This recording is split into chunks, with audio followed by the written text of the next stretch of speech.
cat hair. Okay. Hey, Summer, how are you doing? How goes, how goes?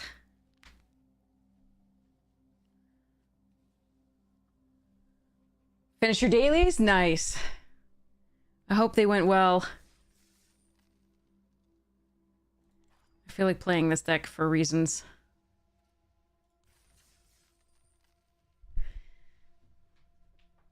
Silly fun while we wait to get started. Your rabbits are still at a 70% win rate? Dang! Nice.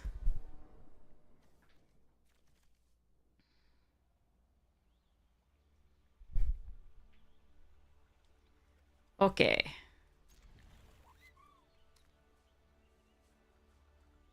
Chocobo. Bebe. Bebe Chocobo.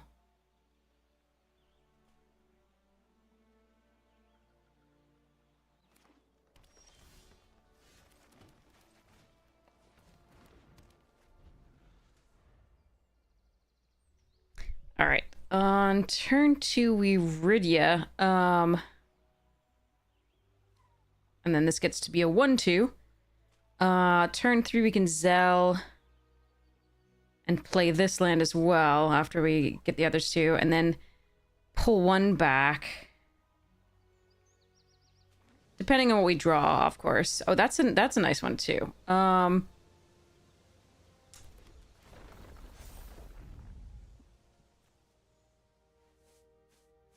think I actually like getting that online rather than Rydia for now. Because I think Zell next turn plus 2 lands is just kind of crazy. Don't touch the Chocobo. No touchy.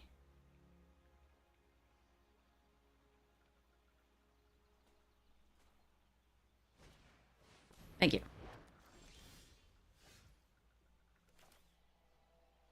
Leave the perm alone.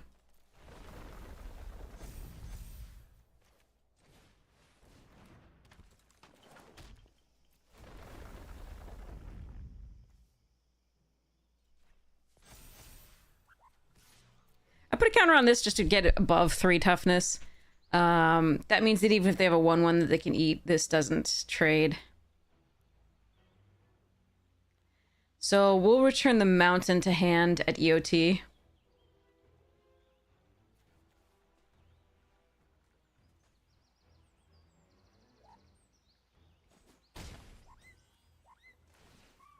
I kind of feel mean. Something about the way they're playing makes me think they might be a new player.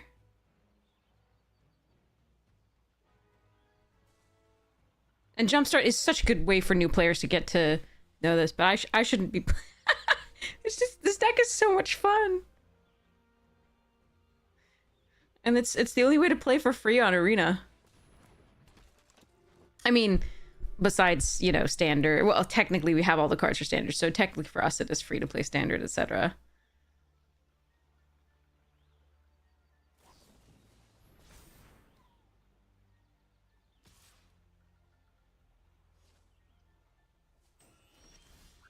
Yeah, I think they're new.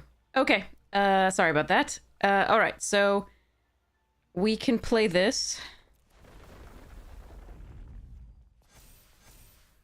And this... God, this is stupid. And... some idiocy.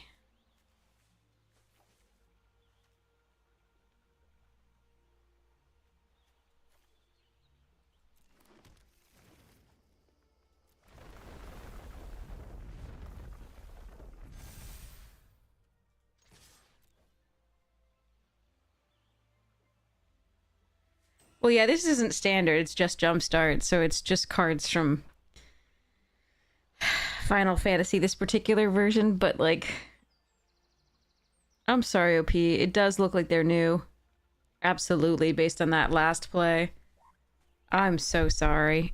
my version, like what the jumpstart that I no, please scoop, please just don't. I'm gonna get out of this and do two drafts. I get beaten up on by other people because of this. This was mean, and I feel bad.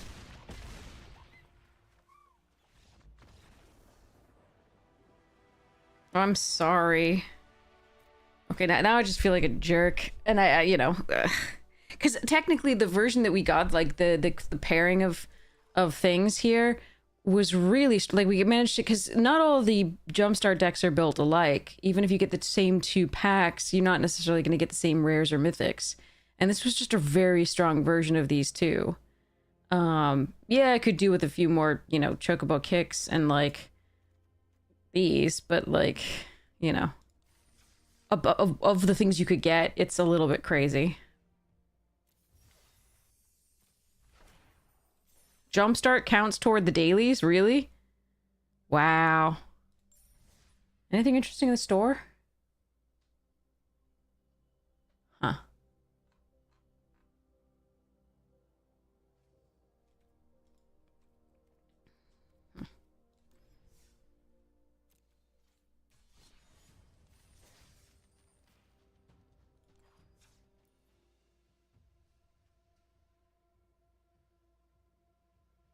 Jesus.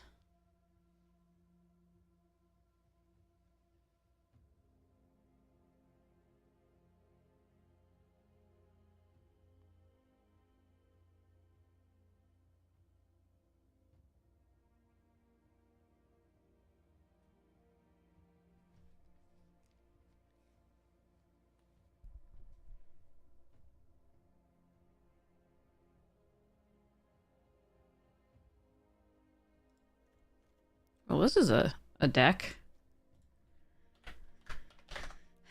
Drafted it yesterday. I should remember this, but this is better than I remember it. So yeah, I remember whether we were like, well, it seems good enough to run without this, the oh crap button. I always like having an oh crap button, but maybe it's correct not to.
Hmm.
Hmm. Um. All right. It's got a lot of 4-drops. I definitely want the 17 lands. Um.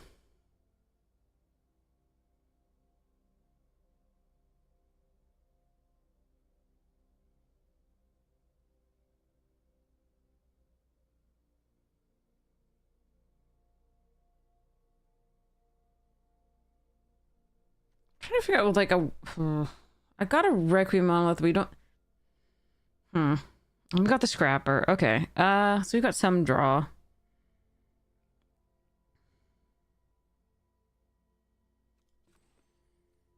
$11 artifacts. I'm going 9-8 in favor of the black because there's 2, 2, and 2. Even though we have a lot of low red drops, we only ever need 1 red for those, so I think it's correct to go 9-8 in favor of black.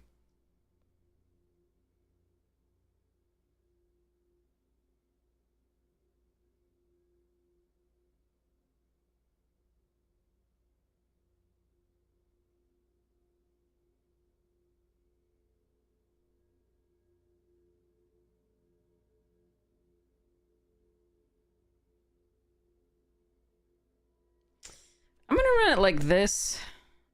I chose the Circuit Feeder over the Bruntar because it's another artifact for the Rust Harvester, and we have a lot of other artifact synergies overall, just in terms of stuff.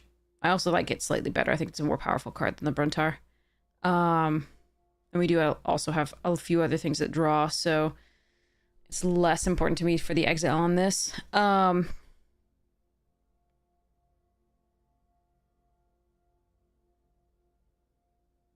Just a little worried about like the 4-drop slot. It's so heavy. But yeah, I think I'm gonna try it like this. We'll see how it goes. I definitely think there's another build you could do with this, which is a bigger and more controlling build. Less aggressive and yeah. Purpose-driven life, welcome! Alright, yeah. This is why we added more swamps, so we could get only mountains. Morning, how are you? So, I can try to keep this off the pangolin and hope we draw into swamps, but literally, I do need... Oof, this is rough.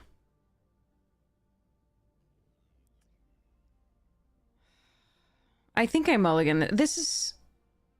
Oh, don't worry, we stink it up all the time. You're not alone. So, I'm sorry you weren't a special flower at sucking.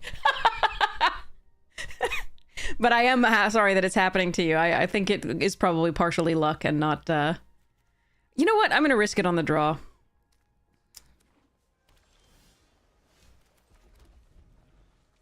Howdy. Okay, so we got paid off here by keeping, which was nice. We'll play the pangolin out.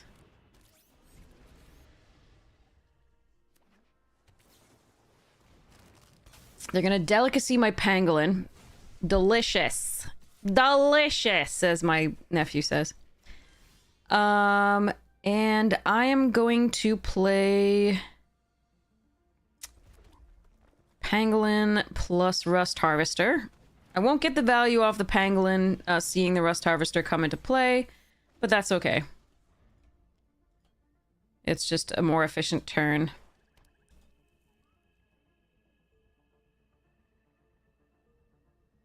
Three drafts in a row. I mean, 3 is... So here's the thing.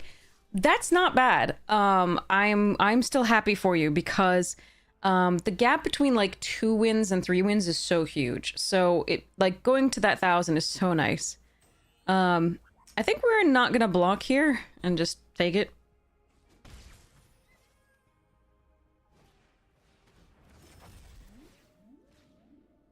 The Harvester can kill the companion currently.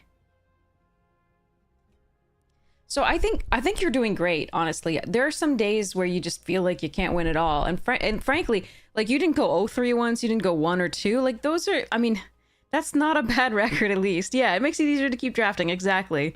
So, you know, I think you're doing great. Some days of Magic just do be like that.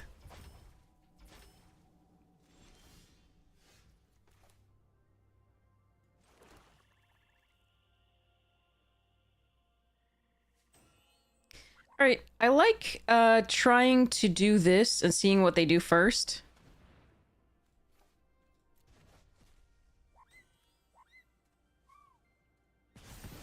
Nice. Okay.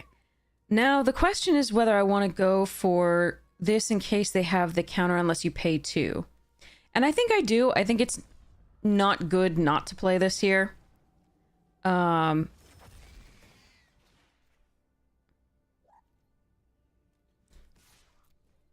think we had to make them have it at this point. We know the whale is coming down next turn. They could gain 3 life or do 3 damage to us. So, yeah. But yeah, no, I'm kind of, I don't know. I'm quite happy with the, you know, the 3, like, I'm not thrilled because it does, you know, suck to stop at 3 wins, but when you said your record was really bad, I was thinking it was something like that, and frankly, I think you're doing okay. I am proud of you. I wish those were my worst days. All right, we're gonna do this again. We're gonna target the pangolin. And we're gonna attack with both because the Rust Harvester has Menace. Okay, bouncy bouncy.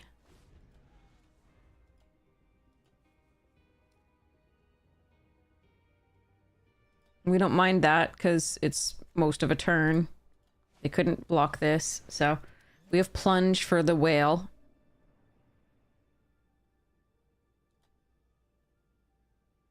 And can still get in with both of our creatures. No, it's not that you need to readjust your goalpost. You can still have goals of doing better than that, absolutely. I just think, I think you're down on yourself when you don't need to be. I think you're doing better than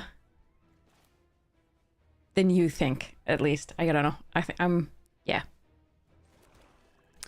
All right, so I guess... Yeah, I guess we plunge the whale, play the ore plates,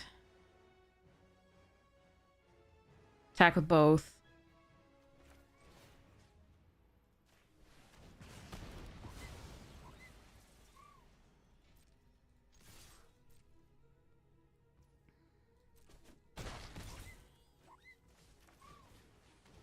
Hey, Bad Deck Guy, how you doing?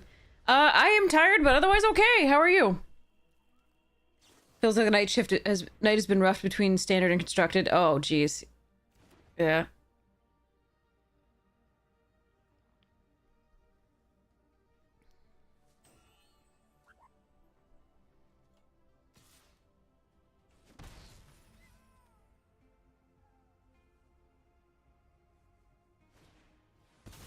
Embraced.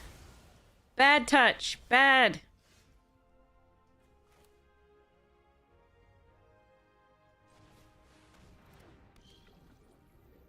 Ah, crap. I missed...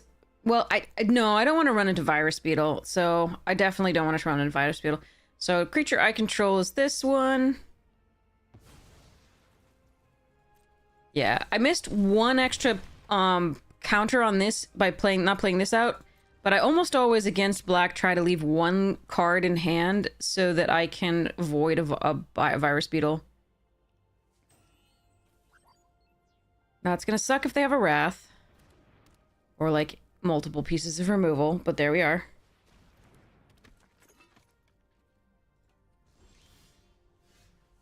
I am going to tap these 2 down.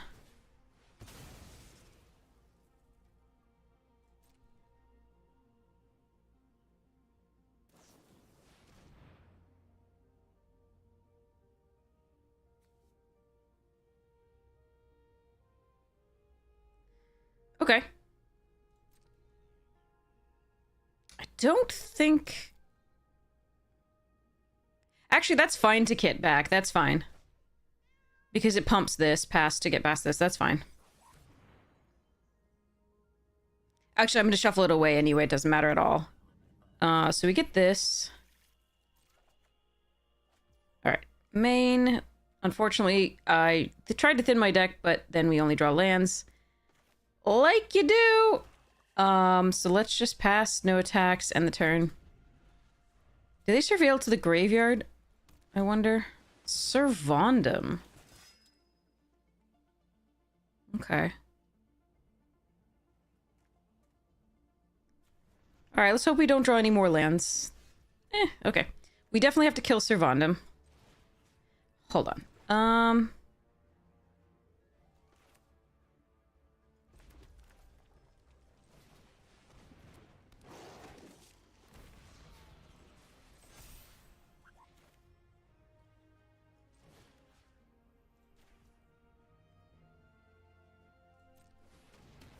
I don't see any need to kill this yet.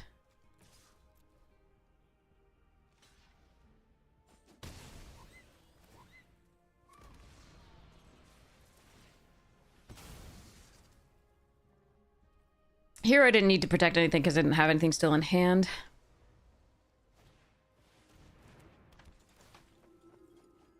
Alright.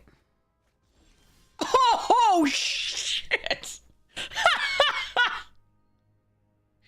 Oh, no! I'm sorry, OP. I'm so glad about that, but I'm also sorry for OP, who was, like, trying to find that. Alright, let's just win.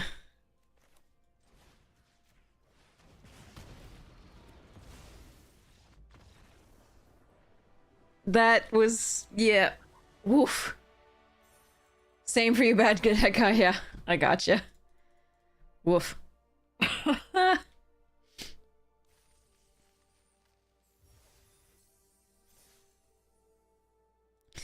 Sorry to OP. That was that. I have had that happen too, where it's just like, well, I gotta try, and then if it would have been it plus an artifact, we would have. Yeah, that would have been a different game.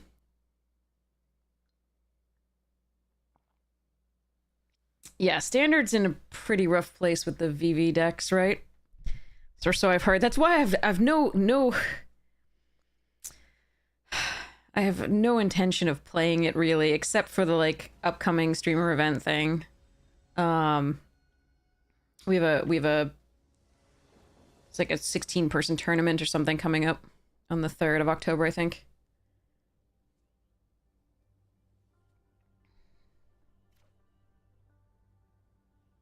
OP monologue is generating. Yes, exactly. Alright, we keep it starting off with more mountains than swamps, but at least we have both colors and 3 lands. I'm always grateful when that happens, because it feels like it happens rarely.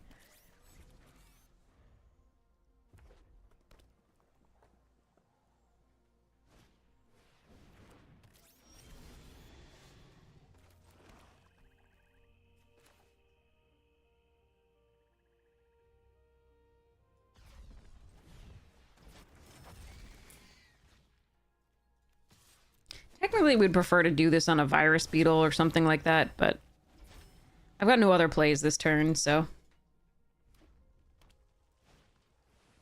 Mono red? Oh boy.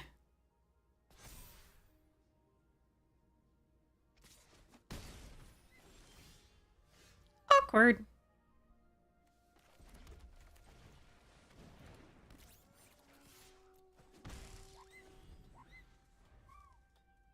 Alright, if both of these things stay alive, I can maybe Warmaker Gunship. If I can draw another land, I can vote out.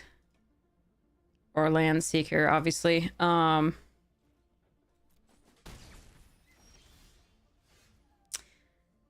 still vote out.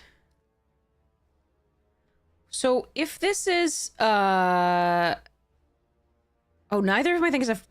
Okay, so if it's the like cut the tethers, right, or whatever it is, or like the like kill equal to the power, then they could still kill the harvester. I wonder if I'm supposed to Terra Pact here. Like, I like killing the Mechan. I don't like killing the Pangolin.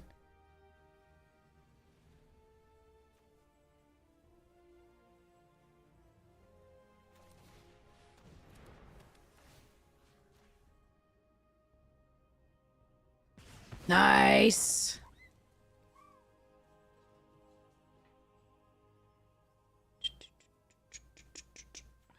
Six.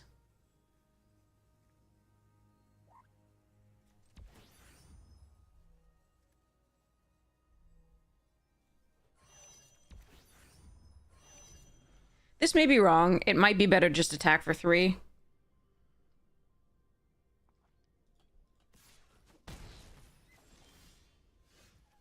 Alright, I officially think they have another color that they're missing.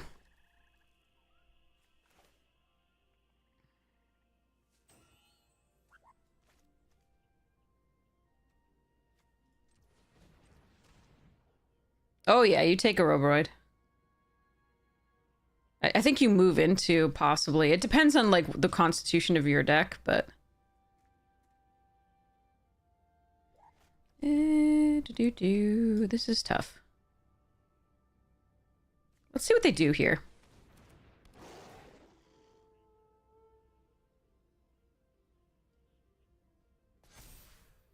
Okay.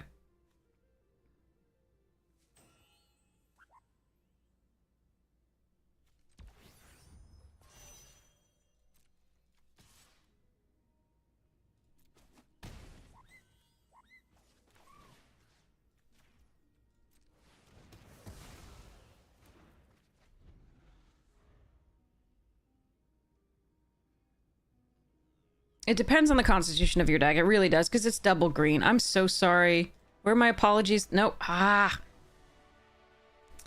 Doesn't give you time to emote the, like, my apologies emote too much. That was pretty miserable for OP, and I'm really sorry about that.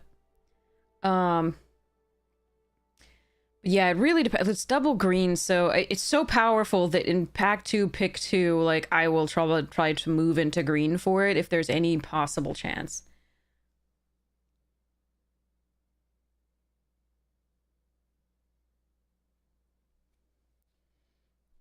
What constitutes your deck? What was your deck built up of? What is the form that your deck is currently in? Are you, do you have ways to fix mana? Do you have the creatures that you would need to curve into for Oroboroid, right? Are, like, if you have a bunch of early black creatures, then you can maybe get rid of the other color and run the Oroboroid. Like, it depends. Like, you need to... Because Oroboroid requires a particularly creature-heavy deck. If you're all control, it's not necessarily as good. It's still good, but, like...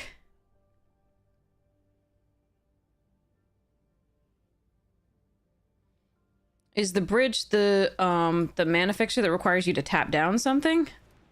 Because triple bridge is a lot. I don't think I've ever run triple.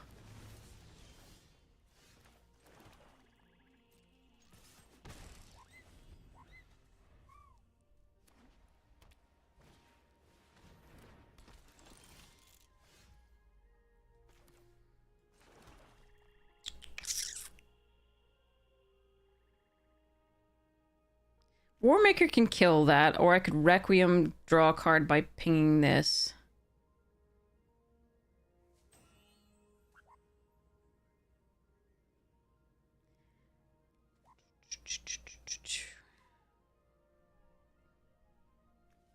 Equip 4.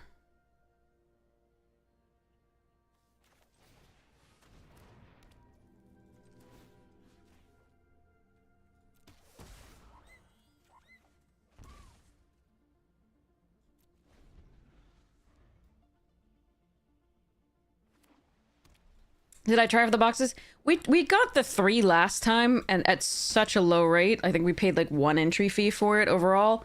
That it feels like I probably shouldn't do it. But if chat really wants it, I will.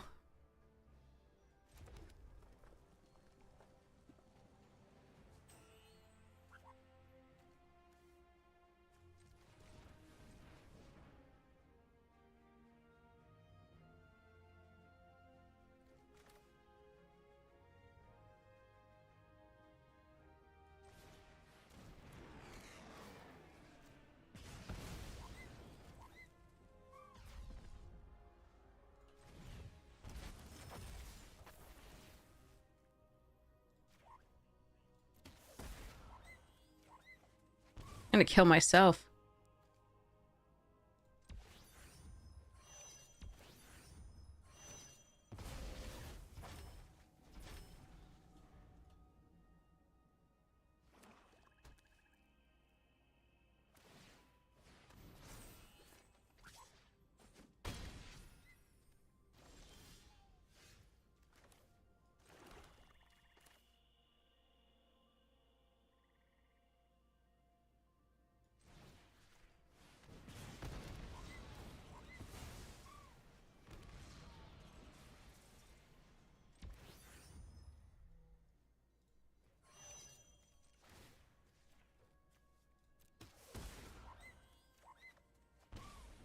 Okay, we got a lot of removal. No creatures, but a lot of removal. All right, we got pangolin in this, so I guess we're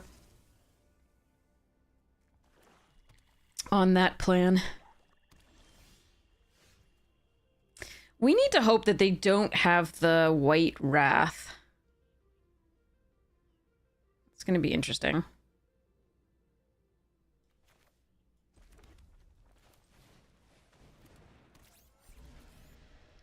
I suspect they have removal, but such is life.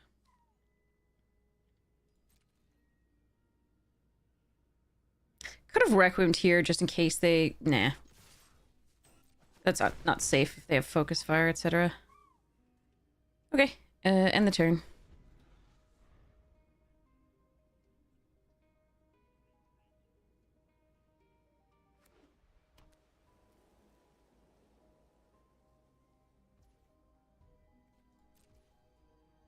What is happening? I think I'm gonna keep this. We have a number of things that rely on artifacts in play, so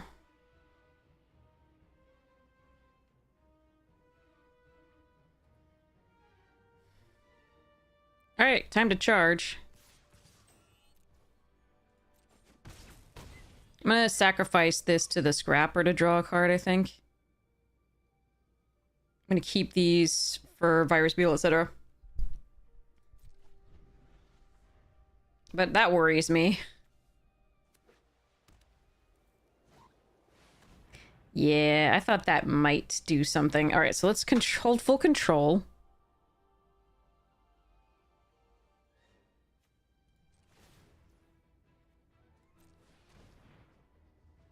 Oh, wait, let's see what they destroy.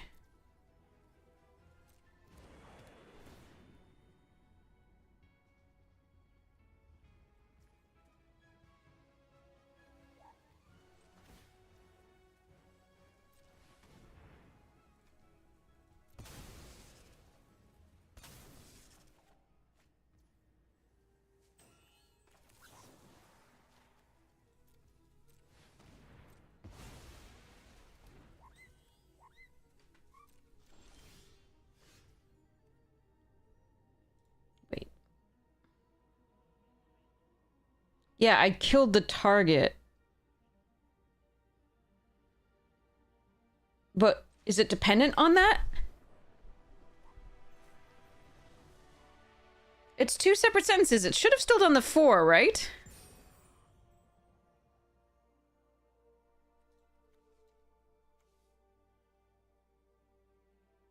Getting rid of the target is just a trigger here, then blah. So if it doesn't do that, this doesn't deal the 4? That's weird.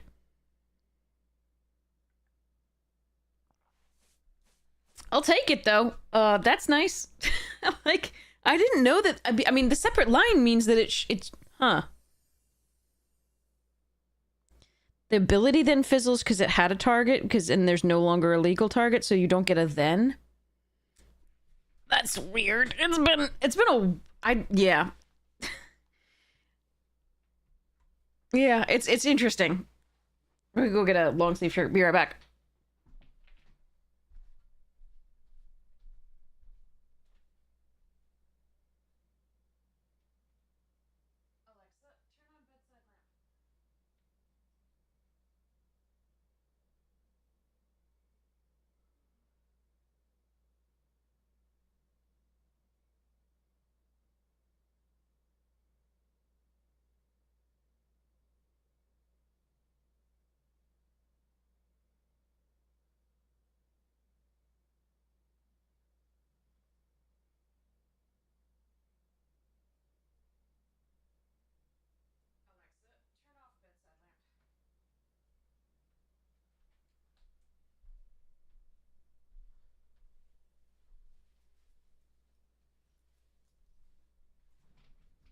Interesting.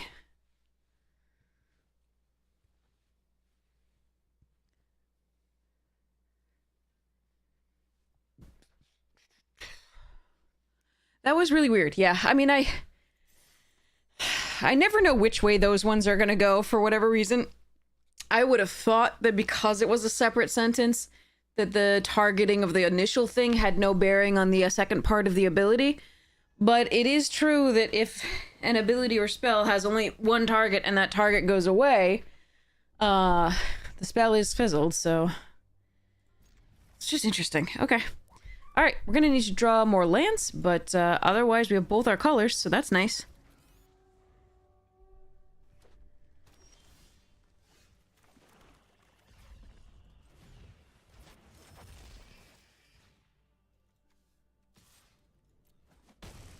Alright, no third land yet. Gonna need preferably a third, fourth, and fifth. We just want to draw lands right now. Alright, there's third.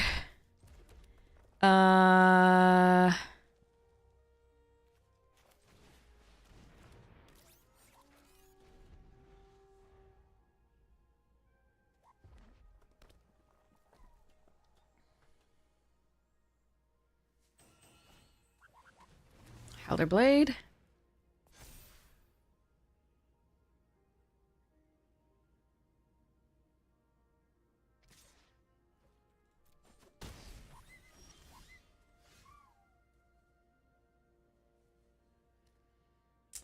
Do this. Give it haste for through. I can still bombard the next turn.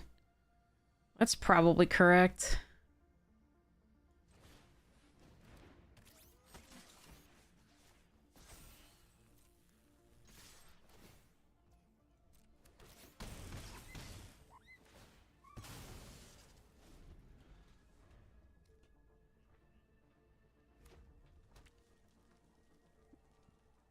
Bye-bye Turbo Drone, it looks like.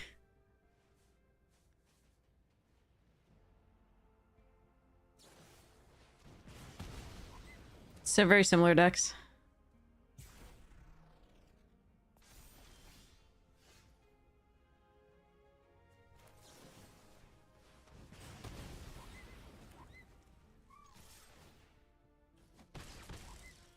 Except I haven't drawn my fourth land, which is worrying me now. We do have a gunship, at least. Okay, gunship can take care of that. That's good.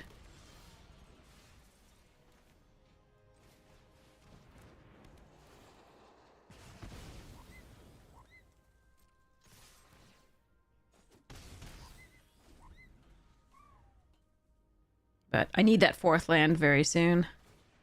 Ooh, okay, maybe less than I thought. Mechan.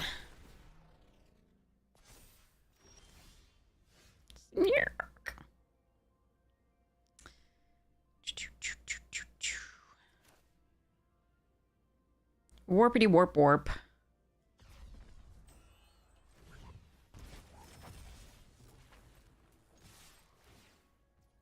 Hey.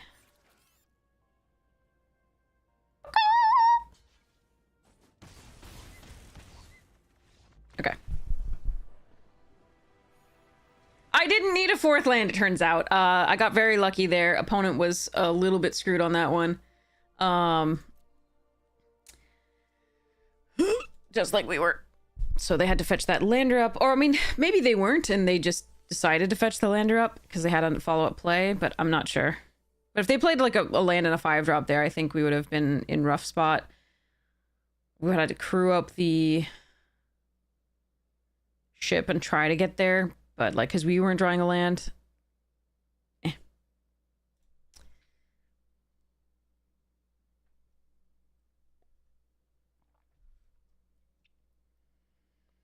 Want to know even more about Magic the Gathering and MTG Arena? The Codex of the Multiverse. Ah. Wizards is funny.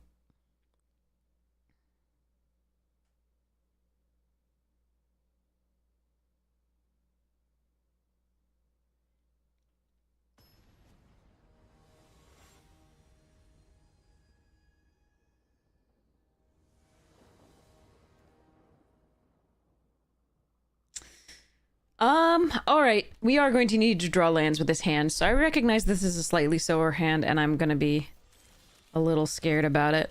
So that's the first draw, no land.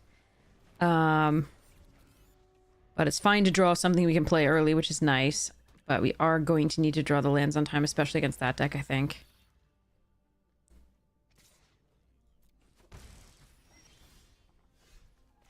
Uh-oh. Can you sacrifice yourself? No. Alright, that's 2 draws, no lands. Take the 2.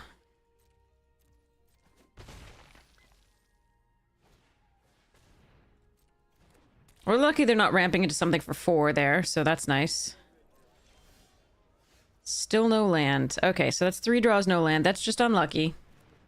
Too bad. Wait, is untap not working?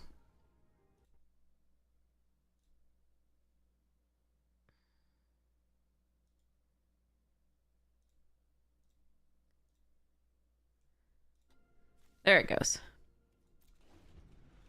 Alright, well, 3 draws, no land is unfortunate.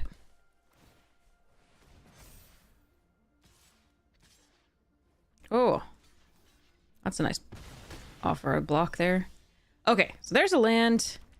Let's do this before they can use it to even, like, tap for mana next turn. Or have the +1/+1 to untap an Instructable and so on and so forth. It could really take over the game anyway.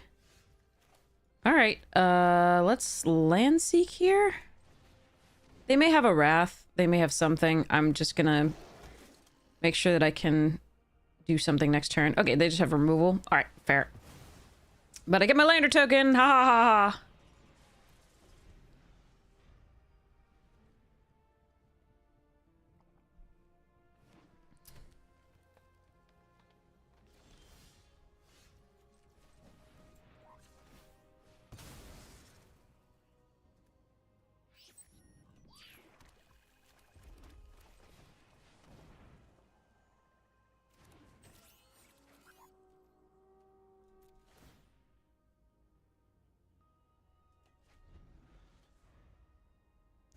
Okay.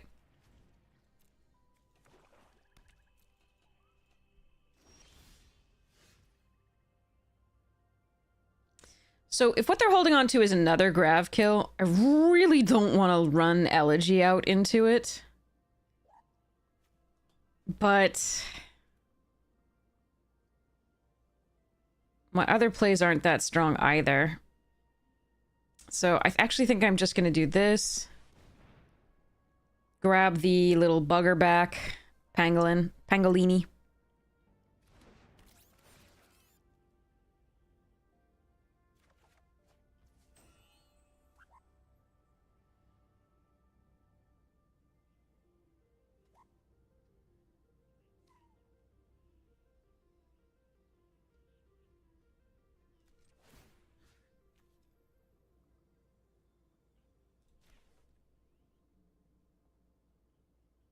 I'm gonna draw this out here.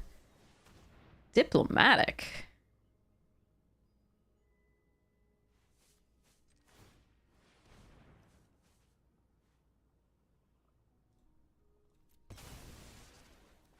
Okay.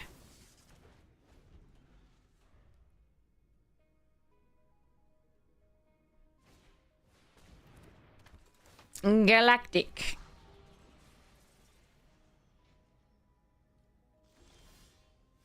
Alright, a Perigee can probably draw out some stuff, so let's play...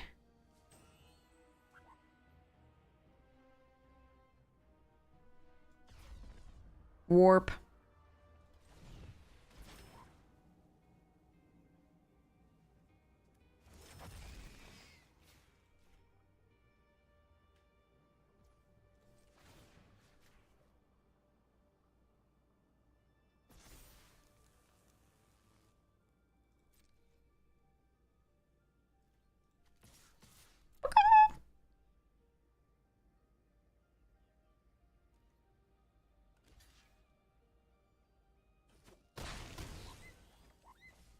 And then I actually don't think I mind orbital plunging that, just in case they get like a Godmaw.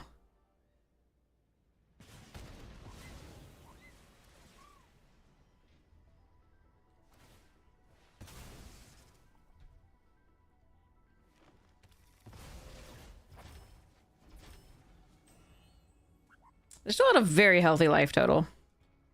Could have been more aggressive with this, but they do have a lot of removal. Okay. Very well then. All right.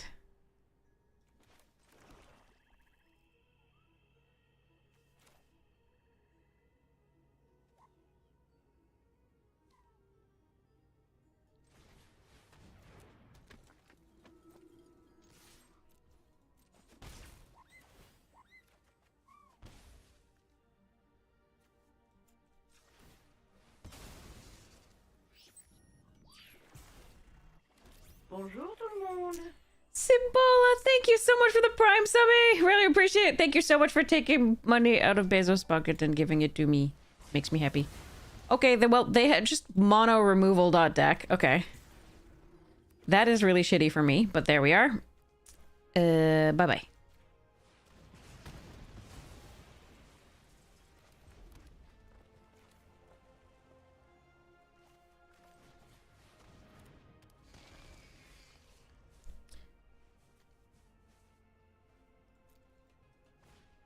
Fucking hell. Can you stop? Christ on a stick. This sucked. Not gonna lie. So they have Quagmire.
I think this was wrong.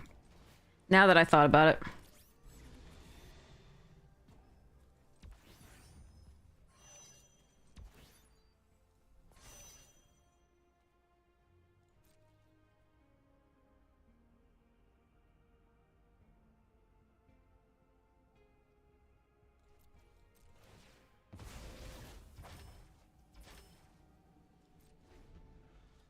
I can't believe they had the 0 point. Like, I thought I'd worked through all the removal and then the 0 point with the... that was so rough.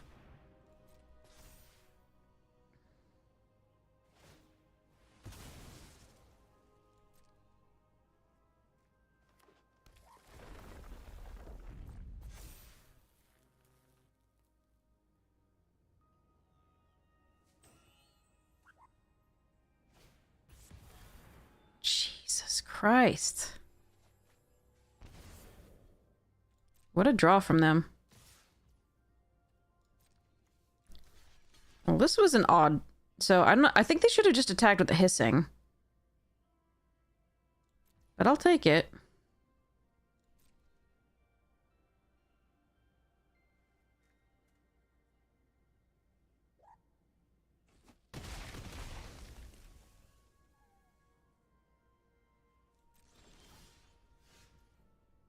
Four, five, 6, 7, 8. Huh.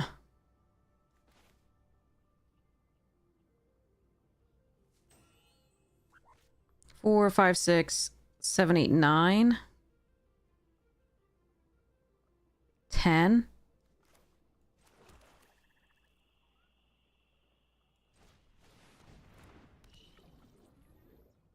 Wait, do I need 2 triggers, though? Do they need to have a creature in play for the circuit feeder to work? God damn it, that would suck. Yeah. That's bad. Alright, I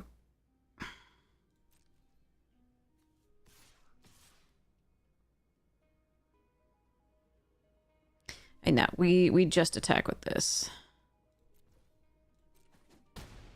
In which case, I should have just played this and pumped by 2. That's just wrong.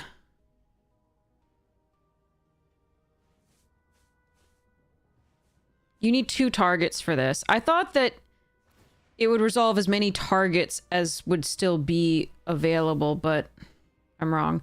Alright, looks like they got probably another decode or something like that. Or a trample. +1/+1 untap and trample would also do it. Oh!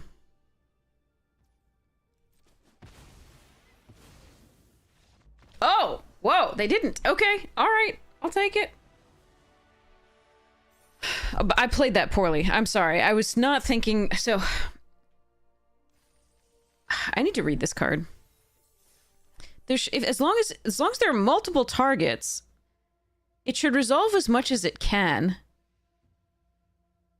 But maybe you need to have named target first, even if the target doesn't resolve. Like, you have to have the target first. Never mind. That makes sense. That makes sense. You have to at least have the target for on the opponent's side. I did want another flyer so that we could get in most likely past whatever that it was. They drew a bunch of cards, so they probably could fill out the ground, but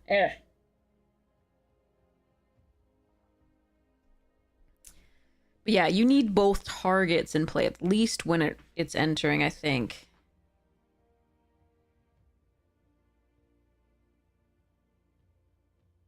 If that target is then removed, I think it would still try to resolve as much as it can because there are 2. I'm not sure. That's weird.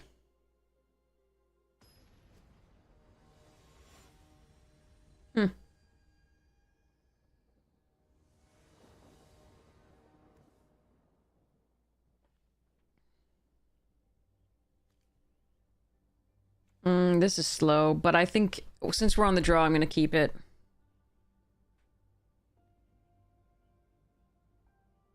That's not normally how you should play, but like,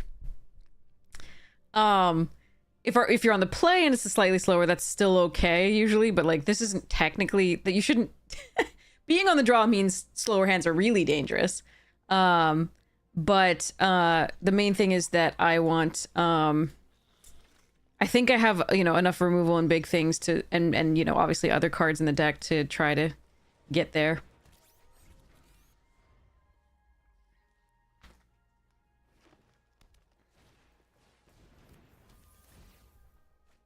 Okay. Wow, what a curve.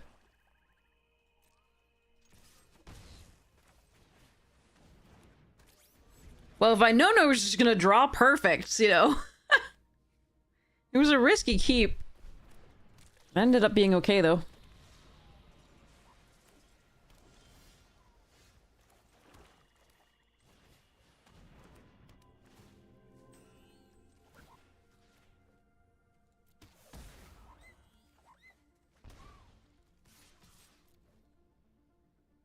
Yes, give me 2 more cards.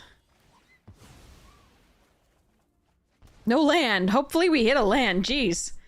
Okay.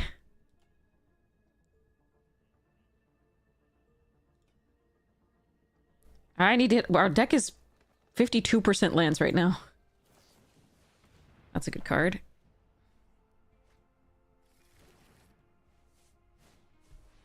They're not kicking it. Oh, the Titan. Okay. Still no land. That's really bad. A land here. Okay, so I really needed a land here because I think this turn plunging the Titan's so important. That said, what I can do is Beam Saw. Kill it with the Requiem, draw a card, see if we draw... See if we draw another land for the Terra Pact. The deck is 54% lands. Can play both Beamsaw and Slag Drill, or I could play Terra Pact. I could kill Harvester after Perigee Beckoning it.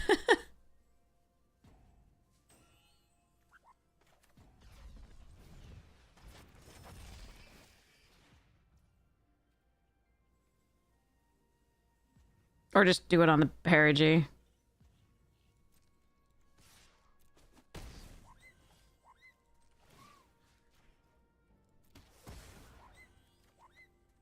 Oh, thank goodness.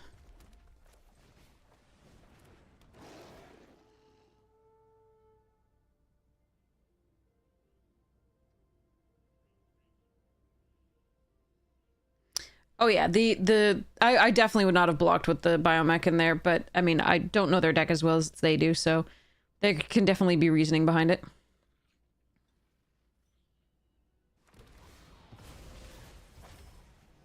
Lander tokens! Great God, I'm good time zone! Sultai. Depressurize. Okay.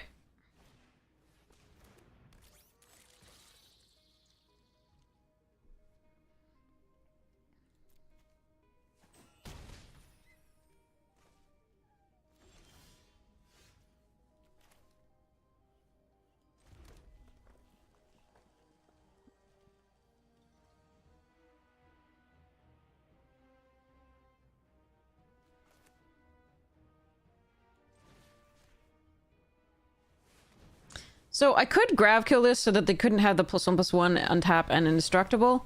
But I want to save the Grav kill for something better. I still do have a way to block it, if so.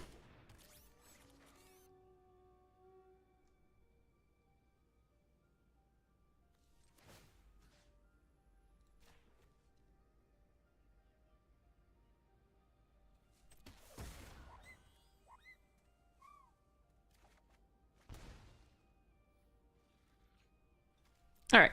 We're gonna sit back for a bit. We're gonna hope they don't get a Godmaw out soon. Although I can Grav kill it the next turn, like, I'm a little worried.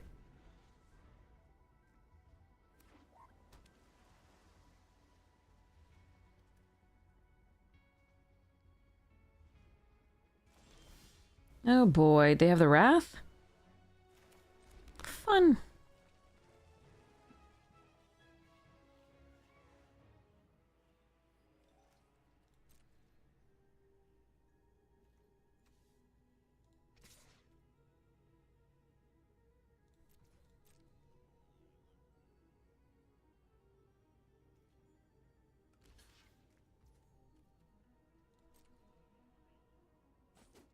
Okay.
I'm terrified.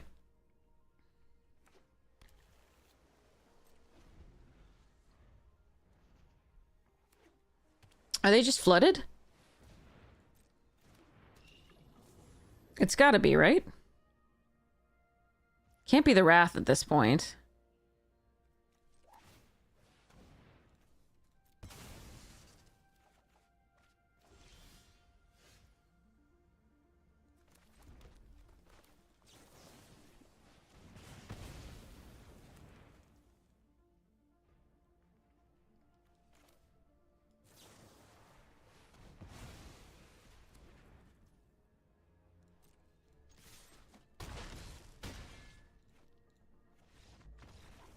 Okay.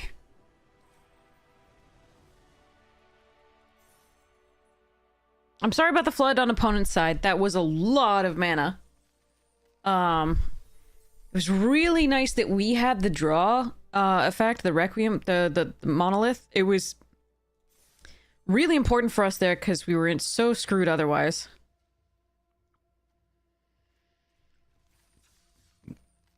But it does not feel good to flood out as much as they did.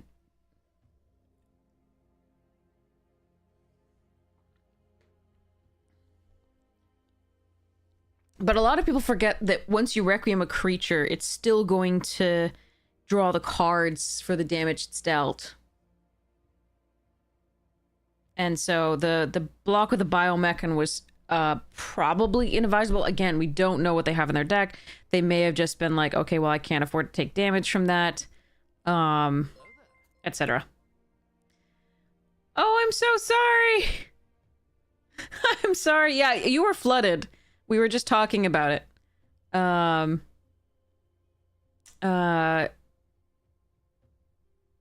You were absolutely flooded.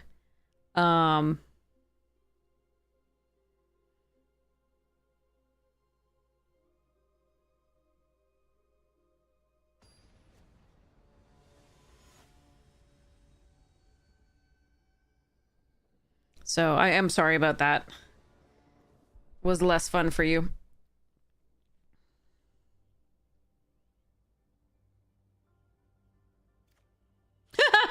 Ceci n'est pas un jeu. This is not a game in French, is what our opponent's name means. We're gonna mulligan this hand, but it's after like this is not a pipe, right? Ce n'est pas un pipe. Ceci n'est pas un pipe. It's so good.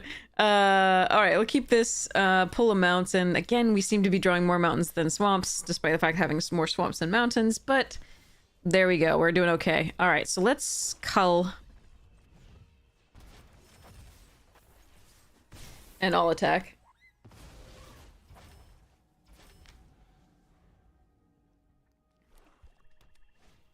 Another mirror.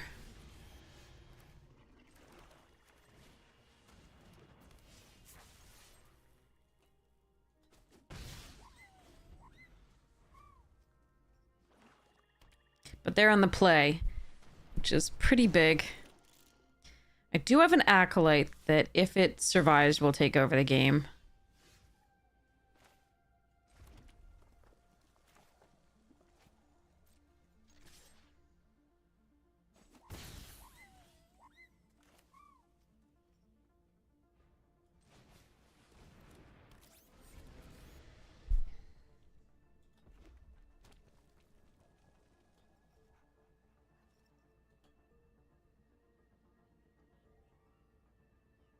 Yes, si n'est pas un pipe. Yeah, it was such a good. I like our opponent's name. We'll just like TLDR it.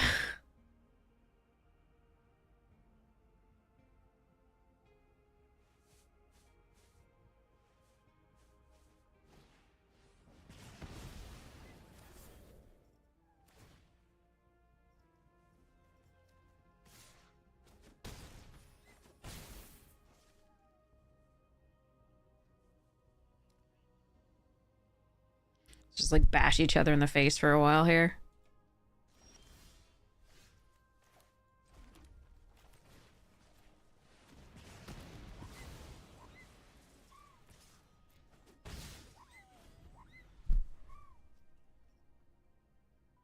I could just play the Elegy out at that point. They haven't used a single piece of removal yet, besides the Plasma Bolt, so still trying to get a little bit more value.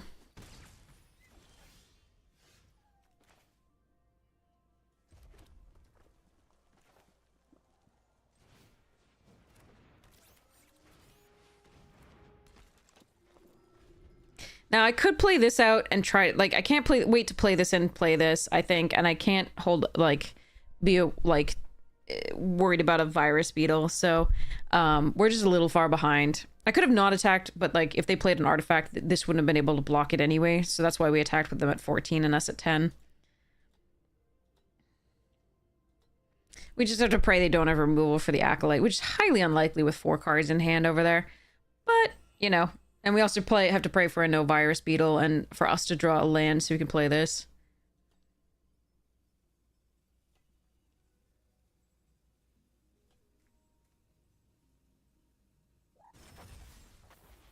Alright, looks like they have removal that they're going to need to sacrifice something for, potentially.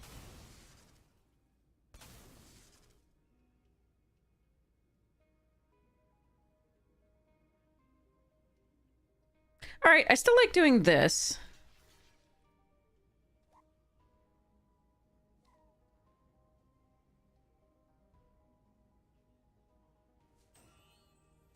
Don't think I want to take 4 here. Makes my Monoist worse next turn, but, like, I think this is still correct. They already have Void, so this is not preventing them from getting Void. Like, yeah, there's a lot that could go wrong here.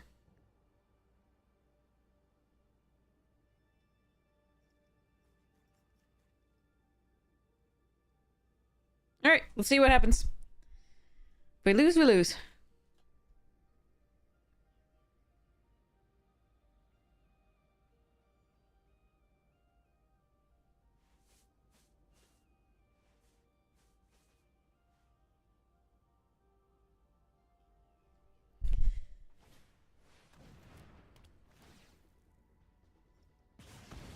Okay, that I'm not as afraid of.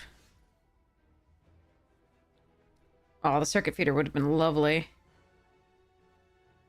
Alright, so we block... Deals that to the debt. Or... Okay.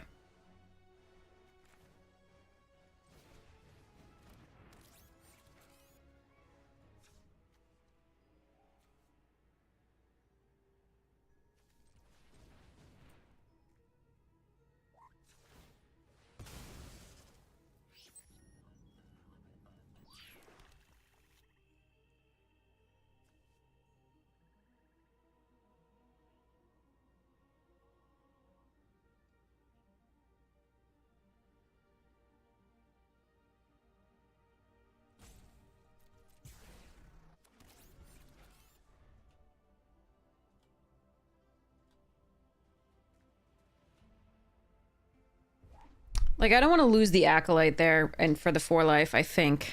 I think this is a better play. Circuit Feeder can take care of it next turn without actually, in theory, without actually losing any life.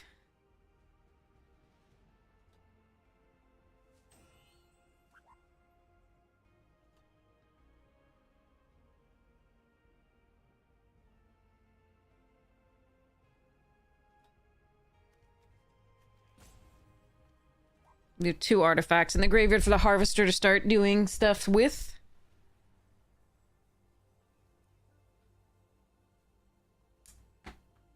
Okay. Swarm color.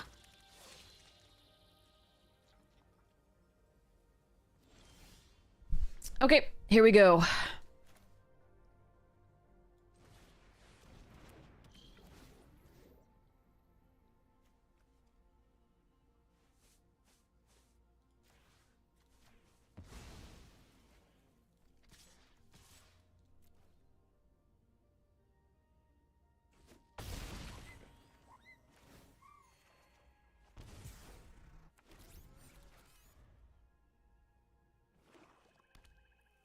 Oh, actually, this isn't... Okay, wait, actually, I could have attacked the Acolyte that turn. It can't deal it to the Acolyte, but we'd be a little low. Interesting. All right, they are very dead. Okay. Yeah, no, so it actually doesn't deal to, like, any target. It only deals to... The first thing is any target. The second thing is not. The second thing is only to player. So I should have attacked with the 4/4 that turn, I believe. So overall, this one was not played very well by me. We still got a trophy and 0 losses, but I don't think I particularly deserved it. I'm sorry. But yeah, so there was... there were multiple misplays on this whole thing. Like, the turn... Like, I mean... The turn where I played this, the 4/4 flyer, I wasn't going to get the +4. I really did want a flyer in play, because again, they drew a lot of cards, so they could gum up the ground, and putting the 4/5 out was less important. That said, getting the extra damage in on the other flyer would have been nice that turn. And I don't know. I think it worked out okay. Like, it wasn't actually a punt. It was just two different plays that one got in more damage that turn. The other put a flyer on the board that was going to be harder for them to deal with in theory. As far as just, like, you know, putting random creatures on the board so that we could finish off the game fast enough such that the Death Toucher wasn't going to be a problem. But, you know, but that last game, I should have attacked with the Acolyte into the thing, because I forgot that the it's not a Boros Reckoner type effect. So it doesn't actually do damage to any target when the creature is dealt damage. So I could have gained 4 life and attacked there. But I thought it would be taking 2 damage from, you know, the creature, and then 2 damage from the Pain for All. And I didn't want to lose it. Alright. Got there. The deck was very, very good. An Acolyte's a sick card. And we drew all right overall. Seems sweet. Oh.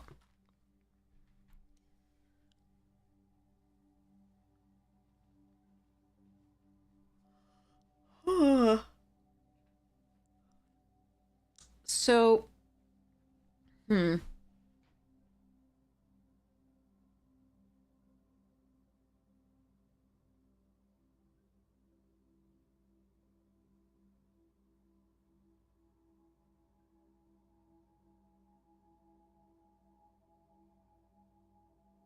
yeah, hopefully I can play a little bit better this time.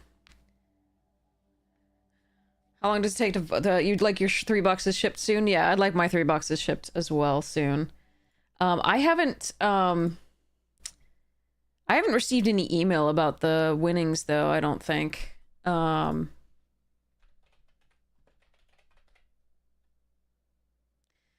I haven't received anything about EOE yet for the 3 boxes we won.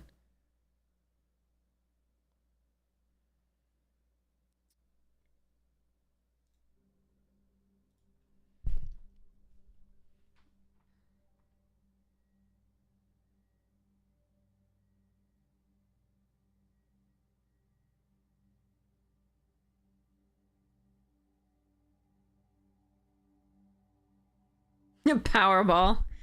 1.8 billion is, or whatever it is is enough for you. I don't do... I mean, so...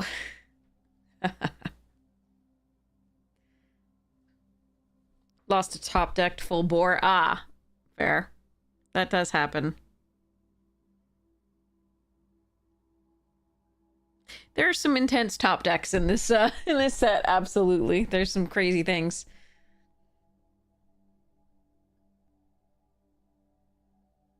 I just want a full life leisure without care. Yeah, exactly, Zombub. Yeah.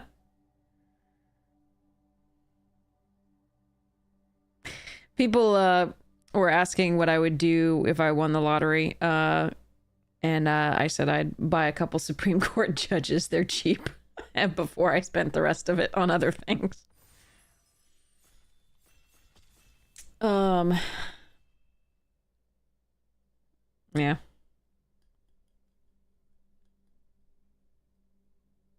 No flying blockers, I see.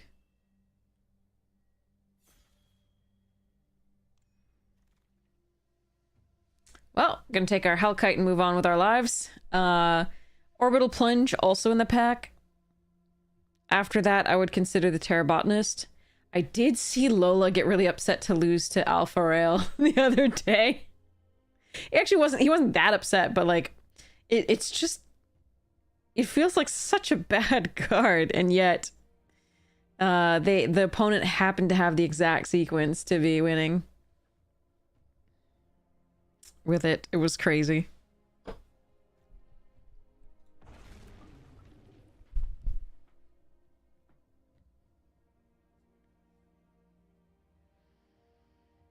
Yeah, I've never wanted to be rich. I just want to be able to feed myself, put a roof over my head, feed my cat, take care of my, family and friends. That's all. and so anything beyond that can just go to charities and yeah. All right, Terra Pact is a nice follow-up here.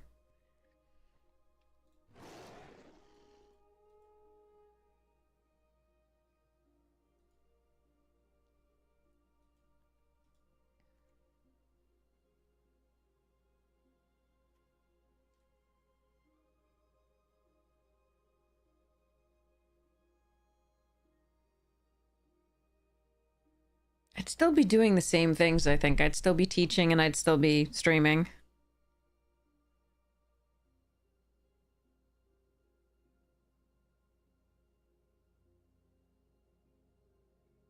I'd have more time to learn to edit, though. Because, frankly, I want to put up more of the teaching videos. Like, create another YouTube channel for the teaching videos and put those out. Because there's so many people who can't, like, afford a tutor for SAT stuff and other things, so... Alright, we can take Gravkill, we can take Invasive, we can take Landseeker.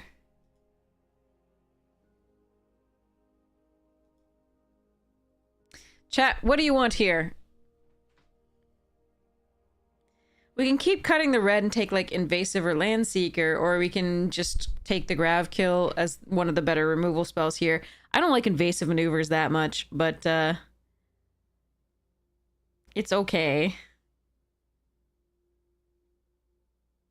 Yargle says Invasive, okay.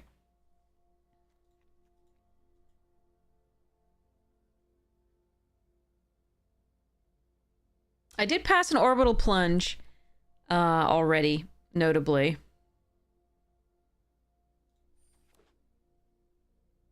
Scan ship. Ooh!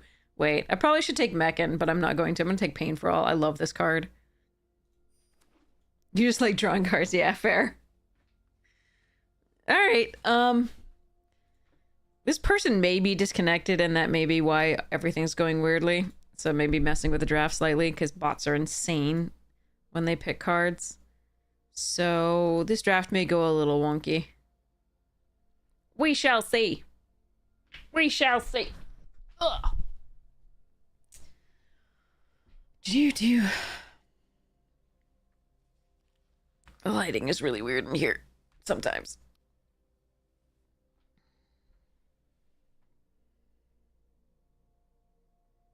Yeah, it's a very powerful card. Ooh, Harrier. There's also Banishing Light, which is interesting, and I want to keep in mind that we're seeing Perigi, Beckoner, and this, but mainly Banishing Light. Is this my turn to be mono red?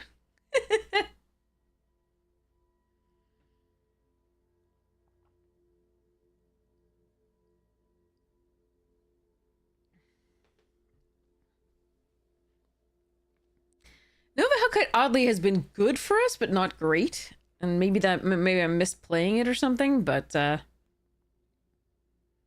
always interesting.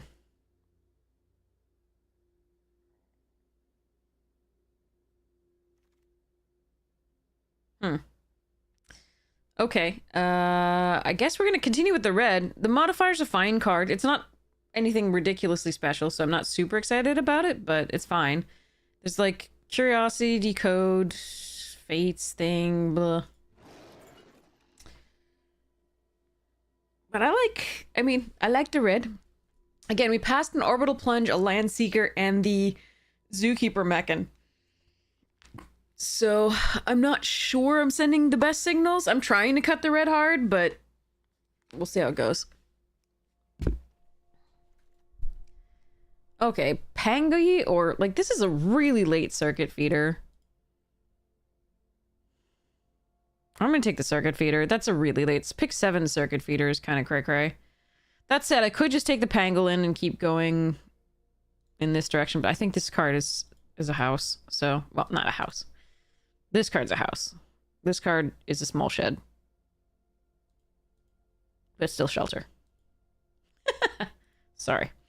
I'm punchy today. I have really not gotten enough sleep, as you can probably tell from our play. All right, Mechan pick 8, pretty sweet. There's also a Pinnacle Kill Ship that I wouldn't mind running one of in the deck. Definitely taking the first Mechan over that.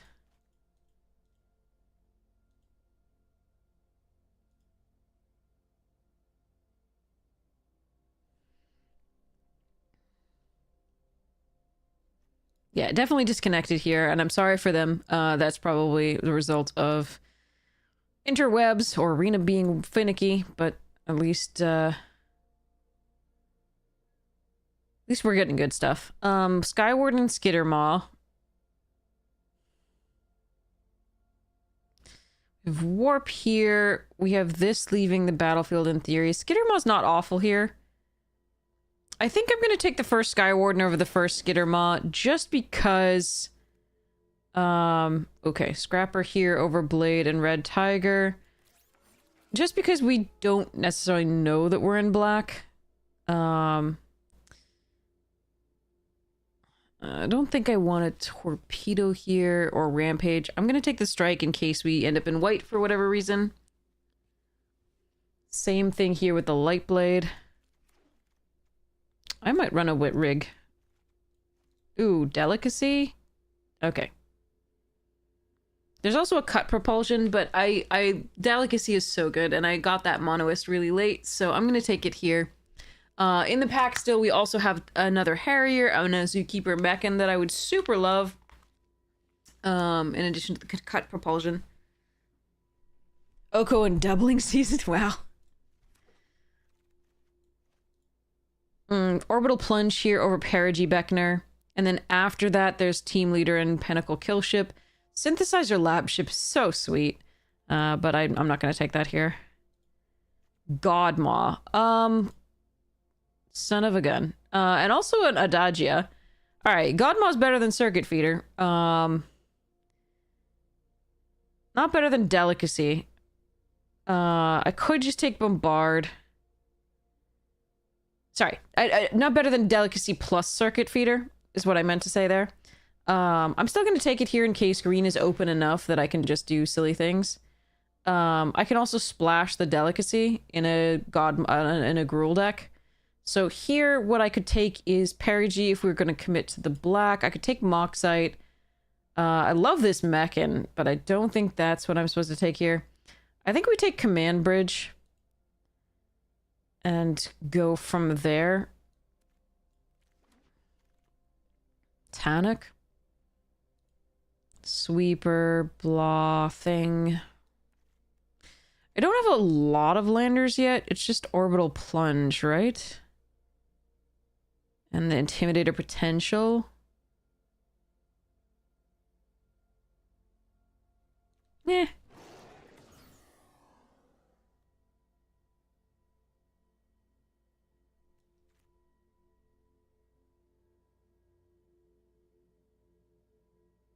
I mean, Beam Saw is interesting. We could try and splash this because it's super late on double green, but I think we're just going to take the Mechan and keep going. Ooh, what?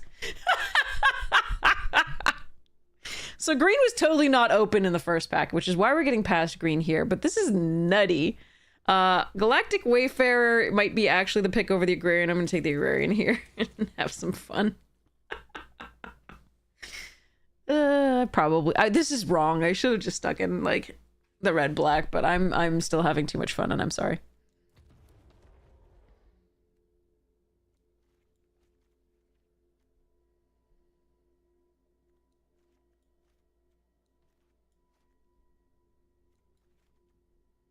So this is the hopeful area of where we cast things in theory. I'm gonna put the God Maw with the Sky Warden just so these come back over and we can see them better. Oh, this is fascinating. Sad the Wayfarer was in the same pack with the Agrarian. If I could have picked that up here, I would have been so happy.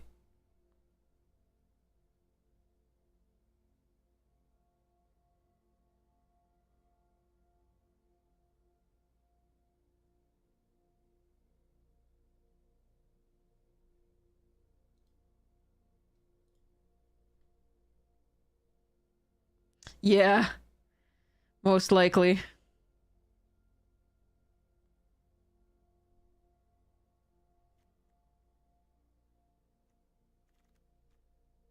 Cut propulsion? Sure. That wield. Okay, now I have to think.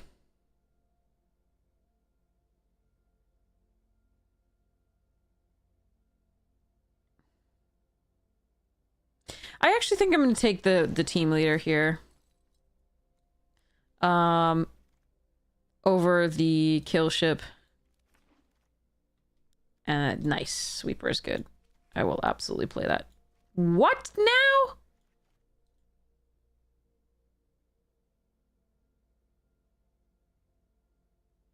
Well, if I'm not taking that, I'm taking the Tapestry Warden. It's enough better and I might splash it. So I'm going to take it here. There's not a huge cost to taking it.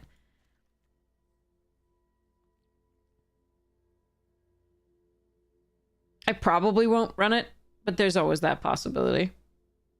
We do have a number of decent white cards. Seam Rip, Radiant Strike, and boosters.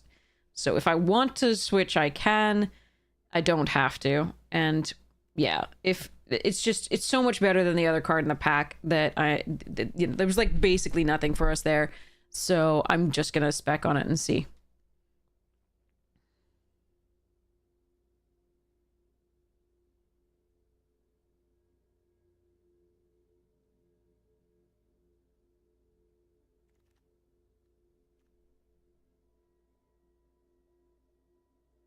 God, these packs are butt.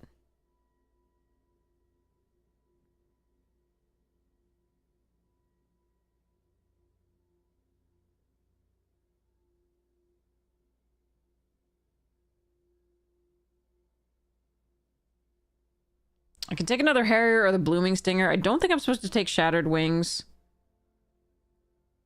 This is... Ugh.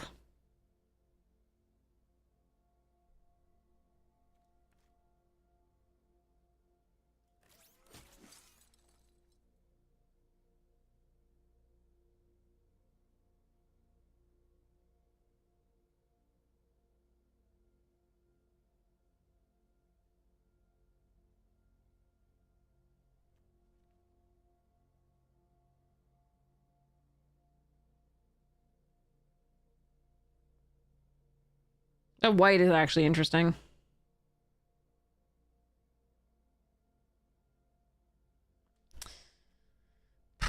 I'm still gonna take this in case we have to like move out of something and need another high drop. Yeah,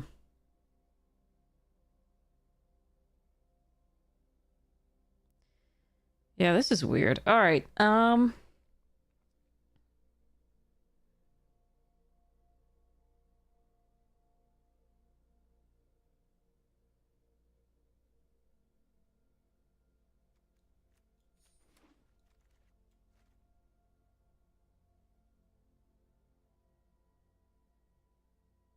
Why is white suddenly open? This is so strange.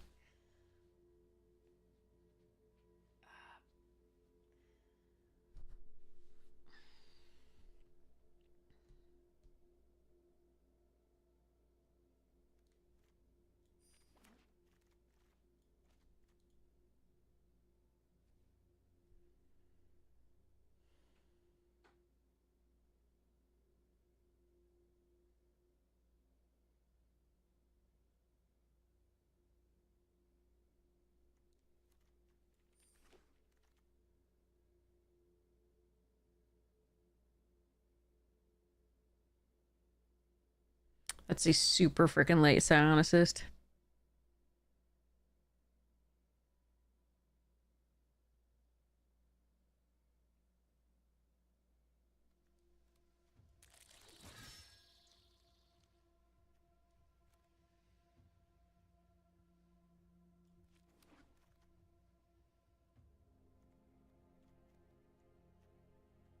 Shit, I'm not gonna have time to check if this is right.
What's rig?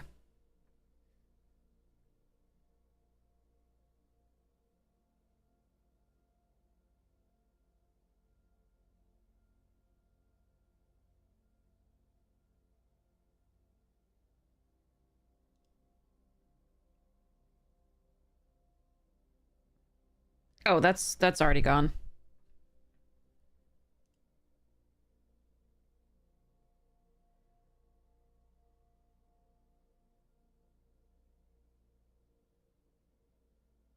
So I can either run this or I can run the green. This is what the white would look like. I just wanted to see what it actually would end up being.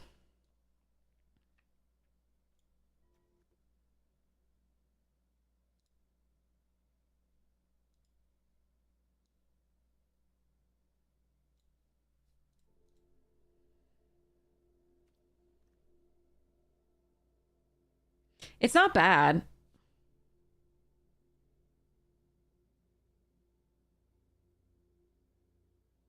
It's just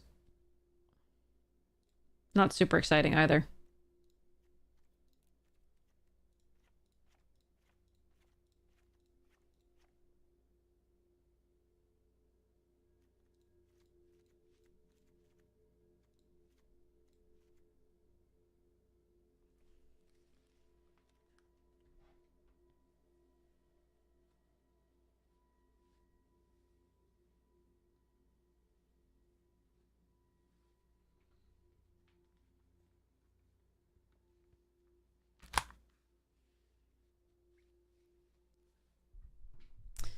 Pain for All is better in this deck. Cosmogrand's worse just because we don't double spell as frequently. Oh wait, I want Shattered Wings in here.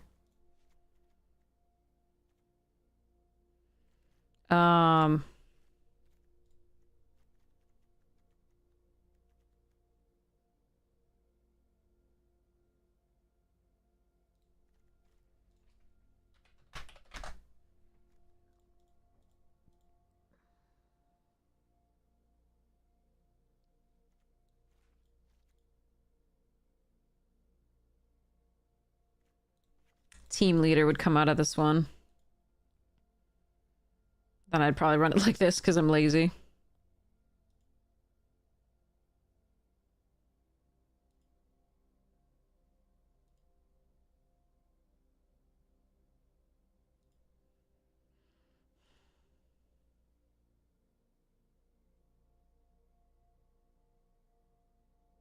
Because this is so situational, I almost would rather run the Delicacy over it. And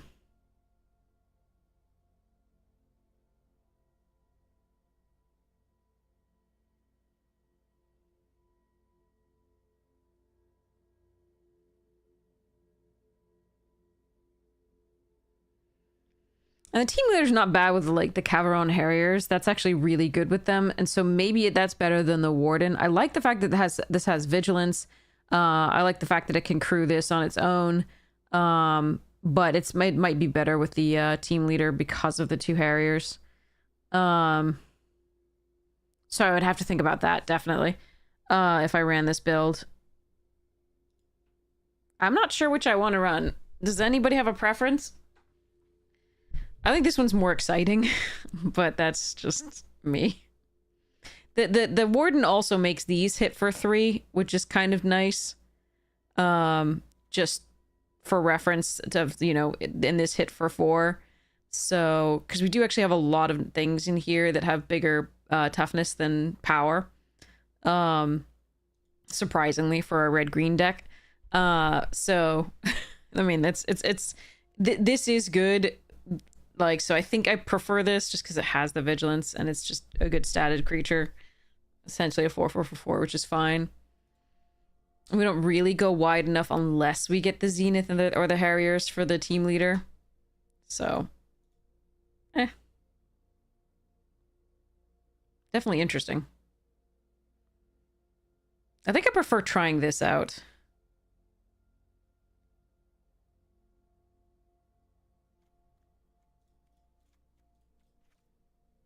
So this is 2 sources of white, 8 sources of green, and 9 sources of red. I don't know if I have enough landers for the Tannock. It's really just Plunge and Sea Chip, right? And maybe Intimidator gets them, but not likely. The incidental damage off the lands falling, though, landfall is pretty fine. Like, that's fine. It'll be okay. But yeah, what do you all want to play here? Do you want to play the white, the Boros, or do you want to play the green, not splashing for the Zenith? Hey, Toe, how you doing?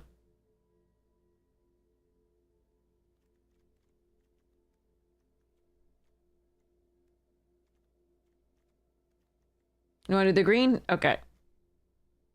We'll probably get matched into more competitive decks if we do that, but I'm okay with that. All right, let's try it. Sorry, very tired. Woo.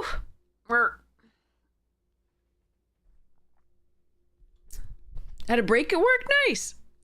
Don't watch this stream if your whole goal is to get good. Get got, baby.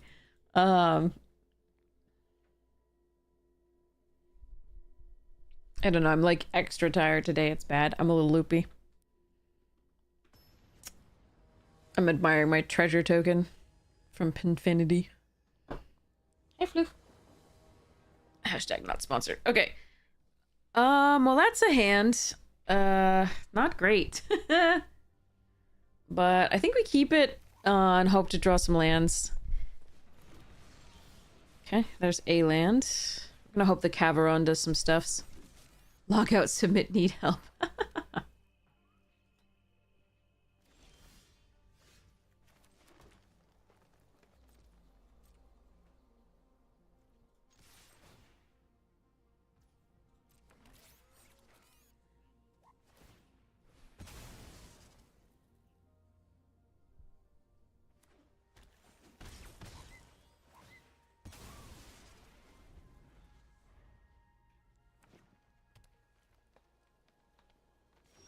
Your Secret Lair Sonic's coming up? That's awesome. Alright, this is not ideal.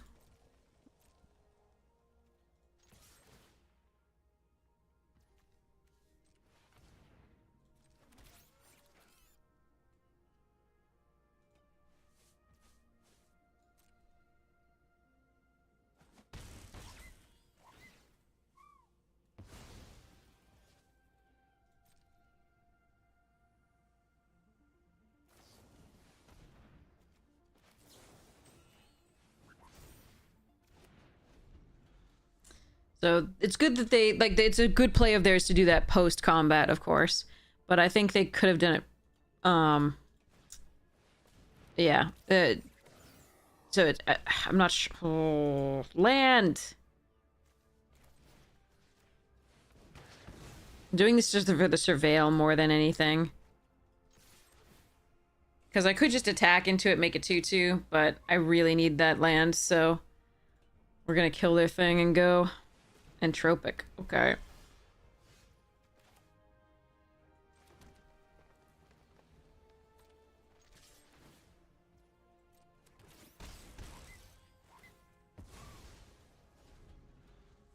This is rough. We're gonna get very close to killing them, and then they're just gonna crush us.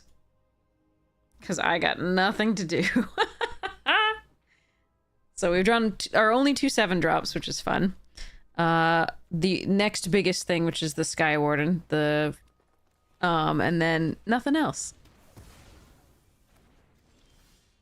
Oh, well, that's interesting, though.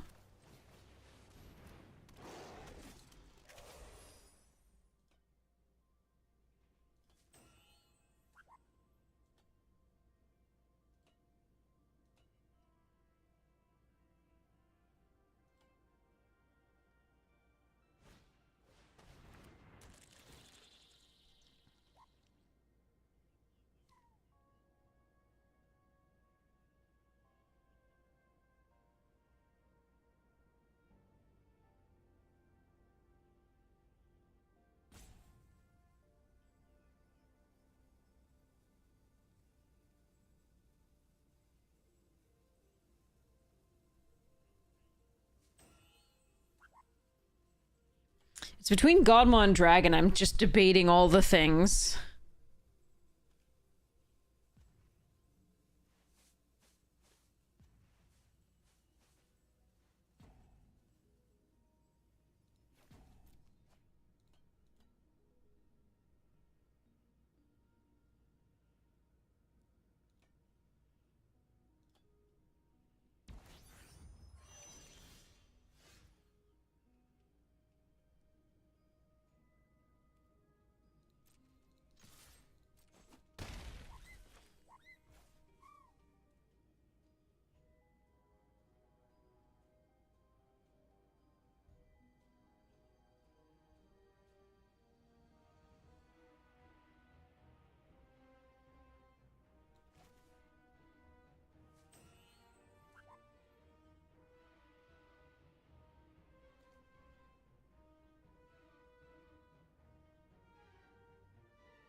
It has Death Touch!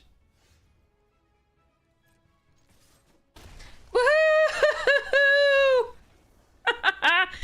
That's why I read the cut propulsion so carefully, is that it's the target creature deals to itself damage equal to its power, and it deals double if it has flying, but that wouldn't matter with this as a 3/10, but it also has Death Touch, so... Okay, I'll take it. I do think that attack with the like, not blocking with the... Yeah, anyway. Was a weird one, but I'll take it. Store promo Petals. 10 Australian dollars.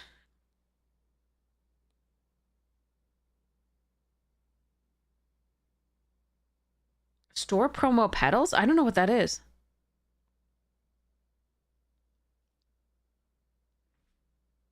Like a lotus petal, but it's a store promo?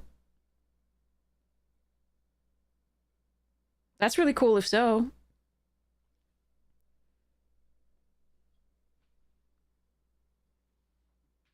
Old border with a star thing. Got it. Got it. Sorry. In case you're wondering about that treasure token. Again, not sponsored by Pinfinity, but I just opened this up because I had it sitting on my desk for a while. It's quite heavy. It's numbered. It's really nice. I like it. It's quite heavy, and it's very satisfying to hold. So yeah. Anyway, very nice. I'm gonna have to reach out to them and see if they have more cool stuff. Okay. Again, we got the Nova Hellkite and the Harrier. I think we're doing okay here. Store promo was a command tower? Okay.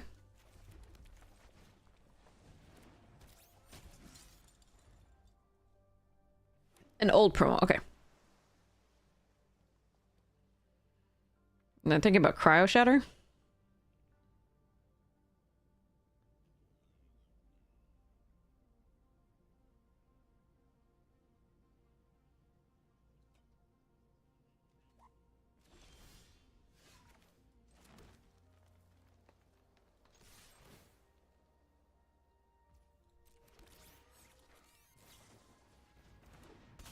All right.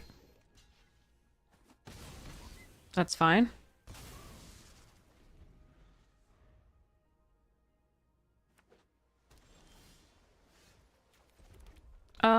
I believe I'm not supposed to run this out into Quench mana.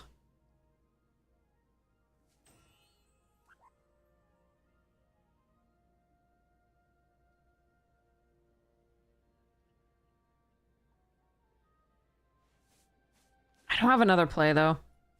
Whatever, I'm doing it.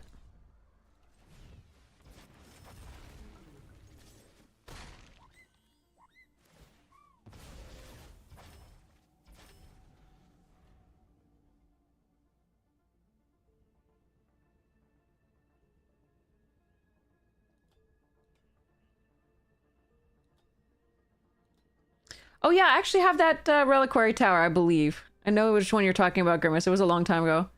But I think I have that one. They're in blue! They should know why I have to think about that so long.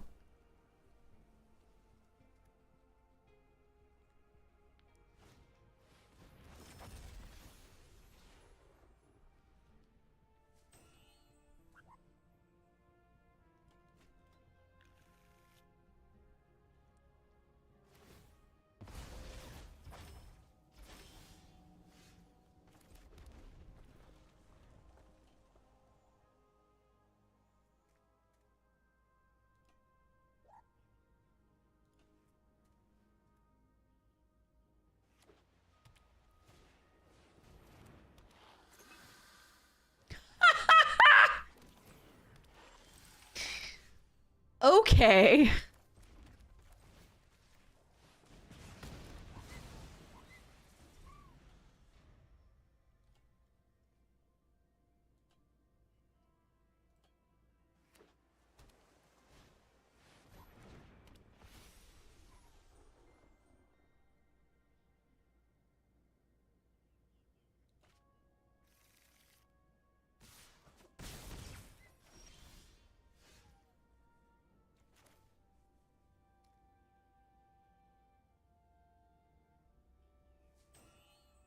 Oh, it's so tempting to get the value off of this. Play this, play a land, sack the lander, draw a card. But I think the Nova Hellkite is probably the correct play. I know they're going to have removal for it because they've had time to plan for it, but... I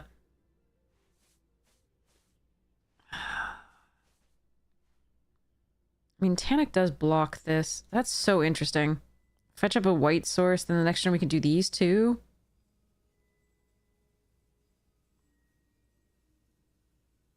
There are shields down for this, but then if they like Banishing Light it or do something...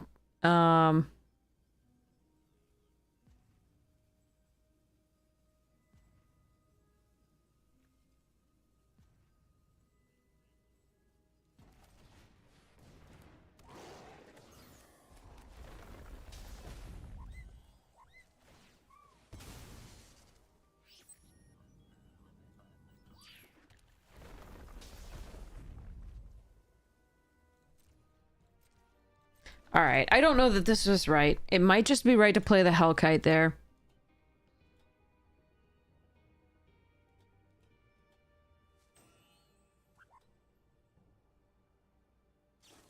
But I really need to find more gas, I think.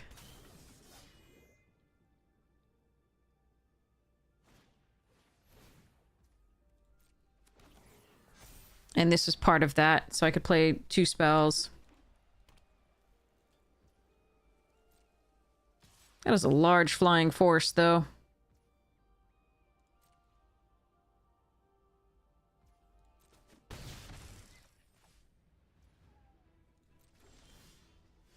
Oof.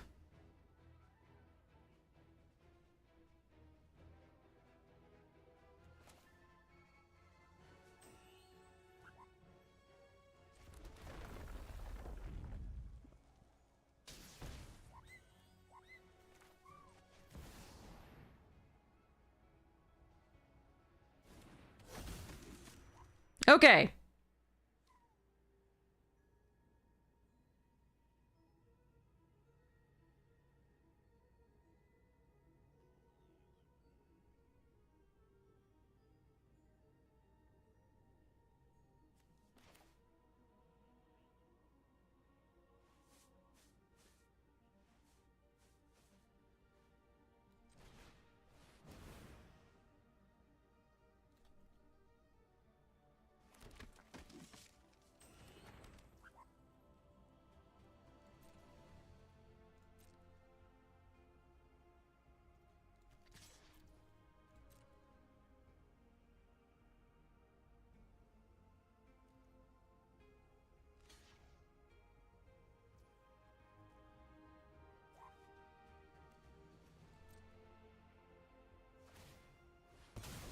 All right.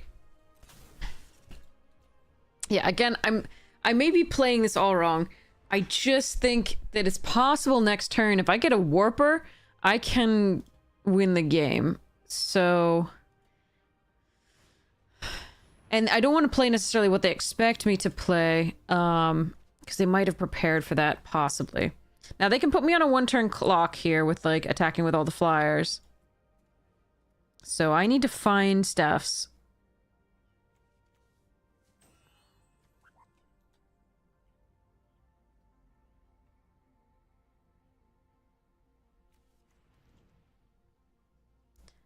Oh, wait, we took out one of the Warpers. I don't think I have another Warper in here.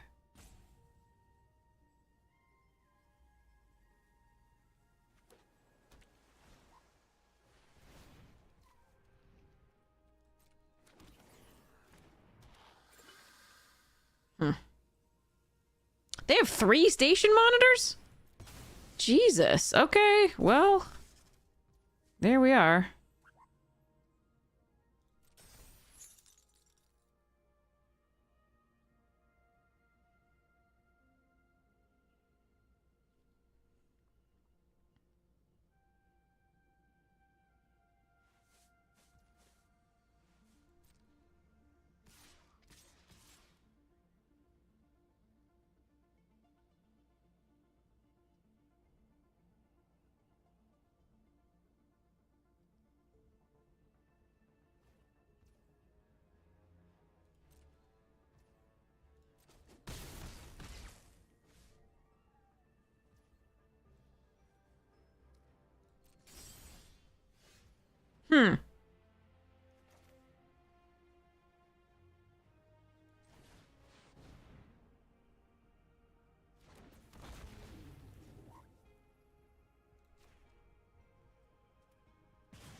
I could hold back.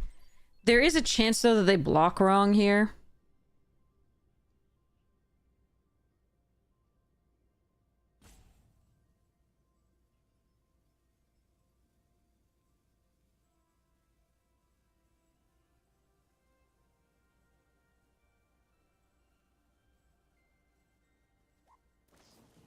Oh, come on!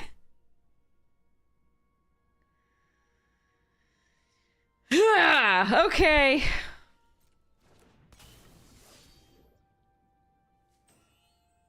Three station monitors is really irritating, I'm not gonna lie.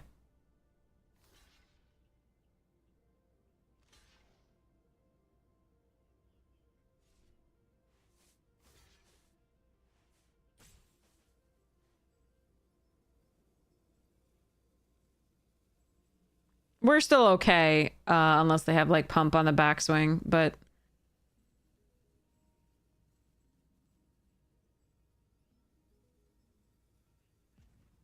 God damn it.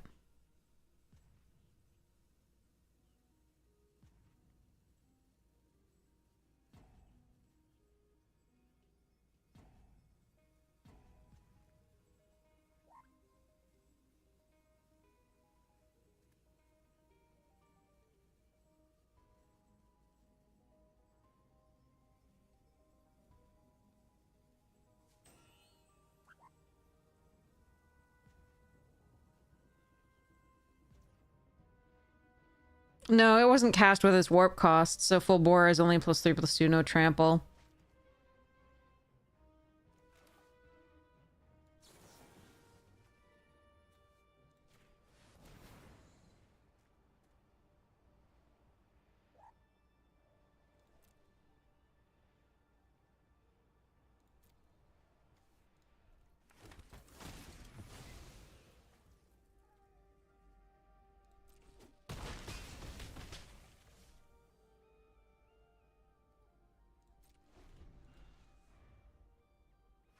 No trample and haste. Because it's not cast for its warp cost.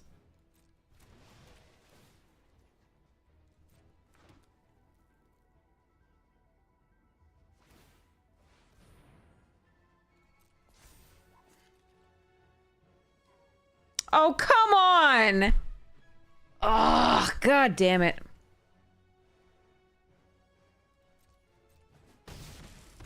That sucked.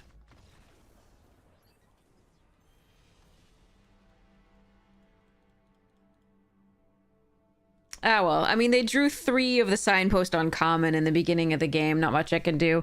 If they didn't have that 1/1, oh man, the 1/1 flyer, we would have been okay. The last of the 1/1 flyers there. Too bad.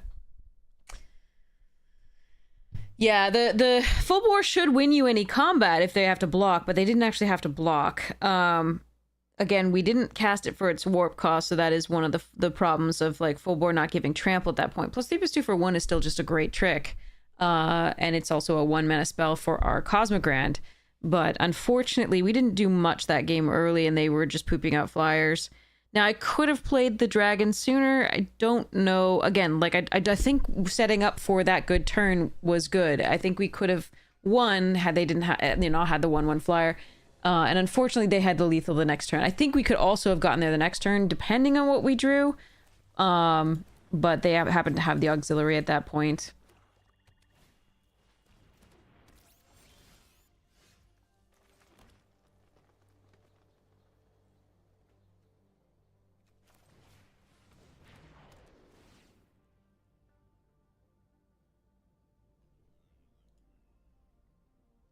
Nova Hellkite needs 2 red, but...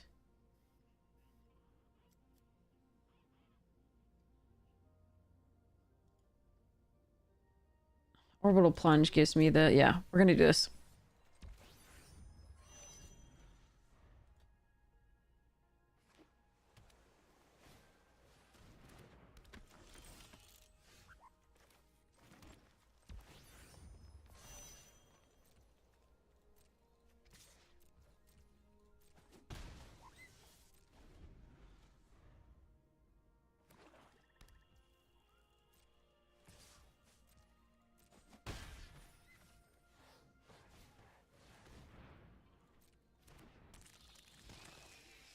This is why I don't like cut propulsion very much either.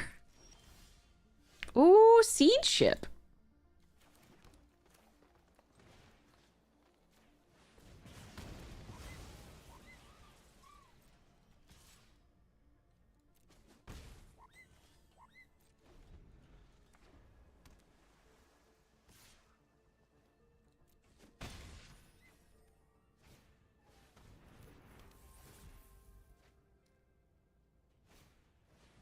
That is a card.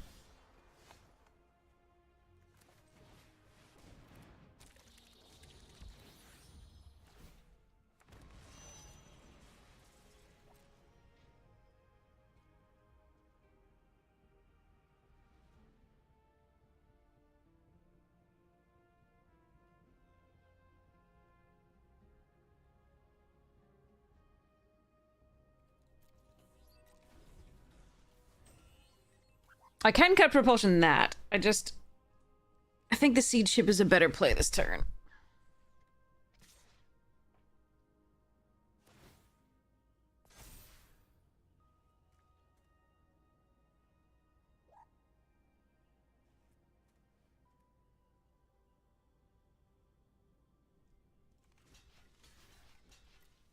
I don't like this trade, but I think we have to make it.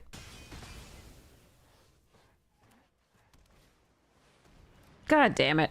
Of course they have perfects. Alright, that sucks for me. Brutal. Mm. Mm-mm-mm-mm-mm.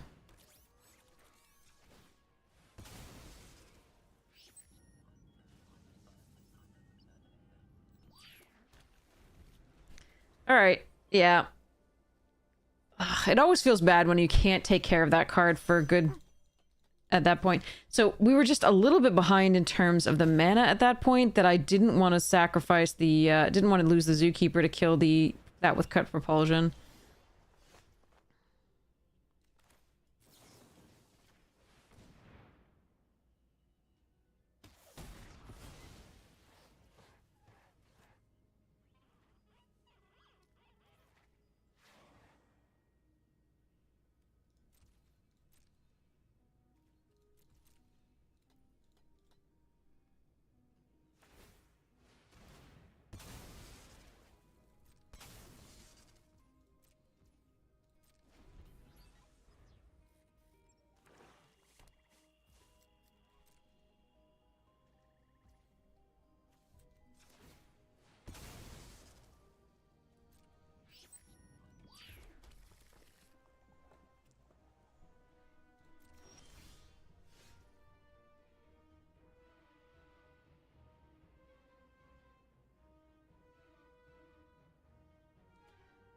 Now I'm wondering if they have the Wrath and if I should be playing around that.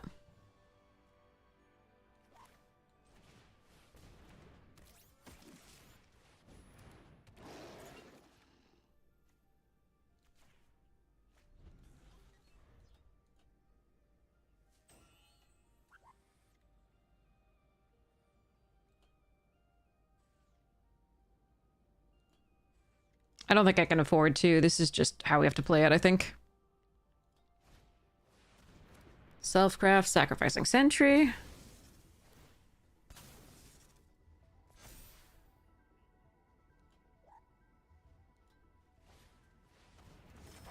Alright, shields are down for a... They get to draw a card off the Codecracker Hound here, of course, and the Ilvoy. But shields are down for the Godmaw if I draw a land.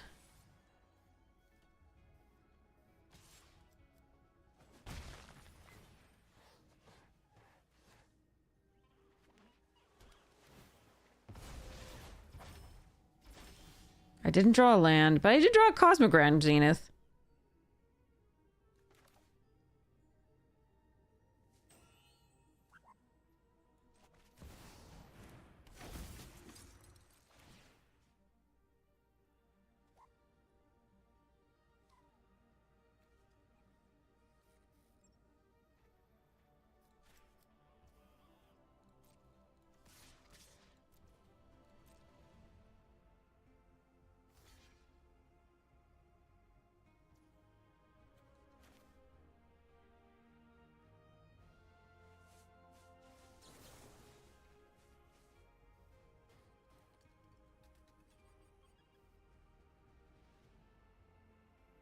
Now, I can just put a +1/+1 counter on all my creatures, or I can make 1/1s. If I make 1/1s, I need to put the full bore on the Tapestry Warden. If I don't make one... This is interesting. I'm still worried about that Wrath, based on this block. The Glacier is better with the 1/1s.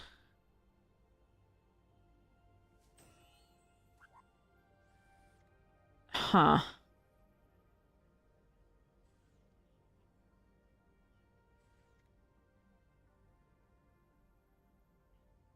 No, we're gonna do it on this and put +1/+1 counter on each.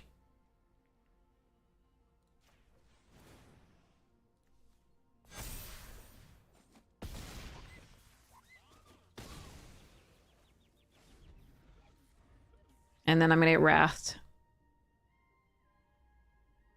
Because that's how these games normally go. Alright. Okay. First thing, not a Wrath.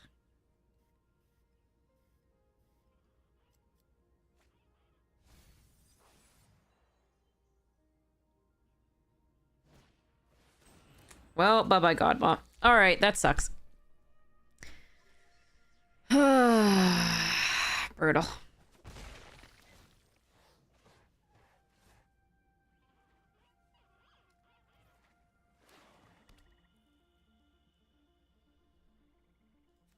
Well, the Nova Hellkite would be a great draw here. Pain for All wouldn't be bad, but would be a little bit scary because they have mana up.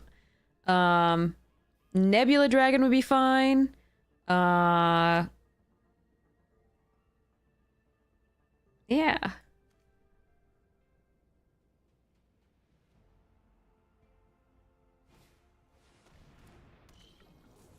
Odd sequencing from opponent there, but maybe they just drew that one.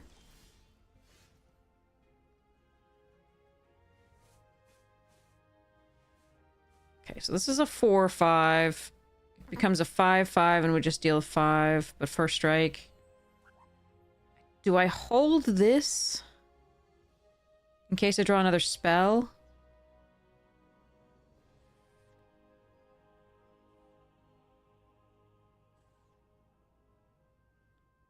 What if they have a Virus Beetle as well? That's rough. Okay, well, I'm gonna...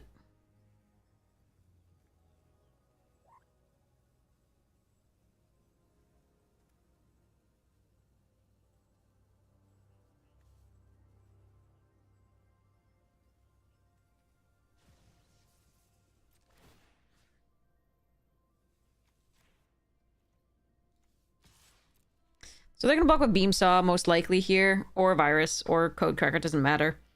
Pumping wouldn't make a difference, really, unless they want to, like, triple block or whatever. Doesn't matter.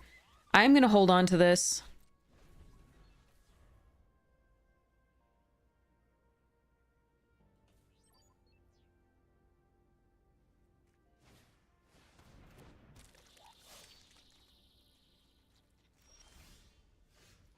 Okay.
Yes, okay. So, the next turn, what I was going to do is, if I drew another spell, I was going to be able to double spell with the Cosmic Grenade and put +1/+1 and attack all. And I was going to use Pain for All on the,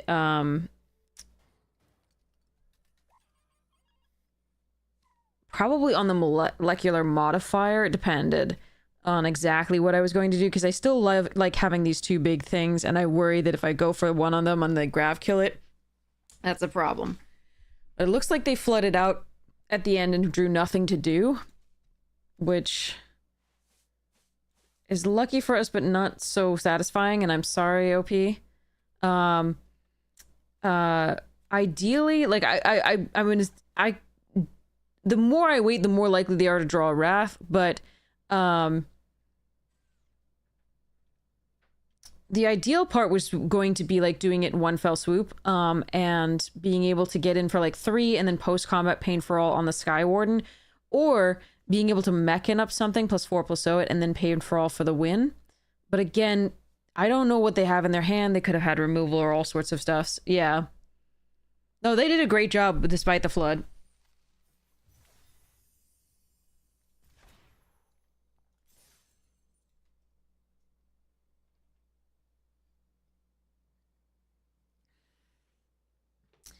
Oh, purpose-driven life, sleep well. Sleep well.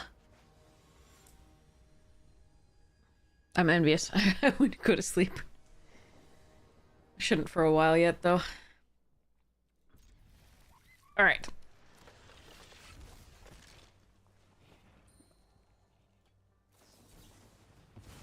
Okay, we're glad they countered that as opposed to this. We actually care about the Zookeeper more.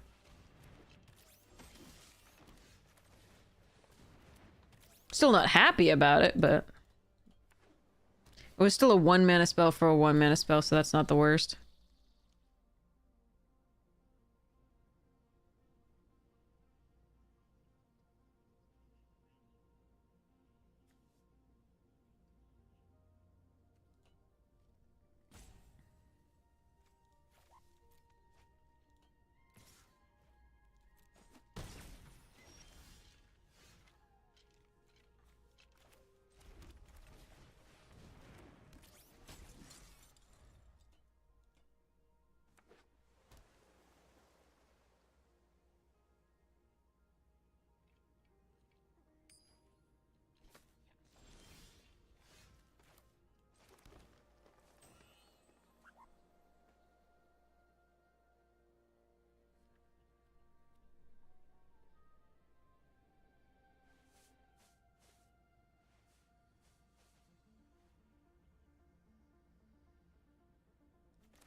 Sure.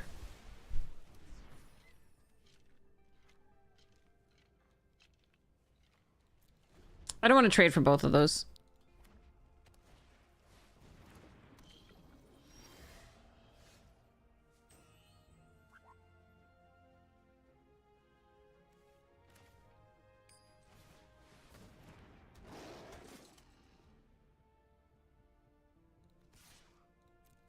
I'm gonna incentivize the block here because Manamana makes those two actually way more valuable.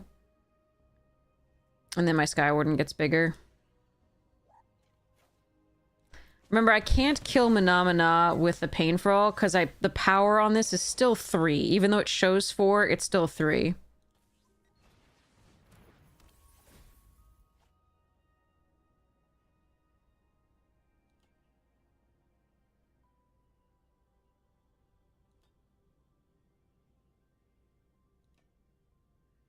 No Lotus Petal. Isn't it? Okay.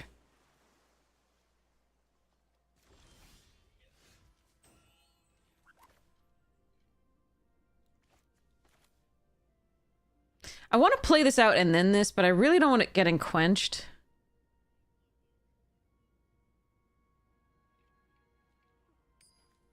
Let's see if it pauses. Oh, it might be pausing for the cryo. Okay.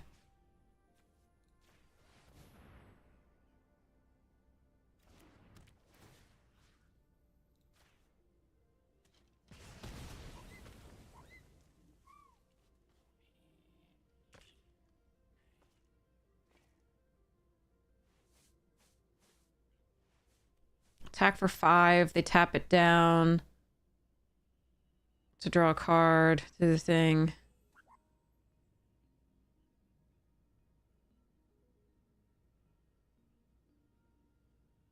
I take 4.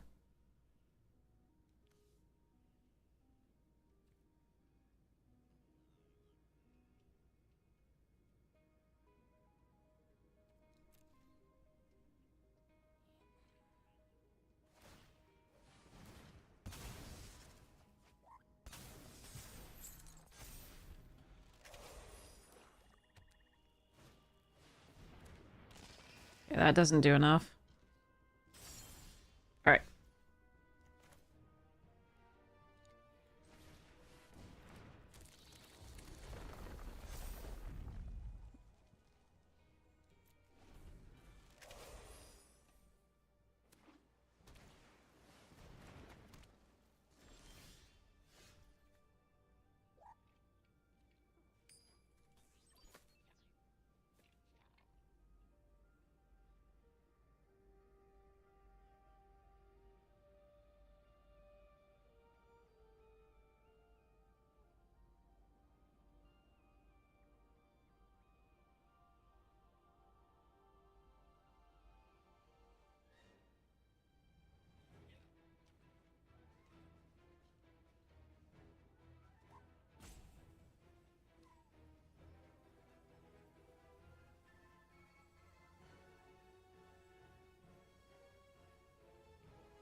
Doing this, it pumps this. I think that's fine.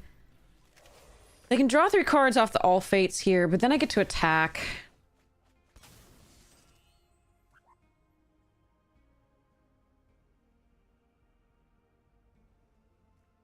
No, you didn't draw Cryo Shatter. Come on, you... Oh, come on! Grr. Well, it's a good blocker.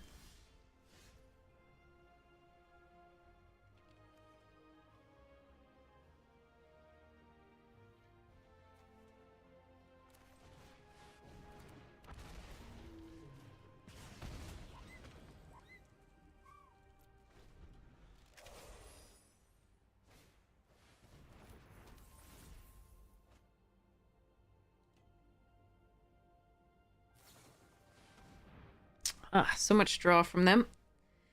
So the other option there was to attack the Skyward, and they double block. The damage goes face from either the 4/5 or the 4/4, and then do the dragon to finish off the other one. I think the agrarian attack was better because then this grew. Unfortunately, they did find the thing for it.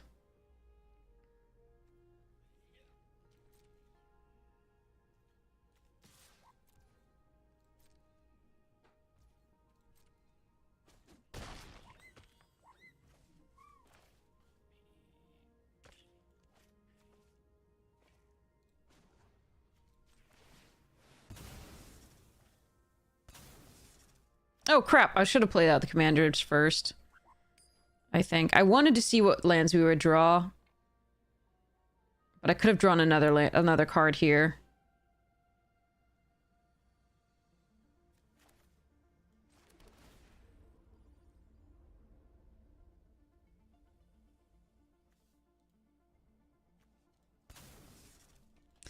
So I thought about it prior to it, and I didn't read the scroll. This is the first time I've ever sacrificed a scroll. So 7, draw X cards where X is the number of differently named lands I control. I should have played this out first. That would have been another land. But I was like, I'll play a land post and see if I play a 1-mana thing, but no.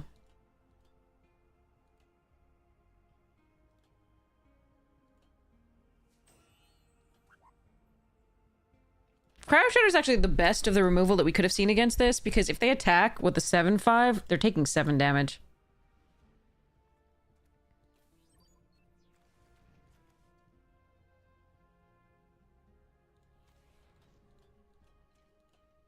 But yeah, this was a mistake. I'm sorry.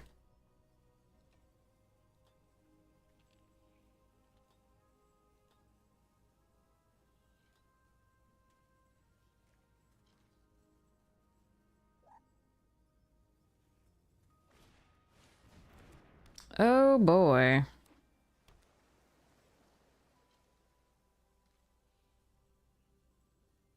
That's terrifying. Sea chip?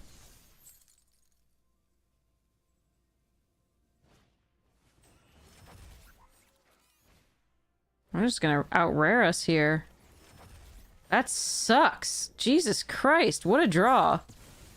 Alright, I can't beat that. That's ridiculous.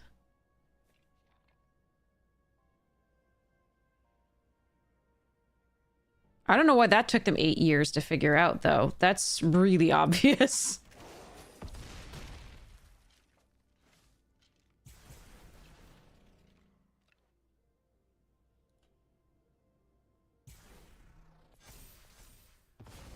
Does Godmaw win, though?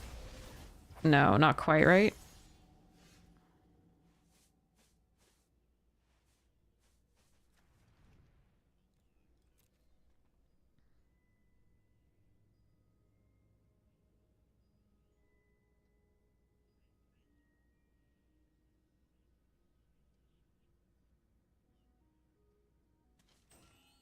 Yeah, that sucks. Okay.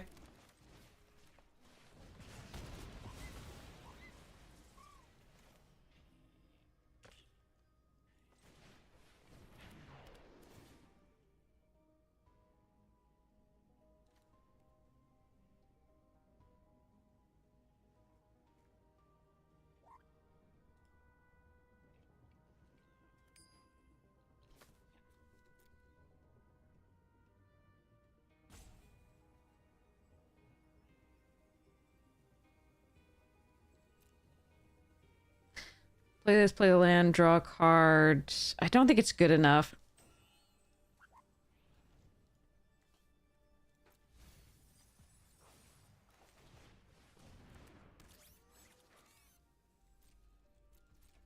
But yeah, that was dumb. That turn was stupid, and I don't know why it took them so long to figure that one out. That was very obvious. Oh well. Too bad. We tried.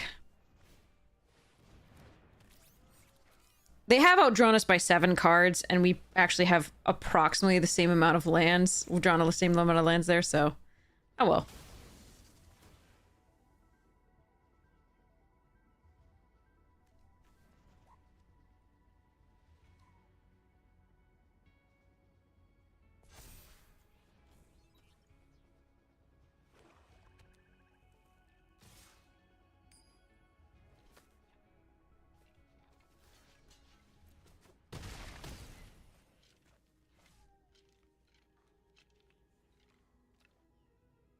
I couldn't tap one of the Mechans for the sweeper because they actually had this to tap down a blocker, and then I would have been dead.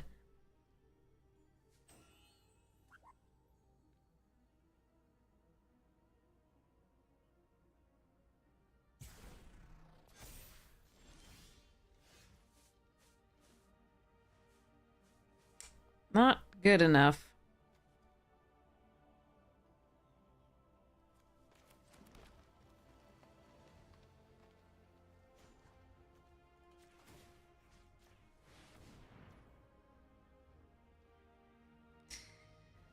Well, I'm still gonna attack. Get my 8 damage in. The 2 rares that turn were kind of sick, and then tapping down. Alright. Let's go to the next one. Ah, that sucked.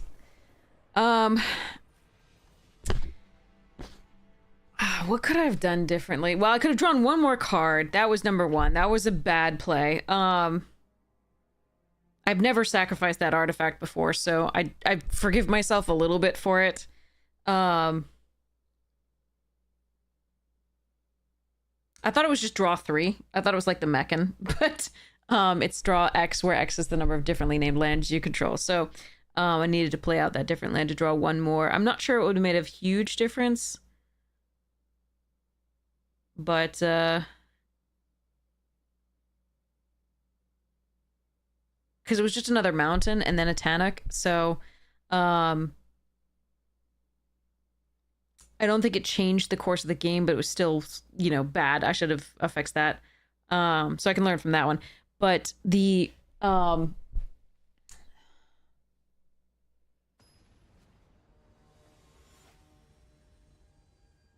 yeah, our most powerful cards were still in the thing, but like, yeah, their draw was just too sick there, I think. And I think ours was a little bit floody.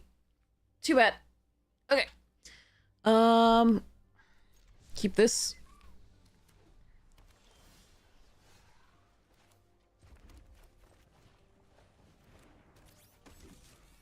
Go Harrier into Meccan.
Okay. Question there was whether to warp this in. I think it was better to develop the board out a little bit and get in for those damage. Sure.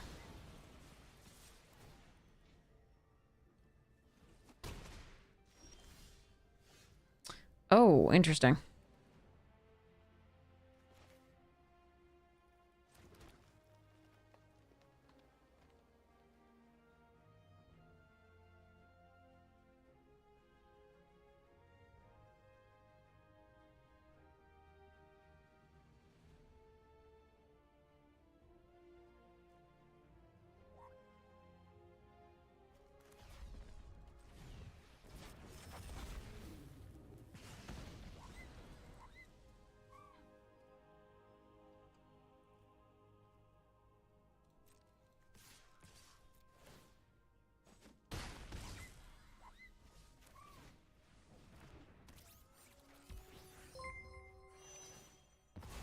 Hey, DeFore, welcome! So nice to see you. How was your stream? The rest of it, I caught some of it. Meccan.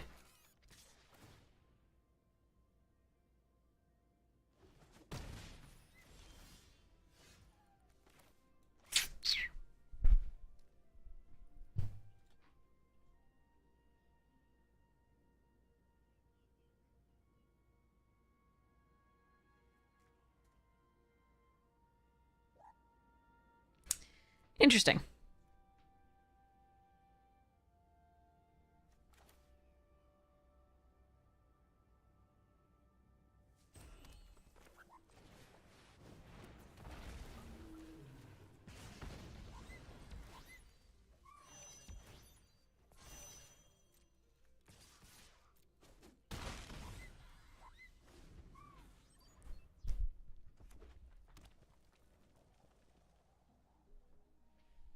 Okay.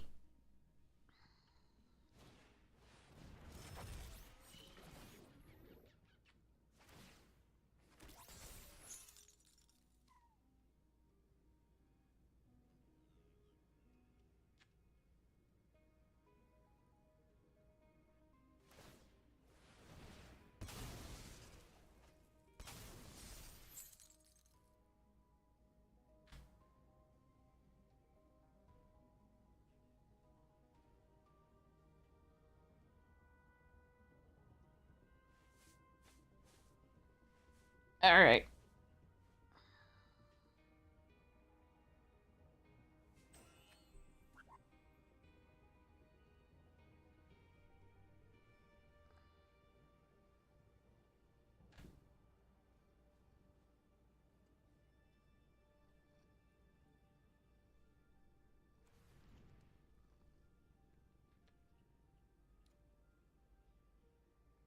Best draw is Pain for All.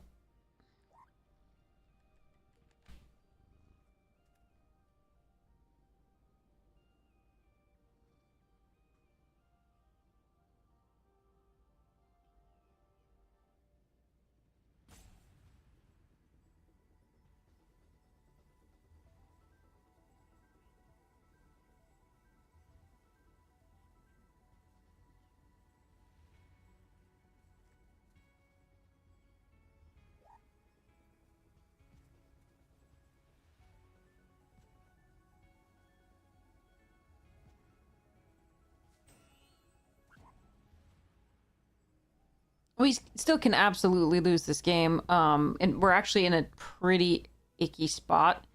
So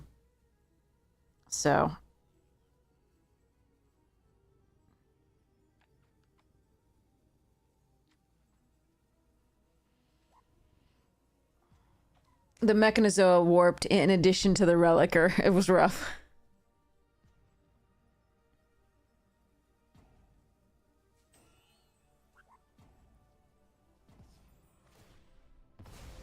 Oh, they really needed to attack with a Sentinel and Assembler there and just untap the Assembler, but okay.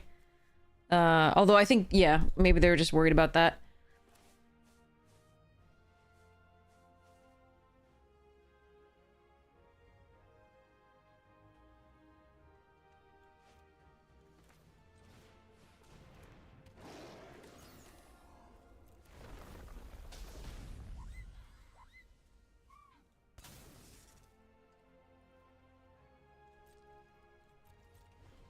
All right, we'll see what we can do.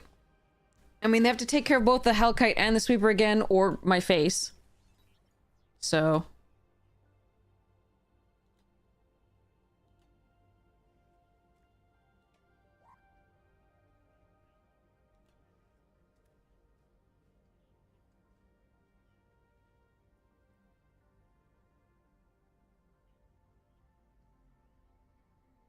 No, there wasn't Doomfish. If they had attacked, yes.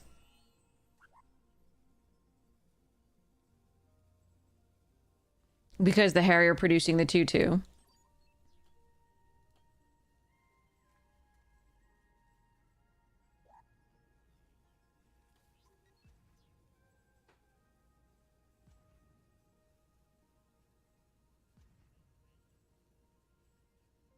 I think they might just be disconnected. That sucks. I mean, we don't know. We'll never know. They might just have had this game. But yeah, if they had attacked, it turns out it was lethal. So at least there was that. If they were, that was their plan, they were dead. With the Tanic plus land draw. Because we tap the Tanic down, and instead of a land, pay the 2 with the 2-1 attacker, and get in for the 1 point that we needed.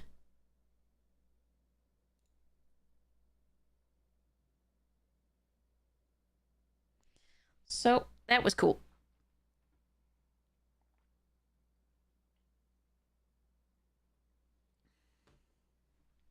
Okay. Whew. Yay, we're doing things. If I don't take the headphones off for like a little while and like fix the hair a little bit, the headphones press down. It's actually happening anyway, but like the headphones press down in exactly like one place, and then because as my hair is drying, and then it's like it's just like I have a headphone shaped hair. It's great. All right, this Cavaron's like, put me in, coach. God, this card. All right, not great. Not a great hand. I think we're gonna keep it, but yeah. Yeah, it's just like, There's just like an indent right here, and then it's just like foof after, like, because my hair naturally foofs, and then it goes like that. So it's just like every once in a while I'm like, take that off. Remember to take it off. It's what I get for like showering like right before the stream. The gamer dent. That's awesome.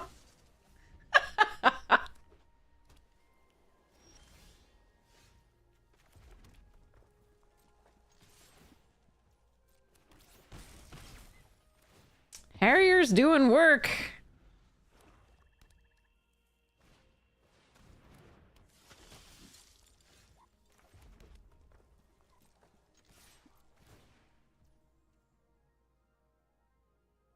Do I want to do it again?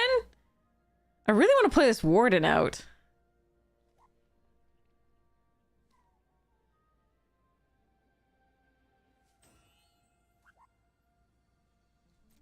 Let's see if they just want to trade out their 3-drop for my 1-drop. That's fine.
Stayed up late.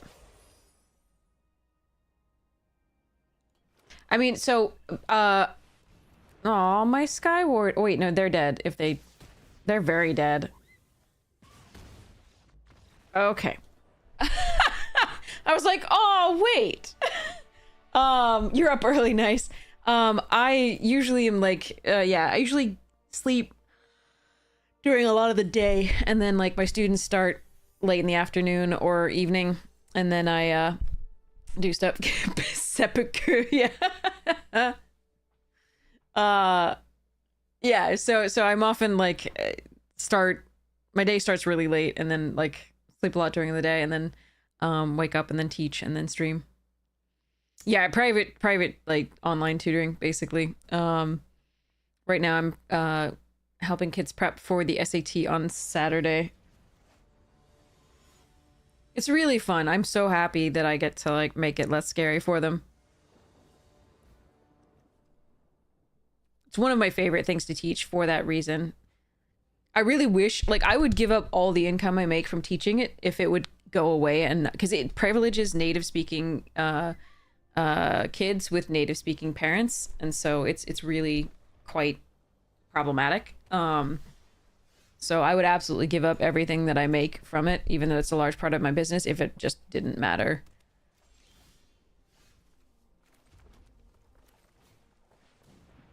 But given that it does matter, I'm happy to help kids get there. All right, I want another land for this really badly.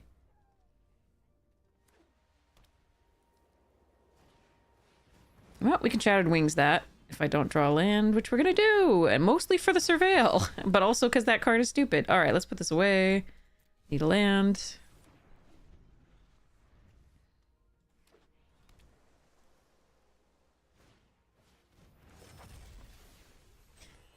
If they leave up counter magic, I'll play the Tapestry Warden out first, because that one's less important to me than the Agrarian, but I really need that land. Come on! Alright, well, the deck is 48% lands. I would very much like to get that.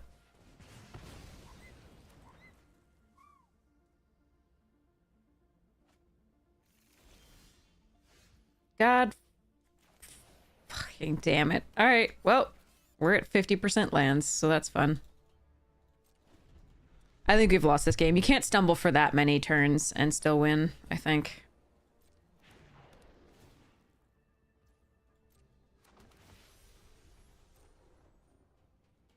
We'll play it out, but yeah.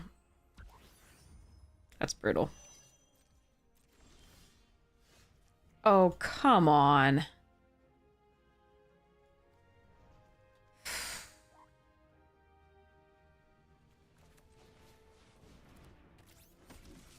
I'm playing this against a set of Siege Ship because if they have removal, which by now they almost certainly do, don't care as much about this. It can also get in with Vigilance, so, and that's really important right now.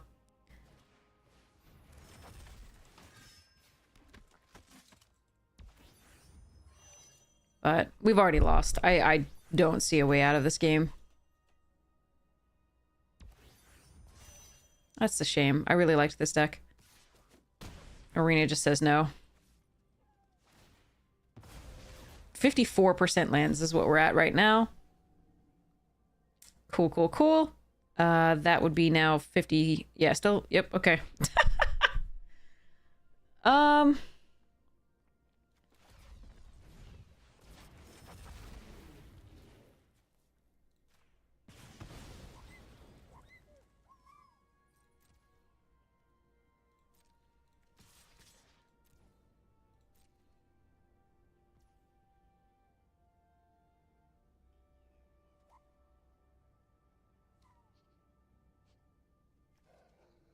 So this is actually only going to give it +2 because of this.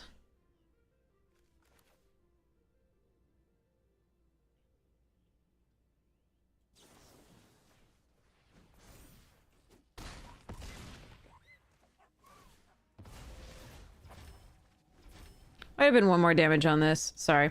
It doesn't matter. We have lost. I'm just playing around for shits and giggles right now. It was more that I didn't want this bounced or this bounced either. It was just like I'm going for either one. I have no outs.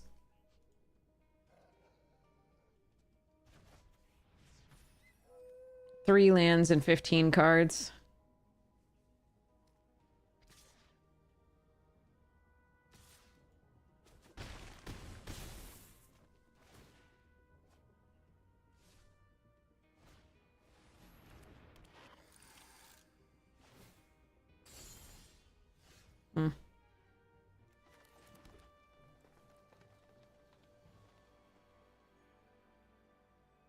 Yeah, opponent could lose internet connection. That is very true.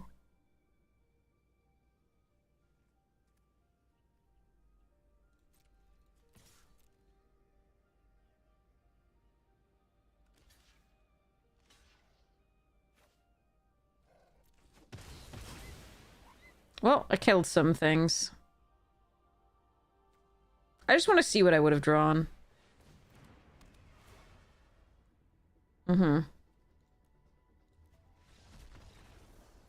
Yeah, well, that's Arena for you. Pretty sure we could have had a really good game there. Oh well. 4 wins, not too bad. I do think the deck deserved better, but oh well. Oh well.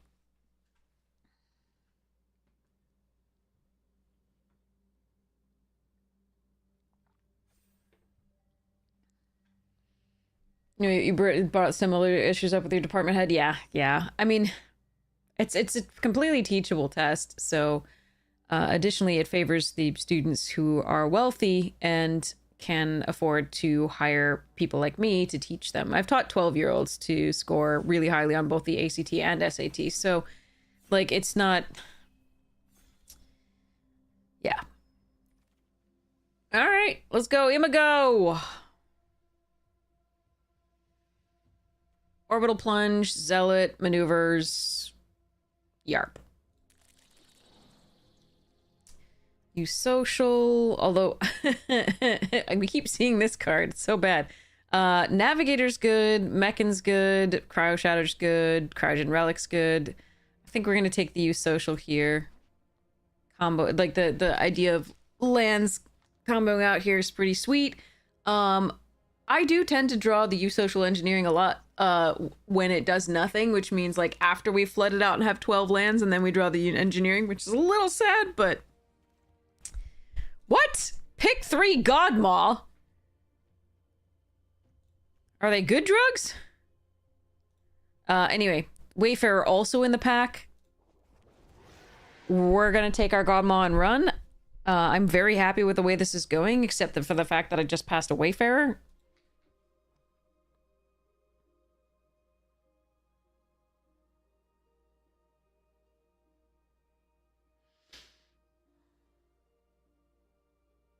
Hey, August! We actually didn't do any direct runs yet, or I don't even know if we would have the option to do them right now. The last time we had the direct, we won 3 boxes basically for the cost of 1 entry. The number of, attempts that we did, etc. So we netted, like, for the cost of 1 entry, we netted like 58 or 68 packs. I forget what it was, plus 3 boxes. So I feel like it's pushing my luck to try more. I will do it if chat really wants it, but I feel like it's pushing my luck. So, all right. Galactic Wayfarer here over the rest of this stuff. There's obviously a Zookeeper Mechan, which is pretty sweet. But I would like to stay in the blue if possible. I wouldn't mind splashing this. The Zookeeper Mechan I would take if it wheeled, depending on what we see as far as red goes. But yeah, the Galactic Wayfarer is a nice pickup.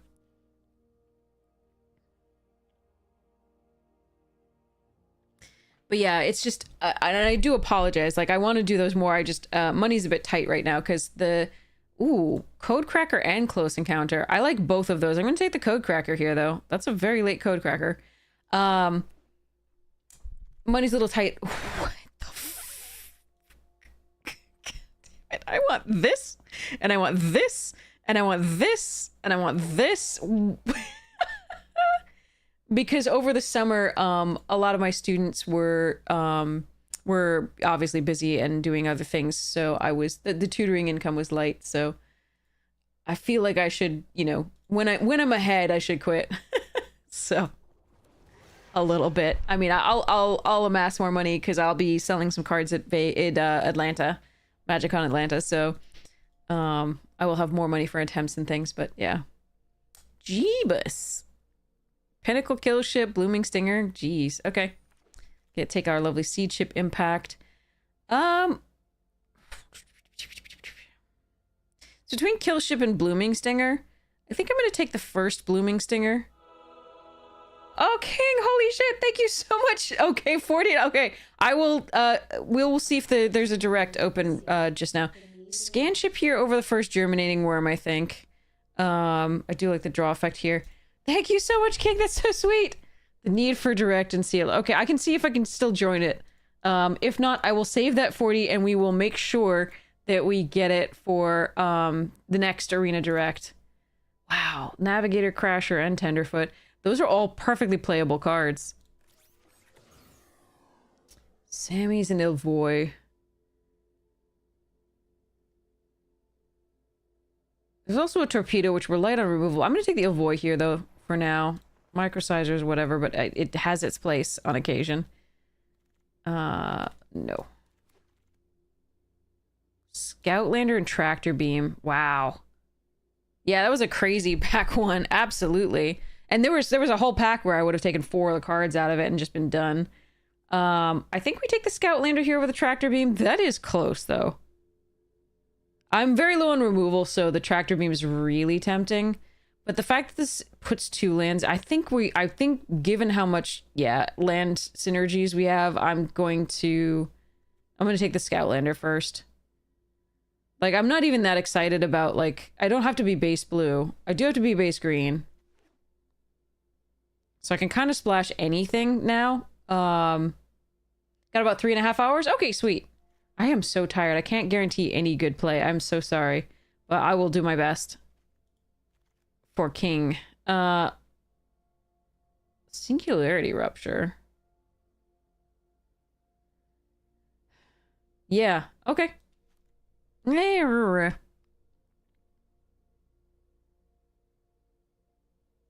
Yeah.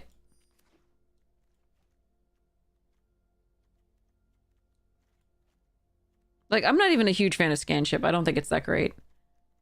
So these three are the ones, like, I can always splash this. That's always fine. But these two are the ones I'd be a little bit upset to lose. I mean, this is okay with a U-Social. In general, we're not going to have that many artifacts, but that's okay. We could also take Mech. Yeah, we'll take it. It's a flyer.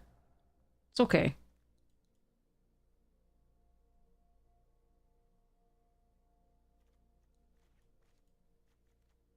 Puppy skipped. Yeah, well, it may wheel. Don't worry.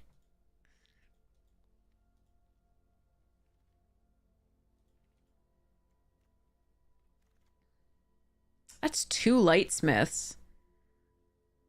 Sad we don't have that. It's just a cryogen relic here.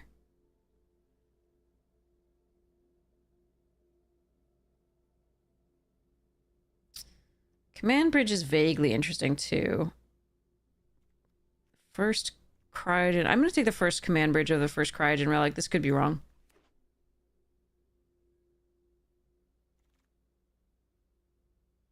Huh.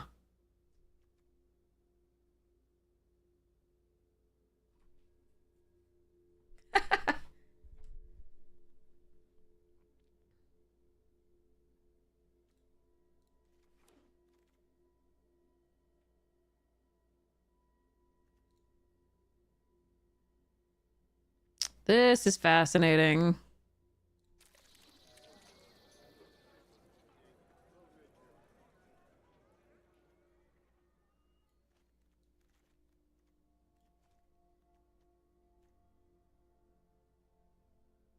Two seed chip impacts, or a seed chip and a cryo shatter.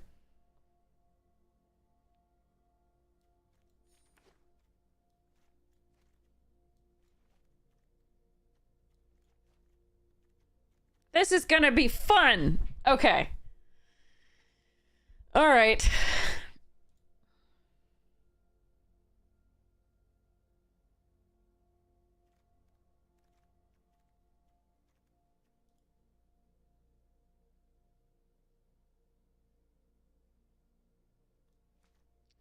I like this over the Fate Maker currently. Tractor beam freaking wheeled? What the actual? What? Green was open, but like, was blue that open that the tractor beam would wheel? What is happening? Are you all fighting over like red black and like mono? I don't understand.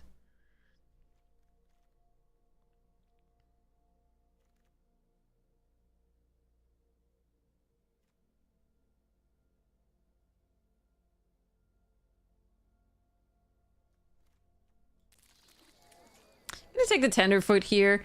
I'm not sure how much I want to commit to like an artifact sub theme. This one just may not be as aggressive as we need to be.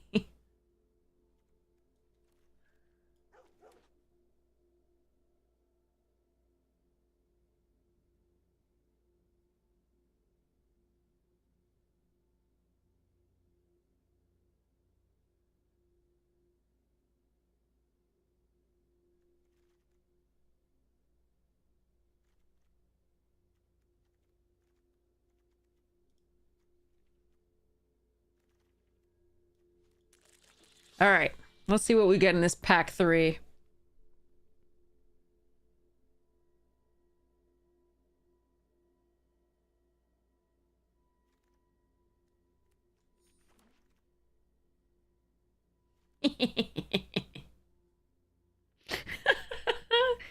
mm.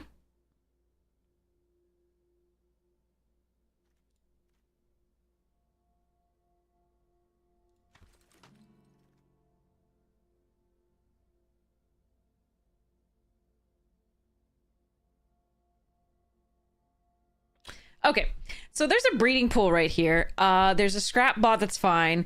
There's a Nova Hellkite in this pack, which is really interesting to me. Like, I don't like Menomina in this deck. This kind of whatever, you know, operatives, whatever. Infiltrator's kind of whatever. How many colors can I go is the question, and I think I'm about to try to answer that. And I'm sorry, chat. This is don't do this. What the? How many God Maws is too many God Maws? I think 3 might be too many. I think I should take the Wayfarer here, or the Fumarole. And I think it's the Wayfarer. Is 3 too many? I think it's too many. I think I'm going to take the... God damn. There's also a Cryo Shatter, and I do need removal, but I'm going to take the Wayfarer here. Okay. All right, all right, all right.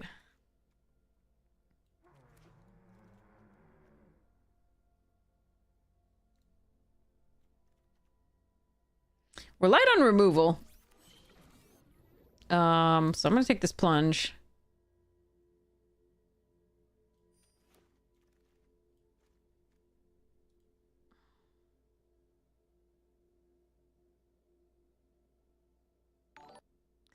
This is fascinating.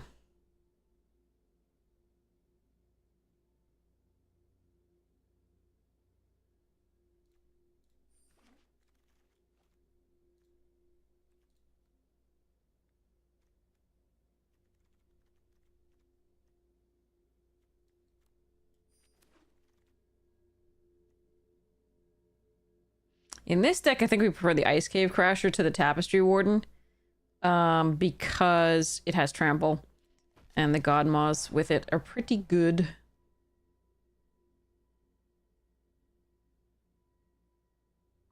Here I like the Fate Maker now to pump like one of these on the attack.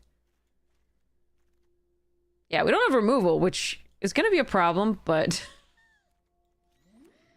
I'm gonna have fun anyway. This is a little hilarious.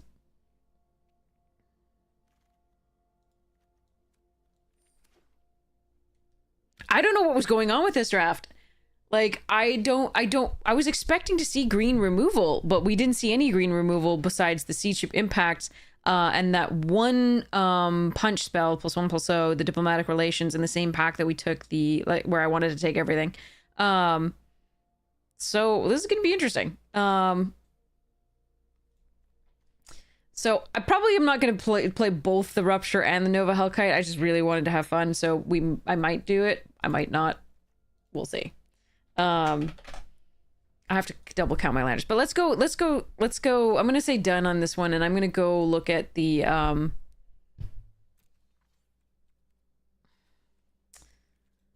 see what the Arena Direct is doing. All right, we have one entry for this. Let's go. Thanks to King. Let's go. Okay, open. Thank you so much for that unbelievably generous donation. This is crazy.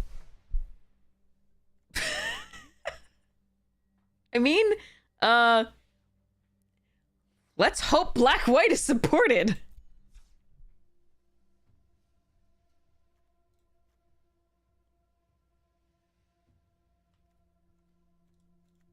So far, so good.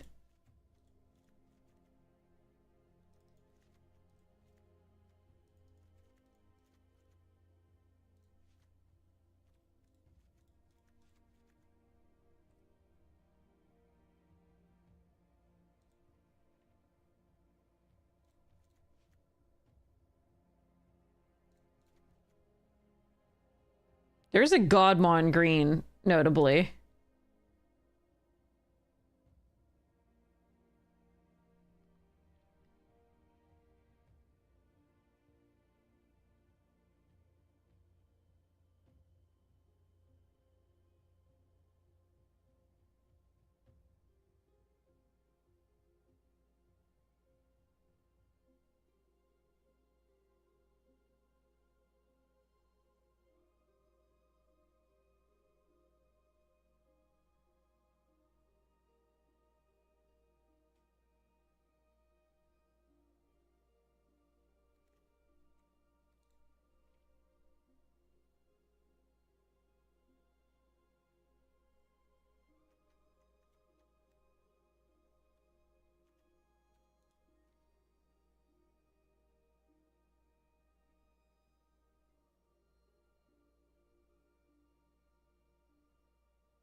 Hmm.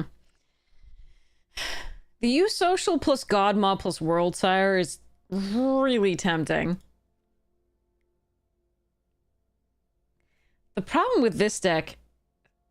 Happy Monday, Lirazel! The problem with this deck is the Archenemy's Charms are going to be a little tough to cast.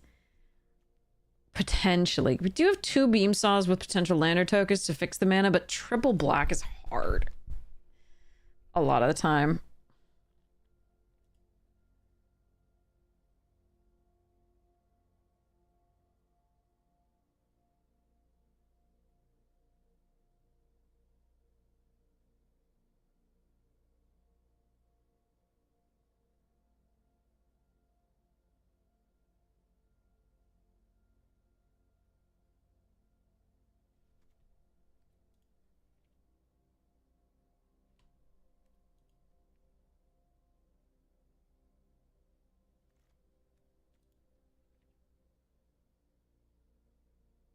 This is our first try of the direct, yes. For this time. We, of course, still have those 3 boxes coming to us from the other one.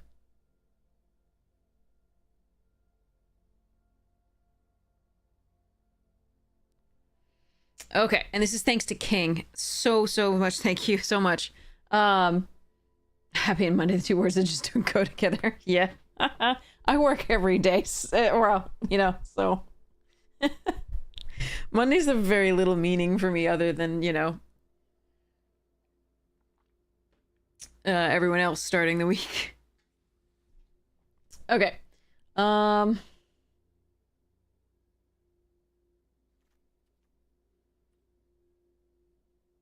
I think we're not gonna try the green. I think... Because we would combine it with the black, and then we'd splash the white for, like, Servandum and Servandum, probably. Like, that would, I think, be the build if we were doing that.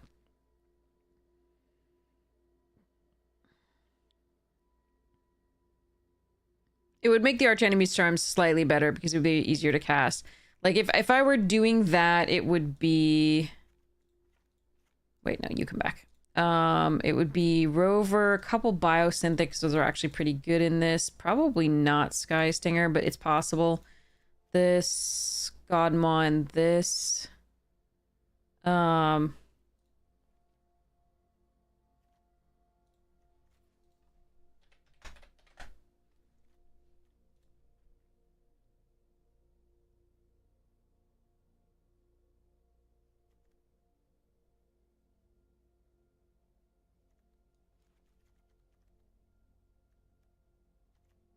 The other one I still like better, of course.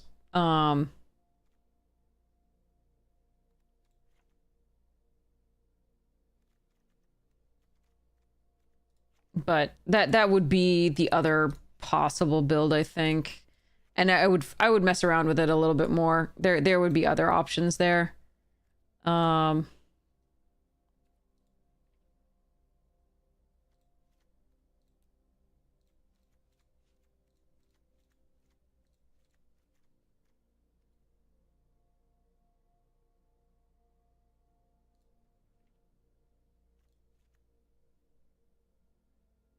Okay, let's see what we got here. All right. I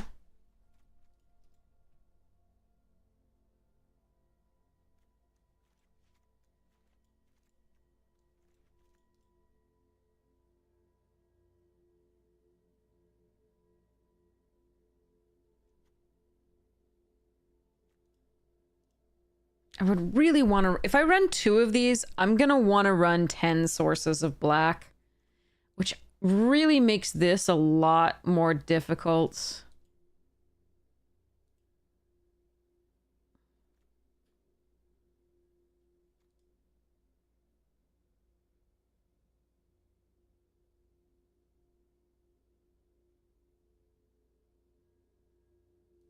But I suppose we could cut Seam Rip in that case.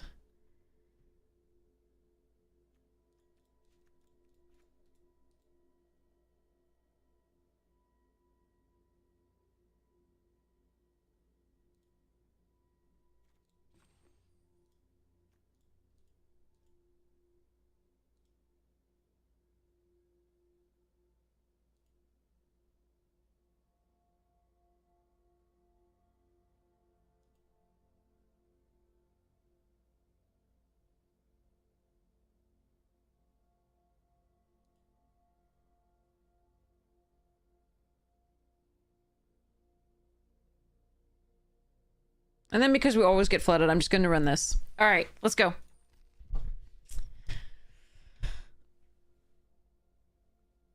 Okay.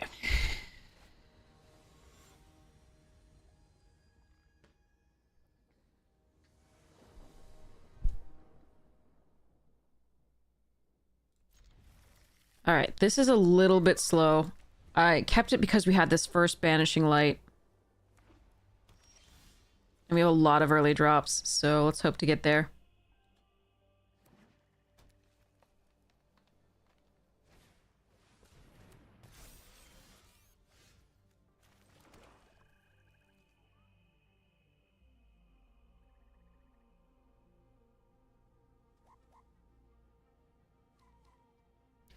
So this is going to be a really greedy use of this, but I have plays for the next 2 turns. So this is actually what I'm going to do.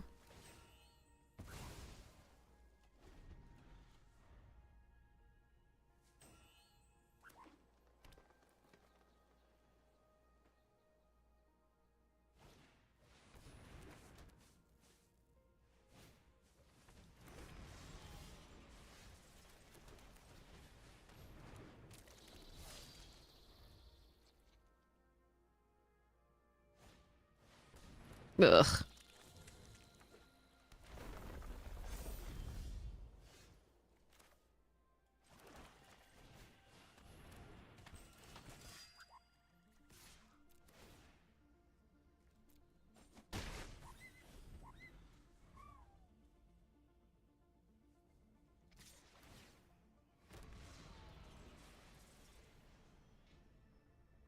+1/+1 and indestructible.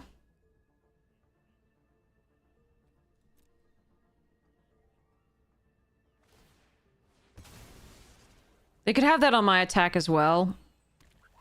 But I'd rather get the +1 on my attack here with the life link and so on, so... Okay.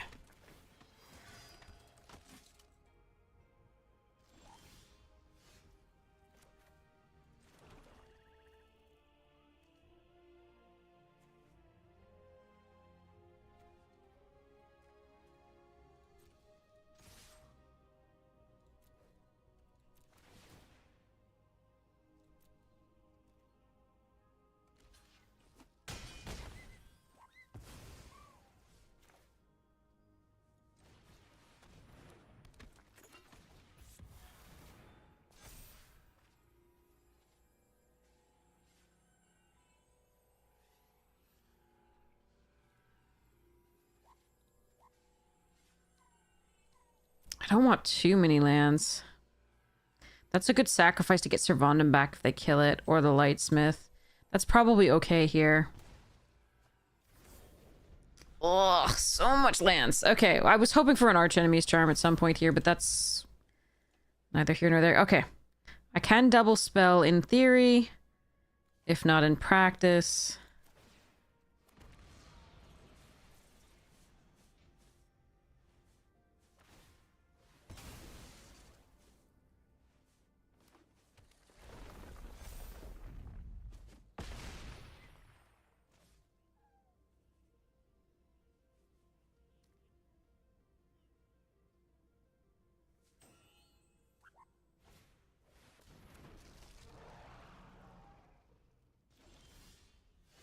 Hmm.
I should have paid attention to the double strike. I should probably block.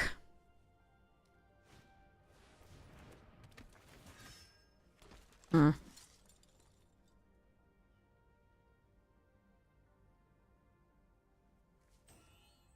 I want this Servana, but like, whoa, Jesus. Okay.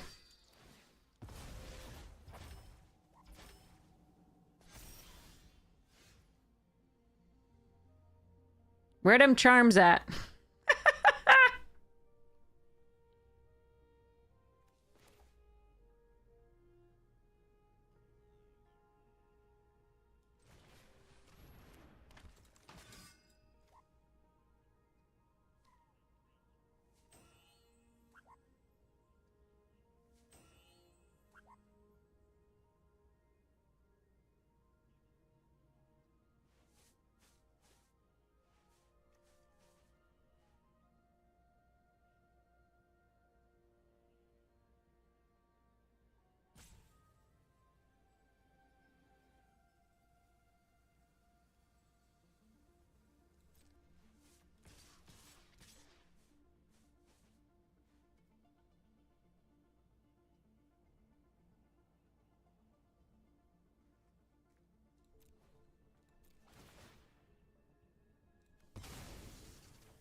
Jesus.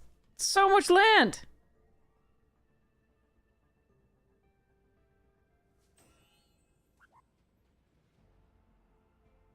Why?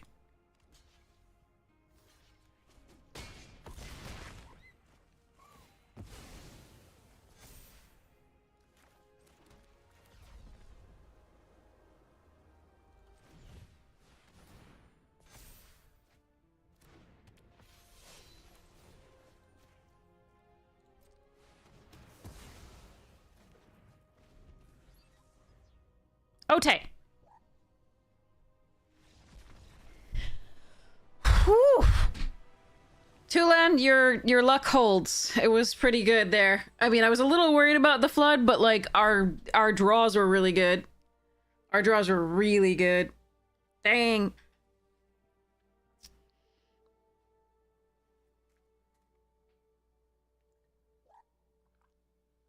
Okay, so to do this, I'm gonna go get a I'm gonna go get a Coke.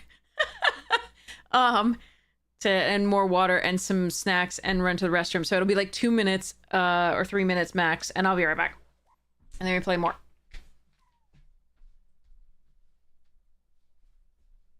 Take my empty tea mug.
All right, still need to use restroom. Be right back.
Okay. Alrighty then. Yerk.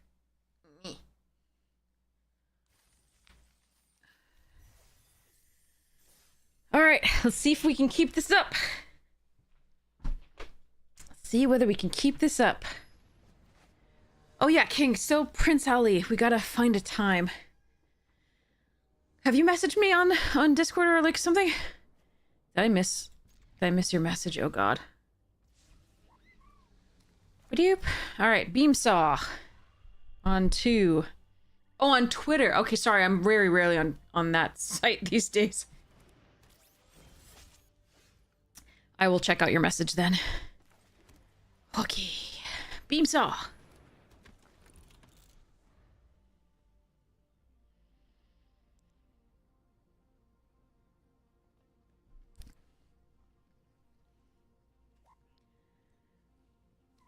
I am so sorry I missed it. I have not been on Twitter for a while. I post to Twitter via Buffer, but I don't actually go on Twitter because it's so cool. Alright,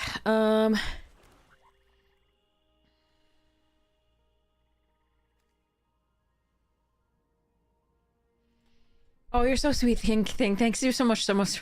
This is so amazing. Okay, what am I doing here?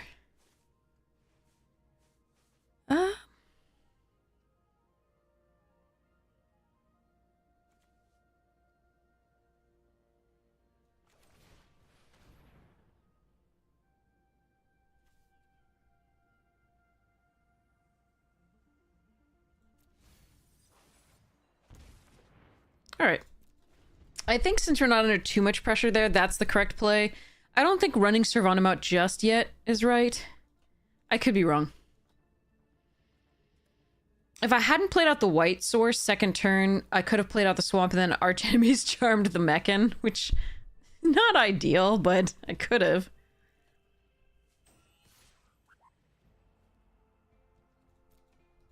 Here I'm going to Dubious Delicacy it, most likely.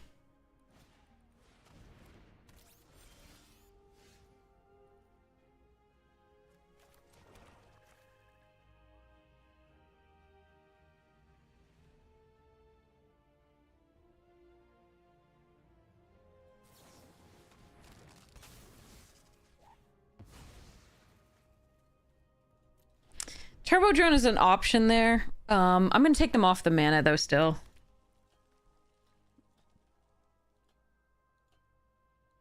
I don't like my start here very much. It's just awkward overall.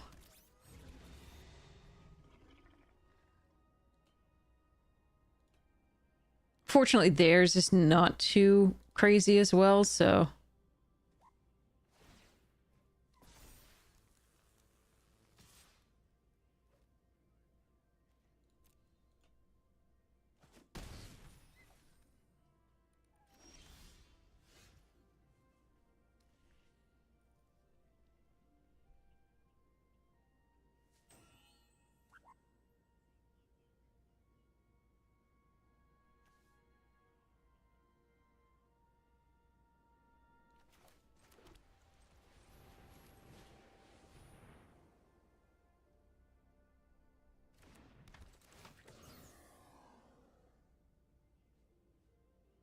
It hit! Nice. Now, this is telegraphing what we have. Which is fine.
There were a lot of options there. I'm sorry. I was thinking really hard.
They can't kill me with the wrath that takes all my things and swings at me, thank goodness. That's part of why I'm not playing this out. I want to use the delicacy.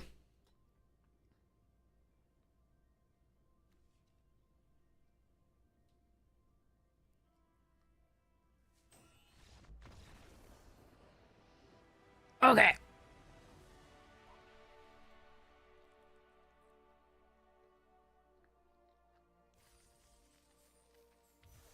When to station, when attack.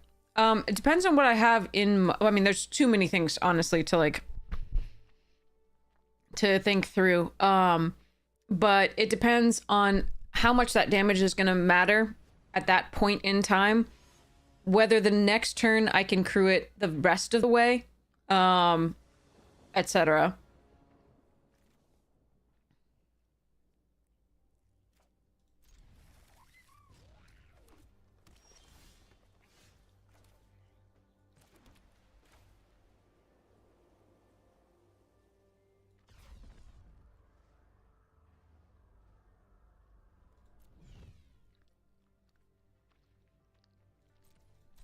I'm actually going to play out the Prospector, and then probably another Prospector unless I need to Banishing Light something. I think I'm actually going to say the Lightsmith with Halia here.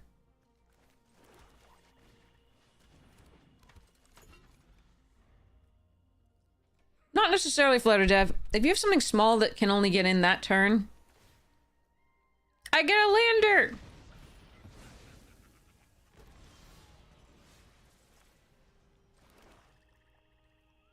Um,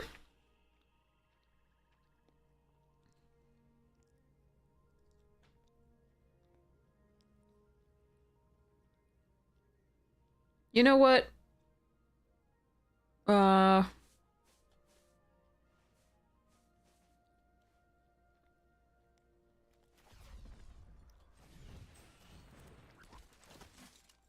Alright, so I missed out on one life in the early part of the game. I think I want to play this here. The Archenemy's Charm's... If they don't have a plunge, the Archenemy's Charm is pretty good coming up.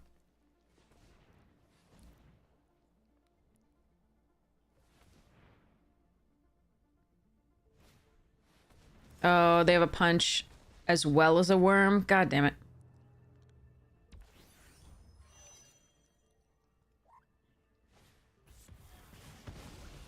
Oh, that's stupid too. Alright.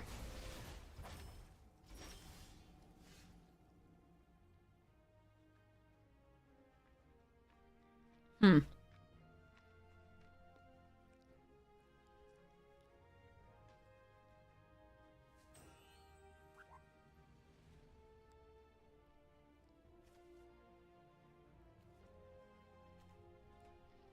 Alright. Oh, man. Hmm.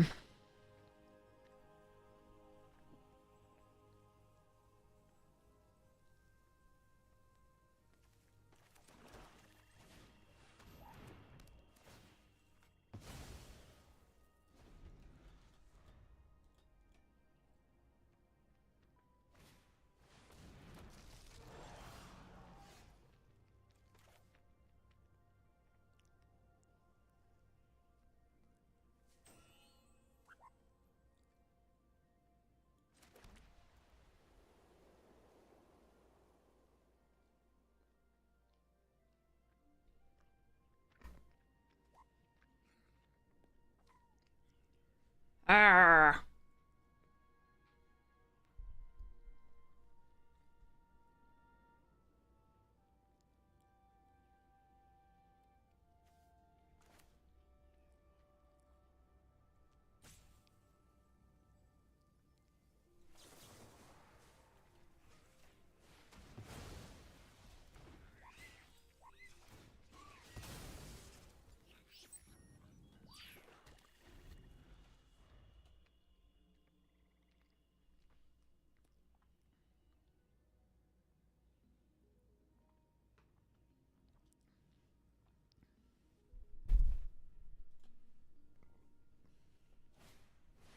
Ew.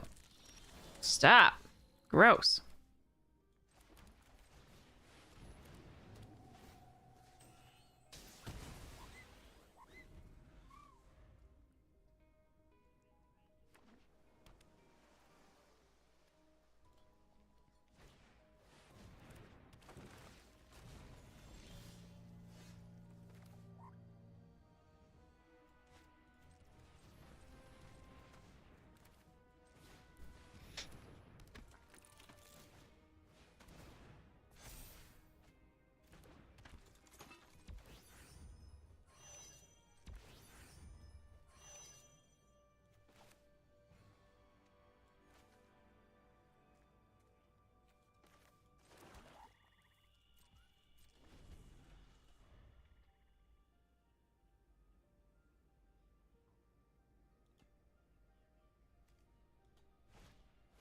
Yeah. Rough.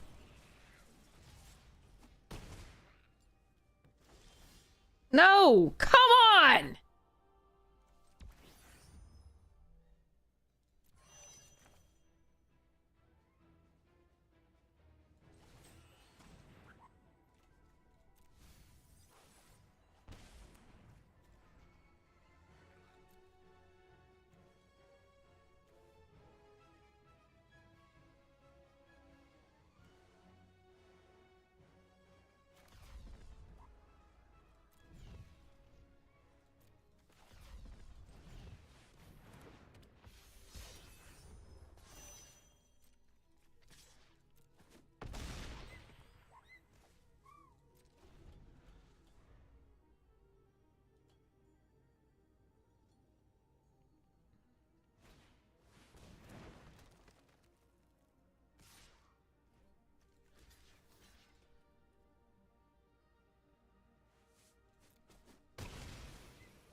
I think the best thing is this is going to be doing is absorbing that damage and allowing me to thin my deck.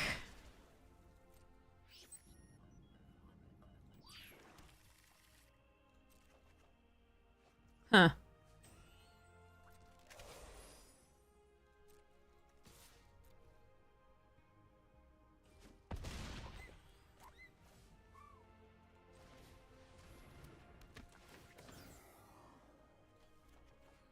It hit twice. Holy shit. Sorry.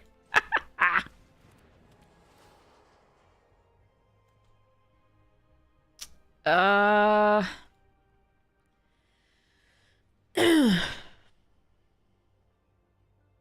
It's two blockers, but we have Gravkill, Vote Out, Allfate Stalker, Servandum, Perigi Beckoner.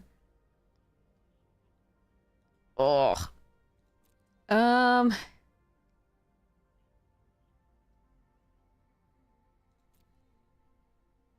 No. Okay.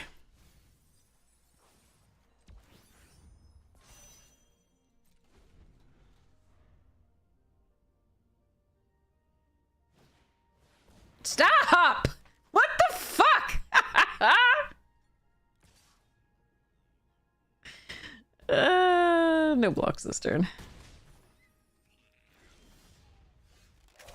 Alright, thank goodness.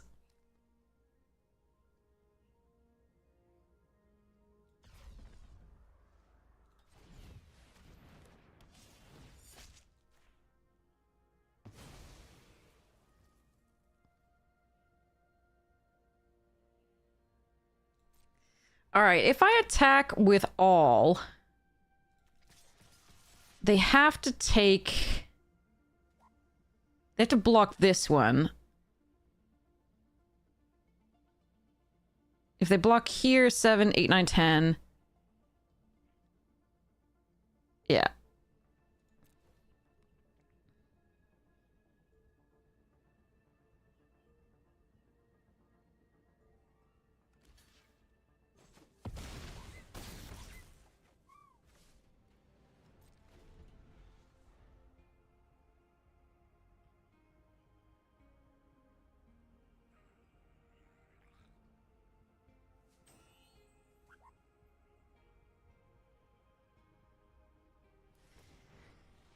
Oh.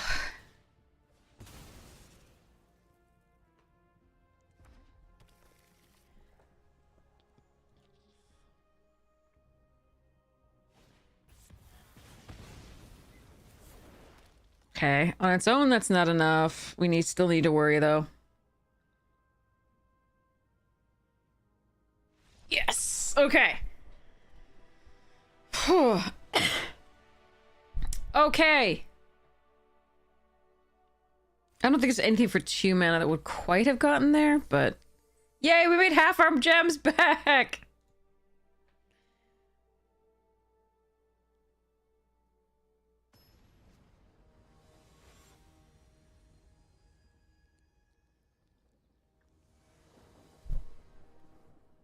Oh, no. This I have to mulligan. I love Archenemy's Charm. I have no pressure, though. You can't one-for-one remove with no pressure.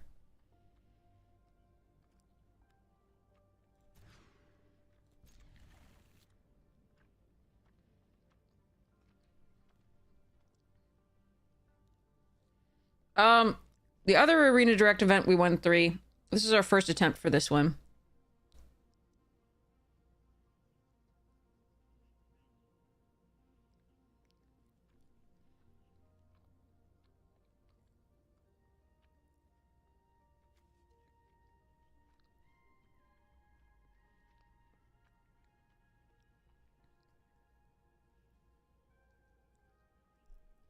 God, I don't even know.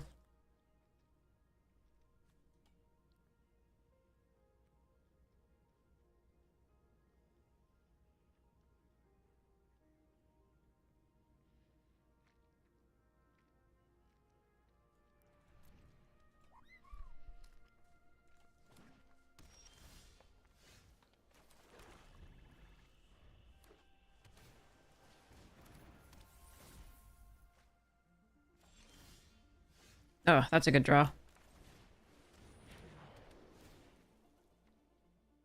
Hmm.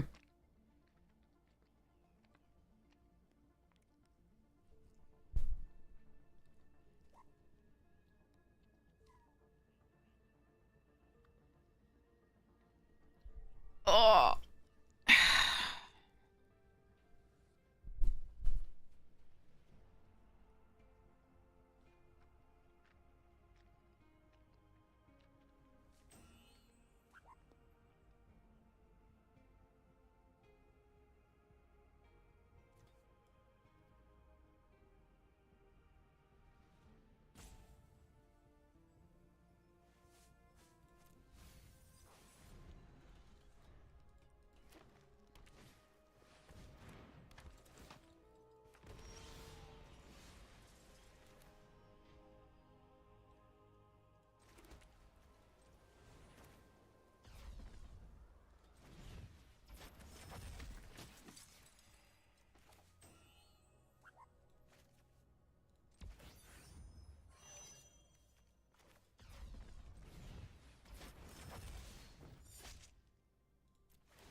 Wait, didn't I gain 3 life? What, it was the beginning of the end step, so it already checked. That's probably why.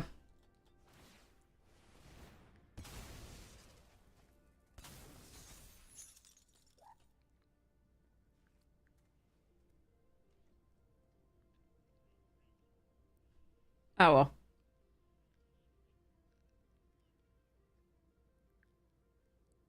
I need the lance, so I couldn't keep the beckoner as well. Sadly.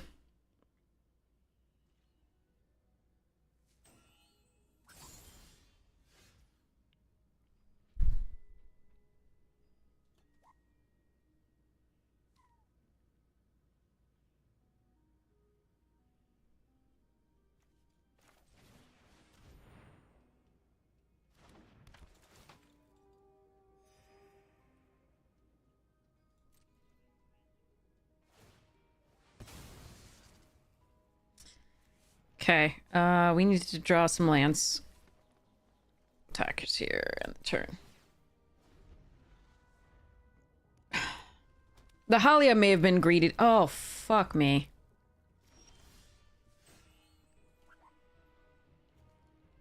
Well, I think we lose. Unfortunately.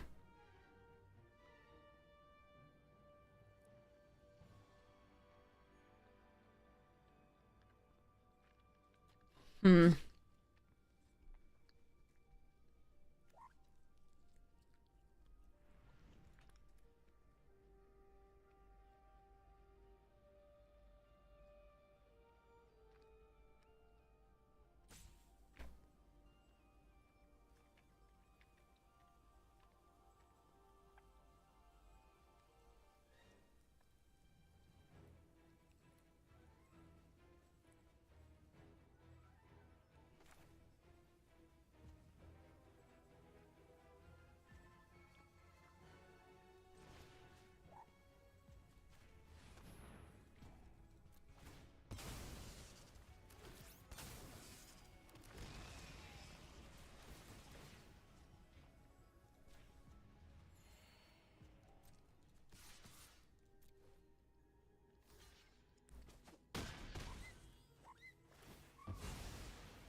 Yeah, I'm regretting so hard that Banishing Light. You have no idea.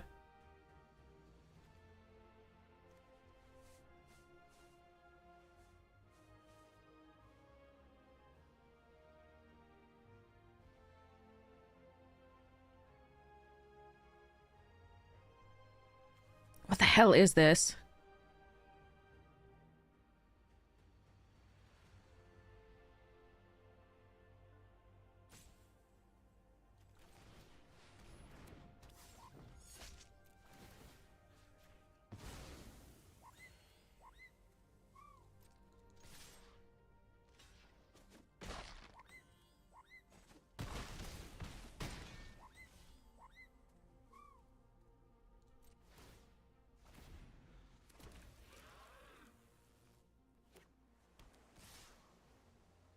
They have a Wrath?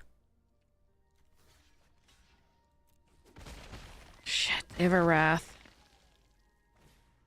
Fuck me. Okay, well, Perigi Beckoner survives this. No, it doesn't, because they killed Perigi Beckoner. Oh, wait, it does. They killed a swamp. How do I get through this? Fuck. I can do this and the hymn. I think I just need to play the Sunstar and go. Oh, we had a shot. I thought we had a shot until they played that out.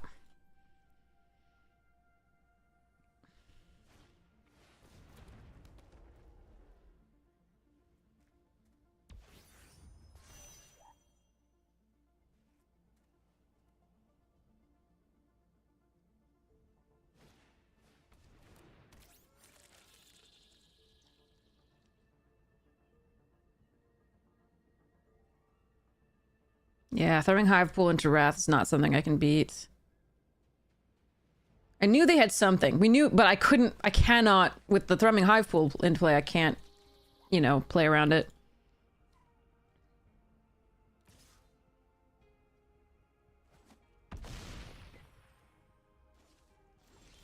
So yeah, we just lose here, unfortunately. There's really nothing I can do.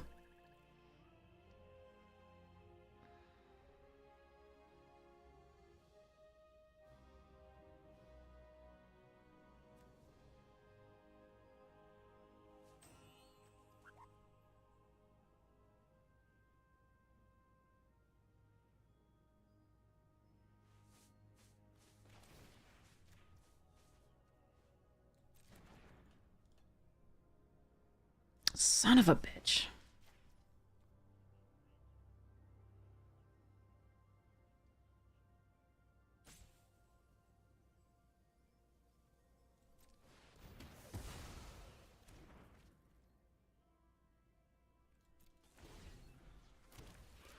God damn it. How do I beat that? Like, there's no way, right? I mean, it turns out that keeping the All Fates over the... I just needed threats and stuff, and the All Fates would come out sooner over the Banishing Light was everything. Okay, well, get fucked me, I guess. Alright, that sucks. That sucks hardcore. Alright.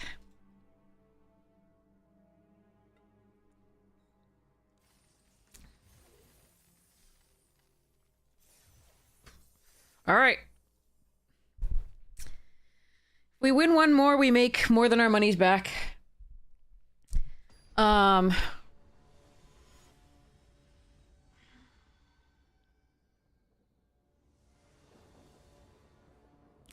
is it that I put 10-7 and we have more plains than swamps every time?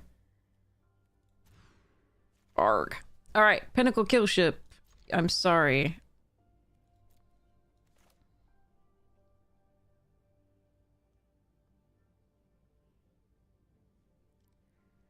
Last time it was the case too, last game.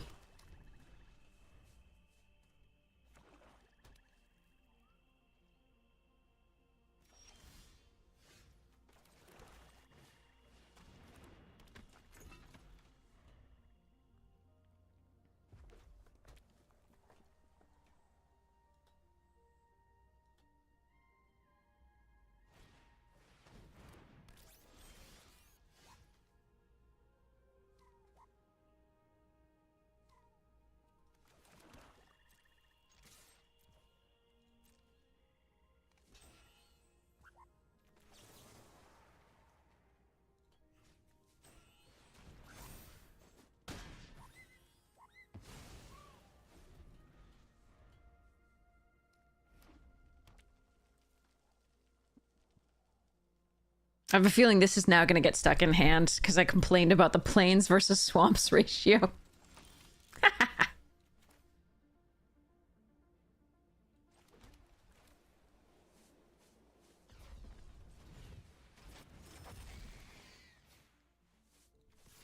They were going to block here anyway, pretty clearly.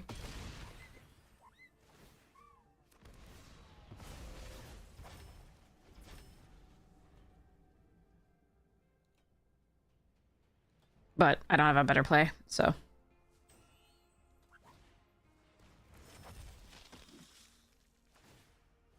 Okay, that's fine.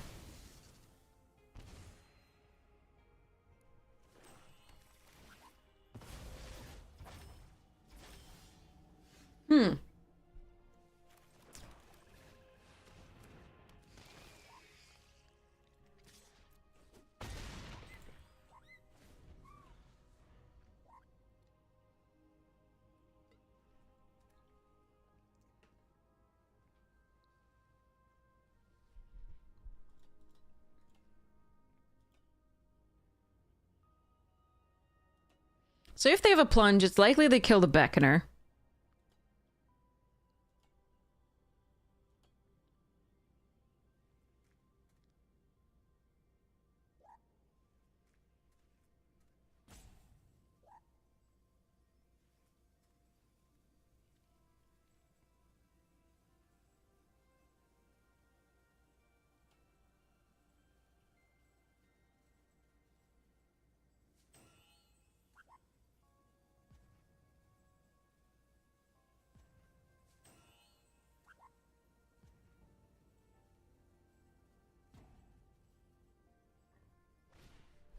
All right.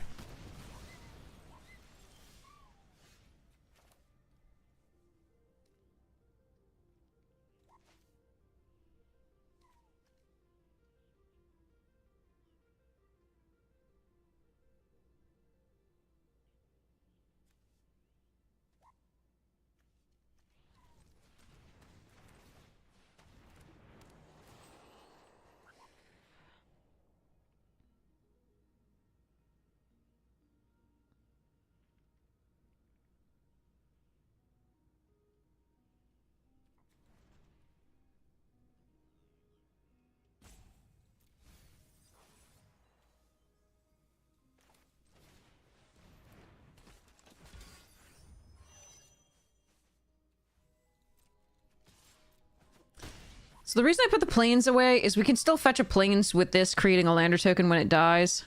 In theory, unless they have grav kill.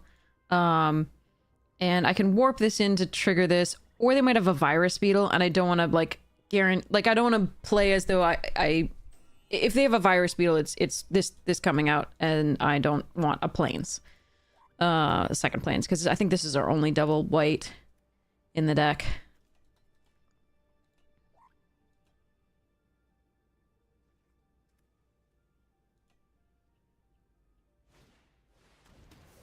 Okay.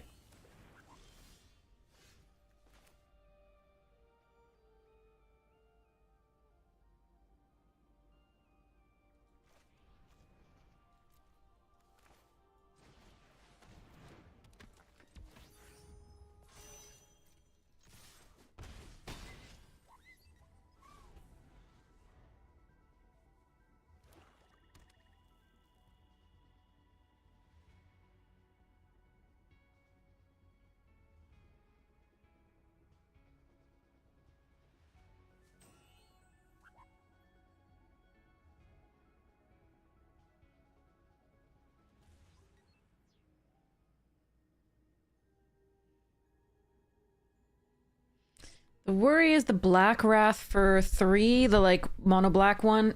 But I still get a 2/2 off the Monoist in that case, and I get to fetch up the white source for this off the Prospector.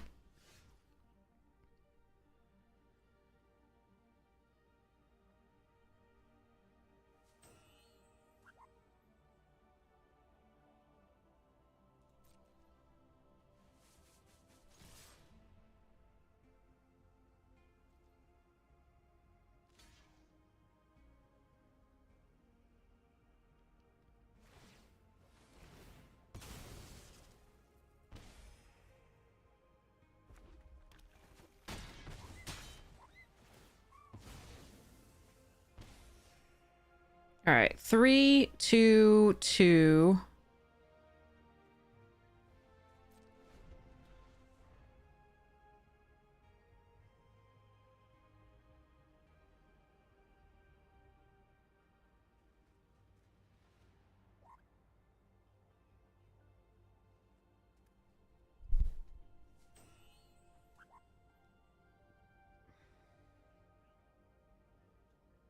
We keep the land in hand as protection against a virus beetle.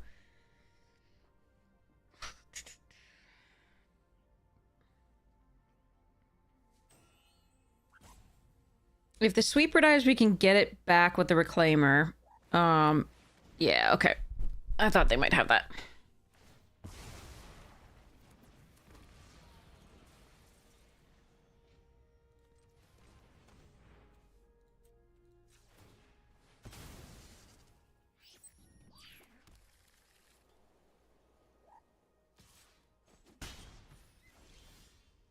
Oh, well, that's just game.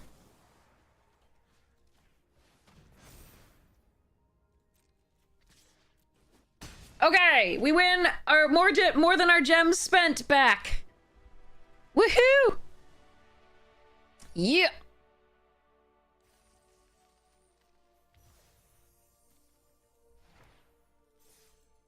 So we're up 1,200 gems and 16 packs.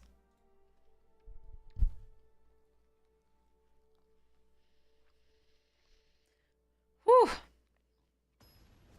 Happiness.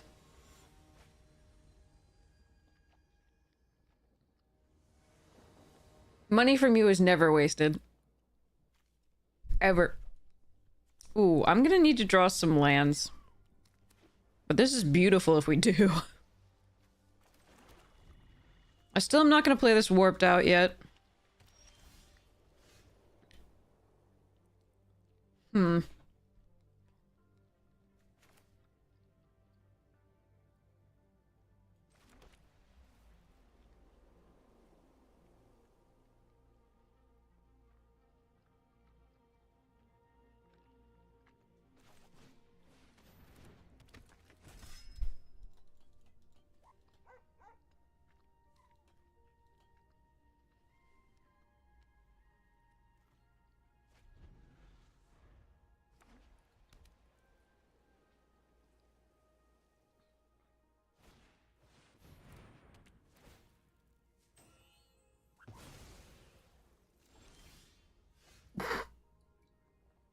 Alright, I'm not ready to have the Banishing Light war with them yet.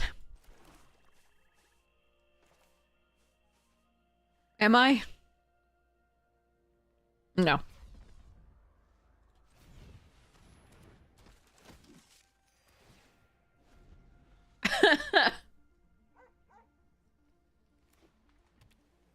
Alright, let's see what happens.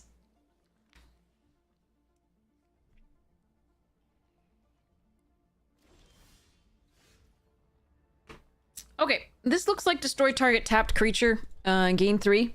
So I'm just gonna play out a Grav Pact and pass. Grav Pact and pass.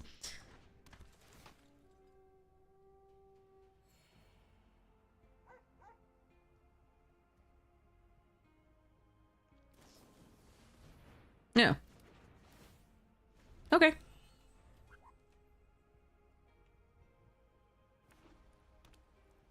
We do need to draw some lands. Okay, that I need to kill.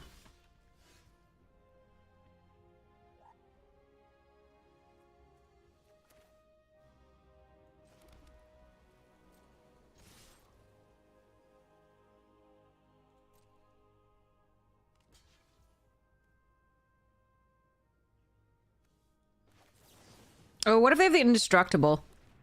Let's go next to damage. I'm fine with this trade. We've got Scrounge right back. And I think we use it here.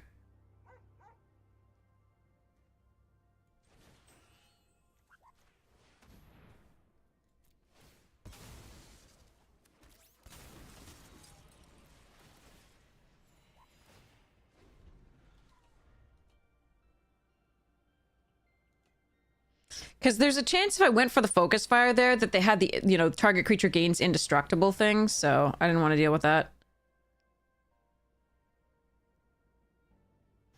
Oh, that's annoying. Lance! Lance, my friend, Lance!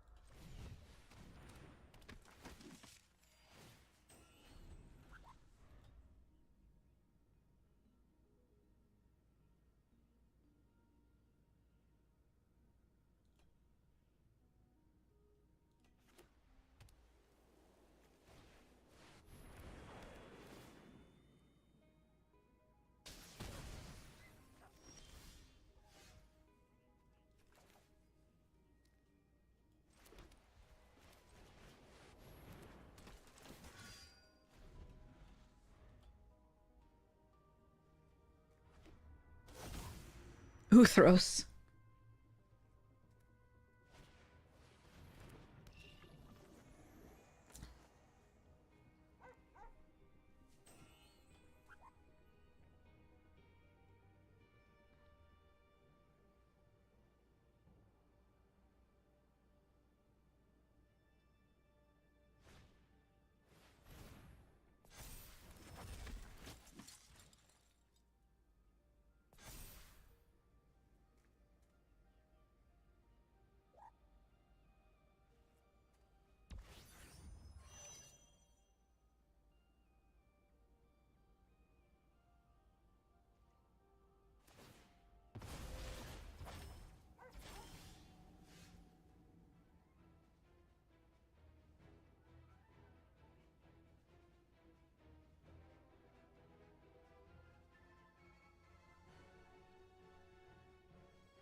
I could have done this and this. I think we just go here.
Okay.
Attack for 7.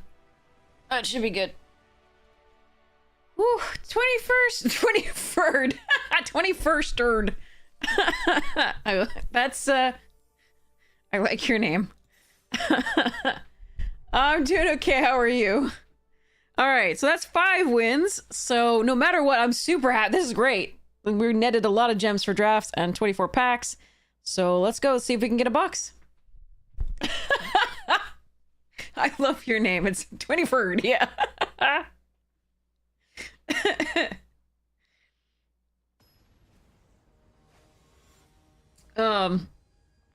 Okay, so let's see if we can get a box. If we can't get a box, no worries. We've already done way better than I thought I would. And I did complain about not having planes, of course. I don't think I can keep this hand. The Dubious Delicacy is really tempting, and if we draw 1 planes, this unlocks the hand. It's so good, but I only have 7 planes in the deck, so I think we have to mulligan this. Woof. Okay. We'll pull the planes here. We'll keep this. The Wormwall can help fix our draws. Okay. Swamp.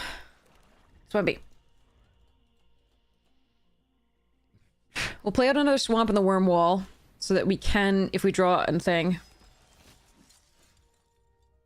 Okay, that's an aggressive start.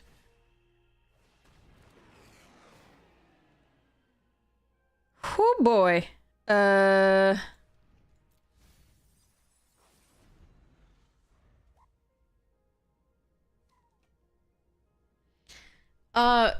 You didn't win it. Unfortunately, it would be, I mean, unless you were like a poker game, because I met the person actually who sold it to Post Malone. It's pretty cool. I'm gonna stem the bleeding here, but we probably lose this game. But yeah, the one of one ring is you know who unpacked it? Yeah, I met the person who opened it. It was a cool person. All right. I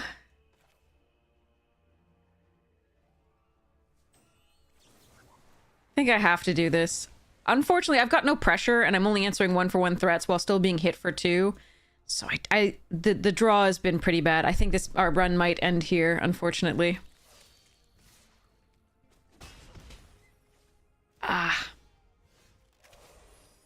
But we're gonna play it out and see what we can do. I think we play out the planes here and the color.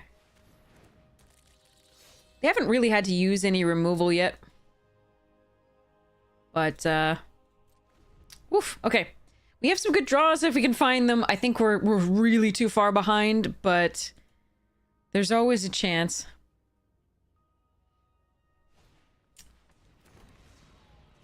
Stream yourself walking into a volcano and tossing the card into it. Yes. Several people said that. That was a fun. Okay, so they're going to have focus fire here, most likely. We are going to block here and see what they do. Yeah.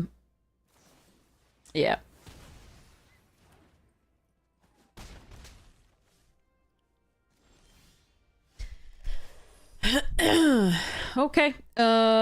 Beam saw.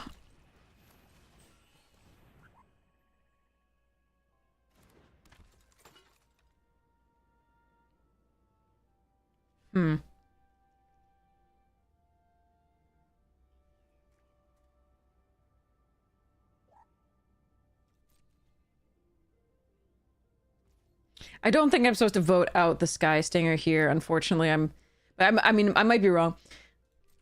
Oh well. That's too bad. I really don't think this deck deserved to end this way. But our draws were not great here, and we had to mulligan. That's okay. I'm super satisfied with where we ended up. Except that I think the deck was probably a 7-0 deck, and maybe I shouldn't. Maybe I should have kept the opening hand. I had nothing to do, and we only have 7 planes. If I had 8 planes, I would have considered it, I think.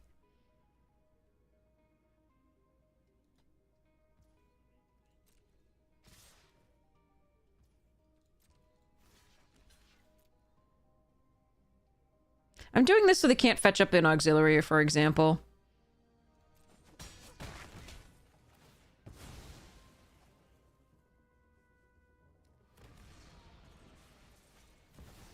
Oh. Fun.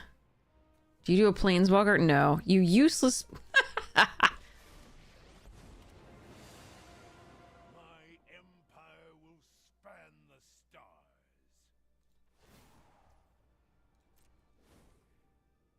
Make yourself useful.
Work harder.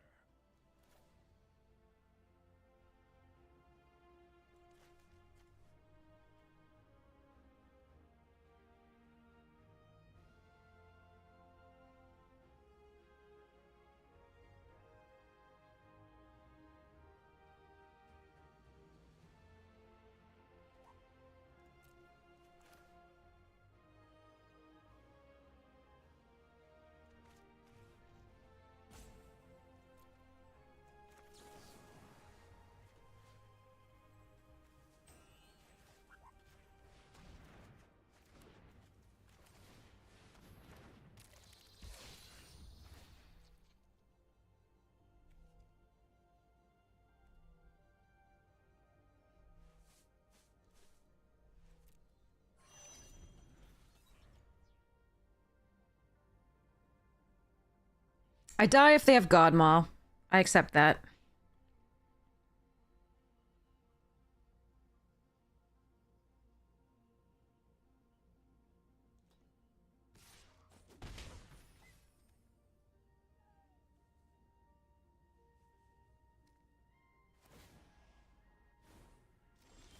Obey me.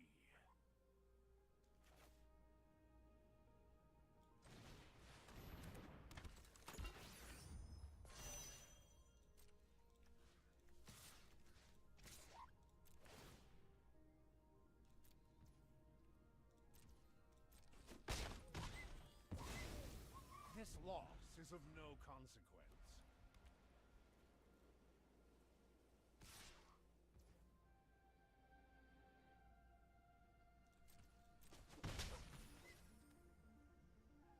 Here's the Wrath.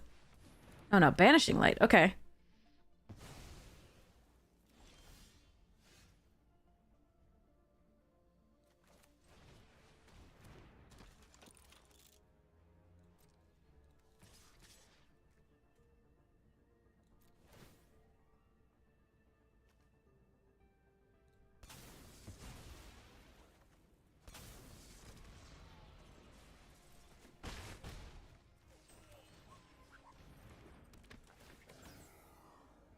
Oh! All right. Fine.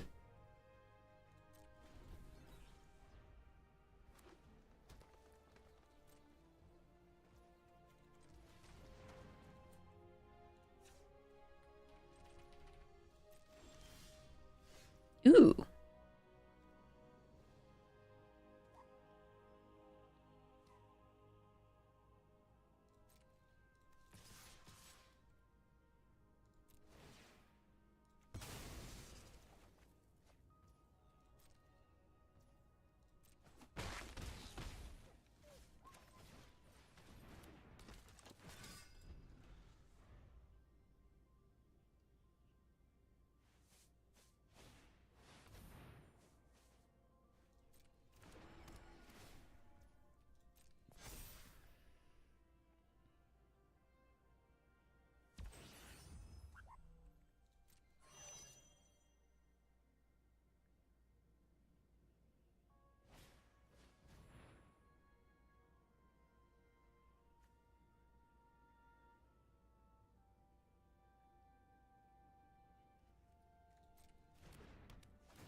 Okay.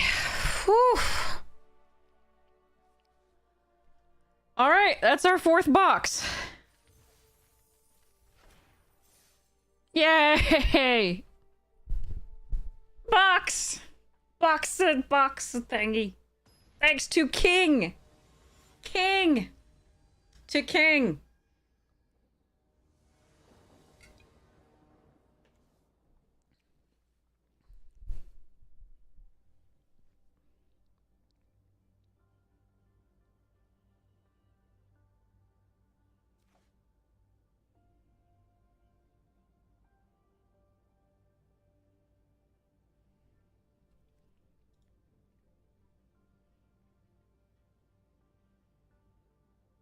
And Tulan's luck, yes.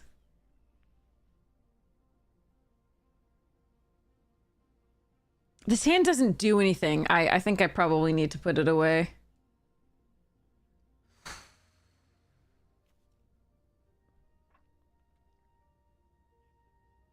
Like I said, I only have 7 planes in the deck. This is a double.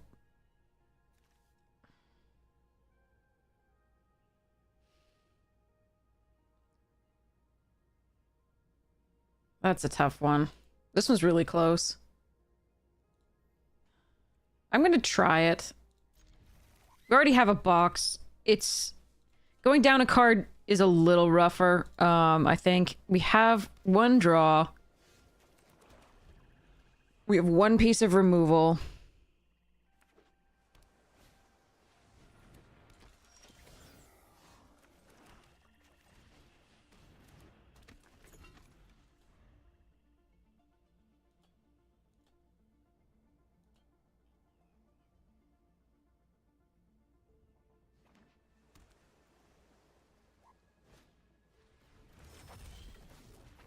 Who the hell plays that card?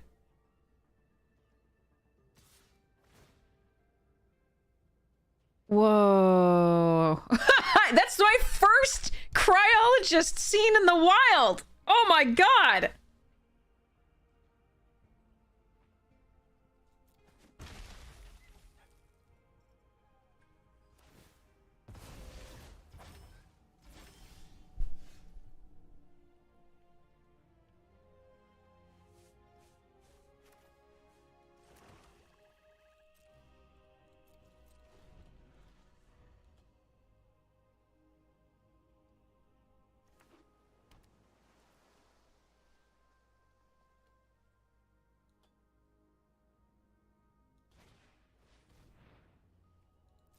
What am I missing? Help, chat! Is this card actively, like, good? What am I missing? I'm so confused.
Oh, thanks, Meta Magic Maze. It's so nice to see you. Sorry, this is for 2 boxes if we can... A second box, rather, if we can get this going.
This was just too good. Like, they can kill the Lightsmith here, sure, but, like, this was just so good.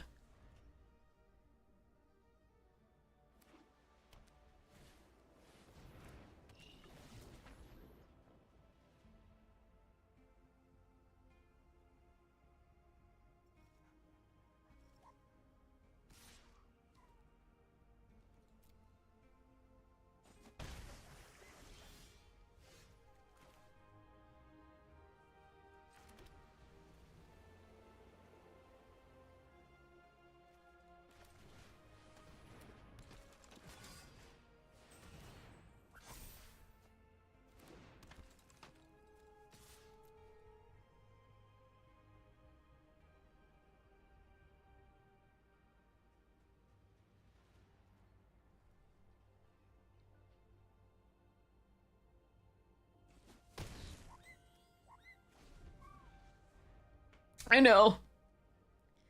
I was so surprised by the first one, and then the second one I was like, well, in for a penny. Oh shit.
Okay, we're good.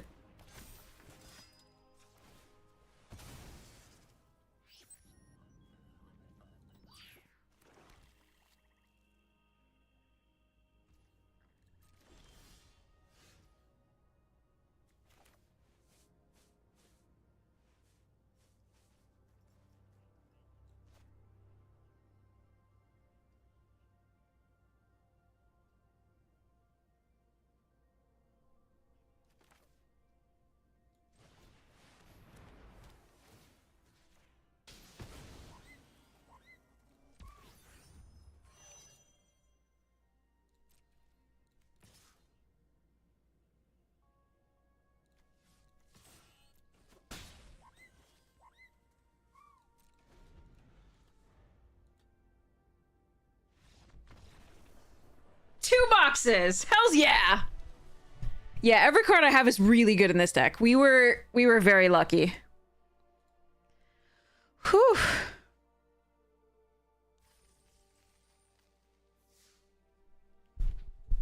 Nice. Nice. Okay, so there were a couple turns that, so on that last one, I know it drew so beautifully. Thank you so much, King. This is all thanks to King, everybody. And obviously the luck given to us by our wonderful friends. Yeah, so in that last game, gotta save that pool. I take a picture, absolutely. Absolutely. So Reclaimer and Perigee and Knight and All Fates go there. This is about, yeah, that's all where it goes. Take picture.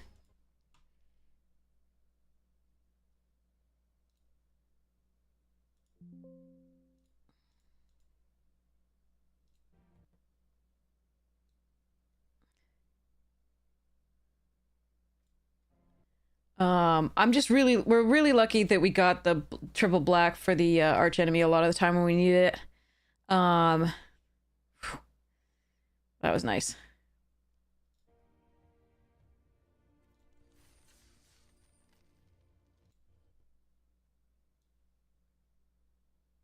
I love how we still have the green card as the box picture.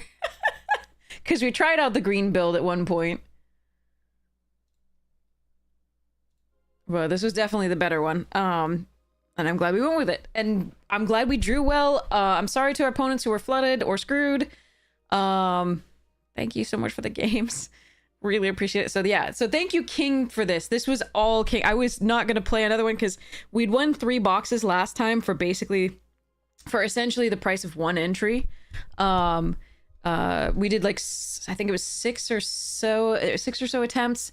And we lost money on, like, we got 2 wins on 1, but everything else we at least got 4 wins or boxes. So I think in the end we were up like 50 some packs, 58 for 48 packs plus the 3 boxes for the price of 1 entry, which was pretty crazy. So really happy about that. So thank you so much, King. And so everyone else, thank you. And this is me, yay, confirm. Yeah, but I have, wait, that's 1? But I've got, okay, 2, but where are my other 3 from last time? I still haven't gotten an email about them. I don't know if anybody else has. Have any of you gotten your emails for your boxes from the previous Edge of Eternity's Arena Direct?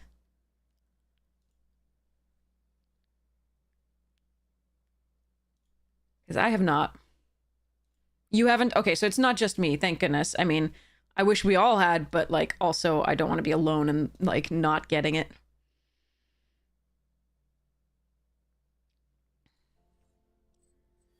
Okay, that was sweet. That was very sweet. They'll probably lump that in with this time. They could, yeah, that's absolutely possible.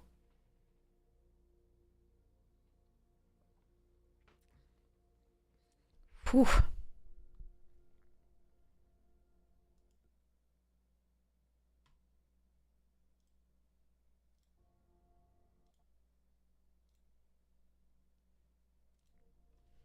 You were scared too? Okay, good. Thanks for asking. Yeah, yeah. Man. Wow, that was nice. Let's, open these 10 packs and get some gems.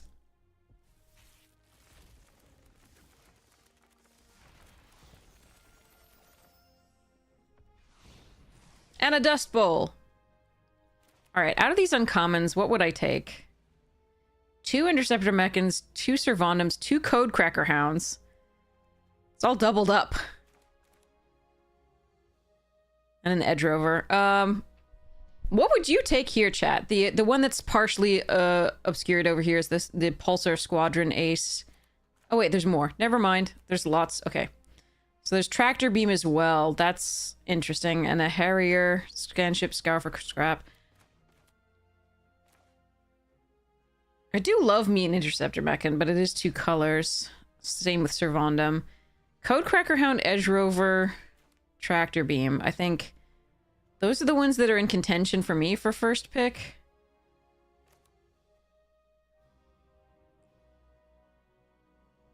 But I could be persuaded to do stupid things and take 2 colors. Or just take Tractor Beam. Tractor Beam's good. Whew, okay. Well, 2 boxes is nice. I think it's Hound. That's tactful. I think I would agree. I think it's Hound. But I think I could be persuaded about Tractor Beam. Yeah, I mean, I could be persuaded. The sad thing is you're like, oh, yay, I won so many packs and gems. I mean, the boxes are so good. They're even better, don't get me wrong. But, like, you get in your head, oh, I'm gonna have all these gems and packs to play with later. But it'd be nice if the prizes were cumulative.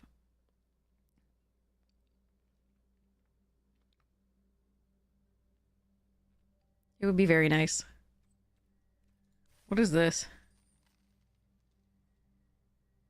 Phantom Sealed.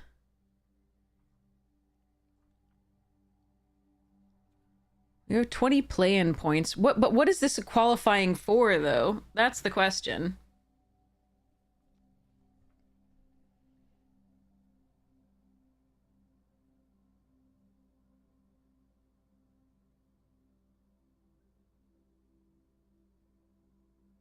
But, like, if you win this, what do you do next, is the question. Is it gonna be, like, standard?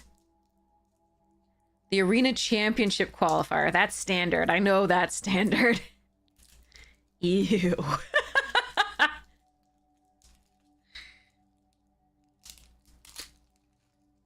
I'd have to learn to play Vivi. Ugh.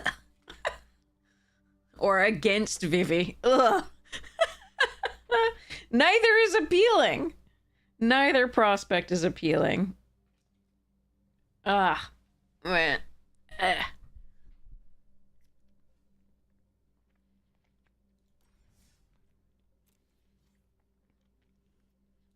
think I'll save it for when standard isn't quite as unhealthy. I'll save my qualifier play-in points. They don't reset, right?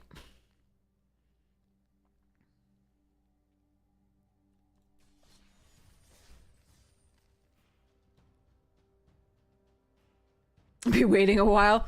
When do the bans happen?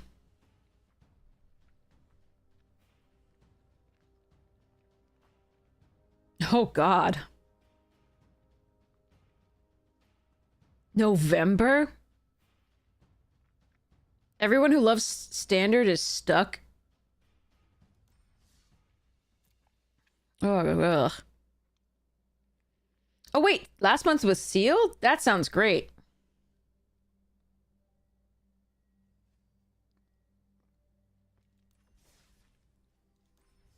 Is this sealed? Like, okay, what would I be playing next week? Would it be standard? Hold on, let me go look.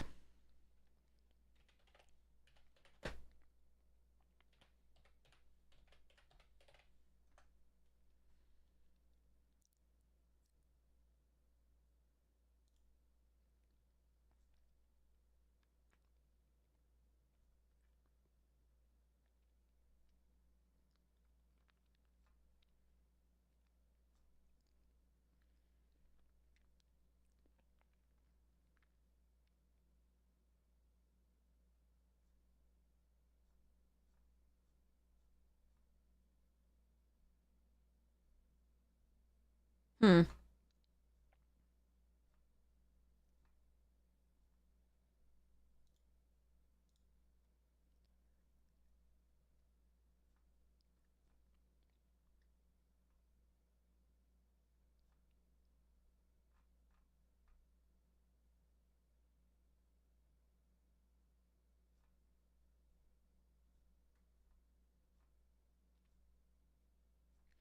They don't give the information in any useful way.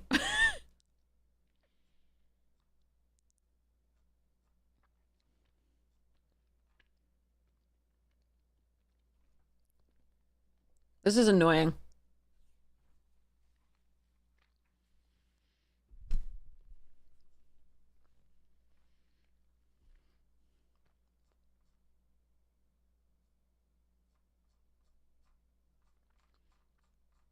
none of this says anything about September qualifier weekend, etc.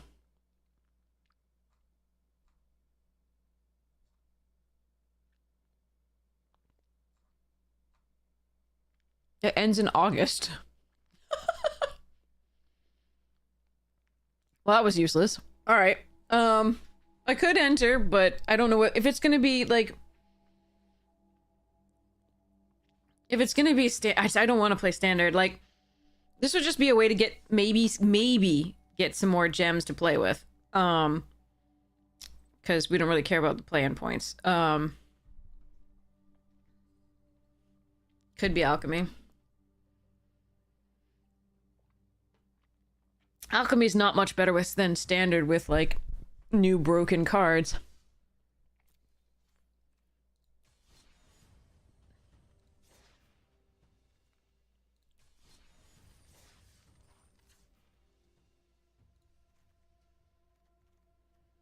Our weird-ass deck. I love it. Okay.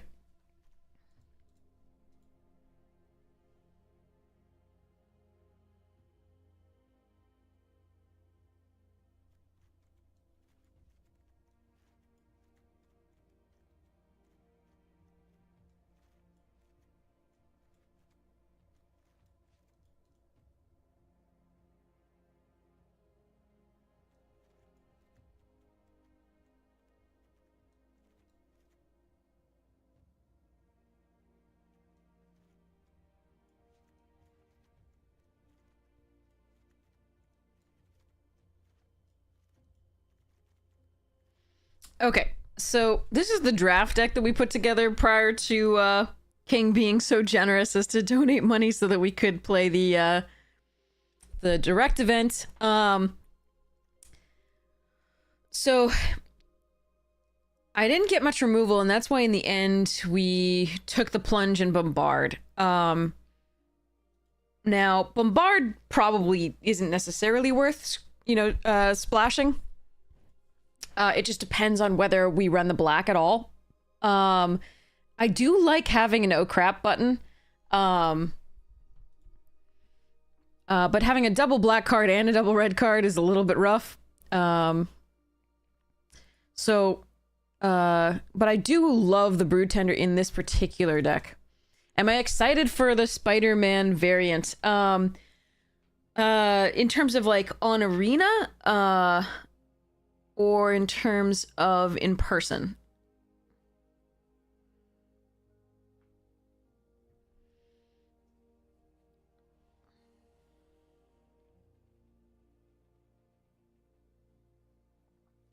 Oh, also incoming ad break for in 55 seconds. Thank you so much for sitting through it. I really appreciate it. It is almost all of the revenue that we get from the stream. If you would like to avoid it, there are other amazing streamers on right now, and I totally would understand if you want to go over there. There's also Bezos Bucks. You can use your Prime sub if you'd like to avoid the ads. You can also, subscribe for normal stuff or do like the Twitch premium service or whatever it is. But yes, thank you all so much. Really appreciate it. But yeah, I mean, the question is, are you talking about in paper or online? And the TLDR is not as much as I'd hoped to be. And I want to talk Spider-Man, like actual Spider-Man comics and stuff in a second, once the ad break is over. So for now I'll build this, but I want to chat Spider-Man right after that ad break is over. So we have two C-Chip Impact, which are possible lander tokens. They're not guaranteed though, so we can't really count them as fixing. We have a Command Bridge, we have the Orbital Plunge, we have two Galactic Wayfarers, a Scout Lander, and technically post Godmaw we could get landers for like Singularity Rupture, etc. So I really like the C-Chip Broodtender in this because we can mill 3 and then maybe get Godmaw to play, or obviously Spacecraft Freighter would be fine to do too. There's some good stuff in here as far as that goes, as the black. But so it might just be that I need to splash the Plunge and let go of the Bombard and the Hellkite. Or I can go fully crazy. which does sound like the most fun, but also I'm gonna lose. So it's all pretty interesting as far as like what this deck is going to be doing. So let's see. Hmm.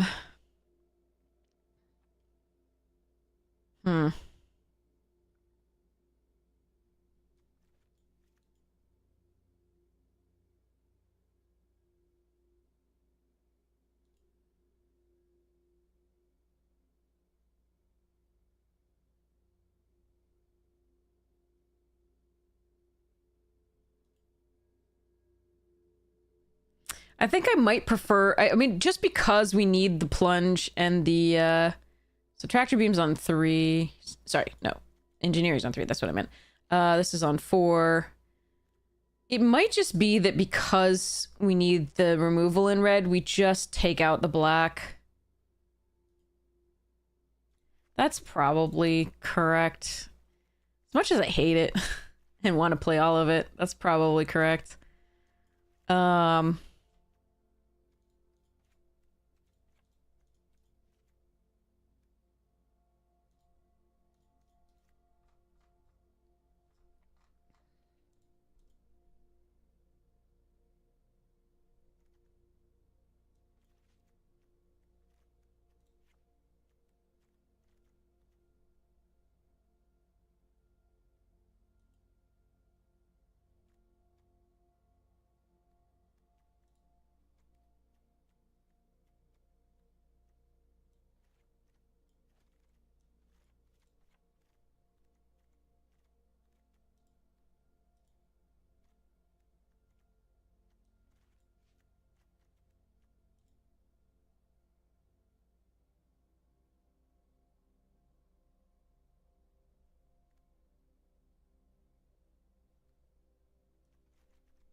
Hmm.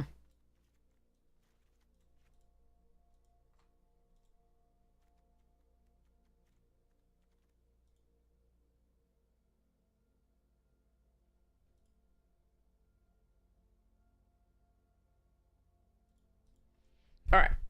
Is the ad break done for everybody?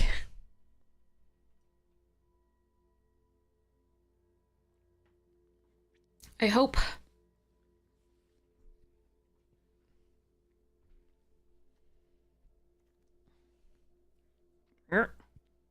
I'm shedding. But yeah, if the ad break's done, I want to talk Spider-Man. What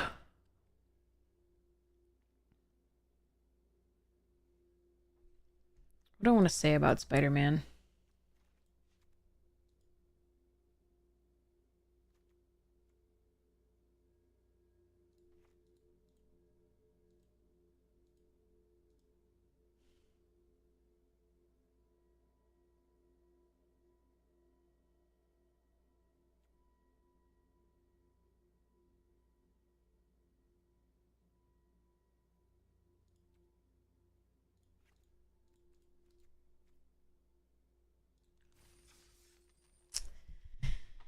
So I reviewed the story, so the comics stories, the like, and I got an overview of everything that happened. And one of the things that I'd like to first say is, why did early comics artists draw high schoolers as though they were 40-year-old men? I've been pondering this for a long time because those drawings, damn. Everyone looked 40 in high school. Quite possibly. How they draw babies. That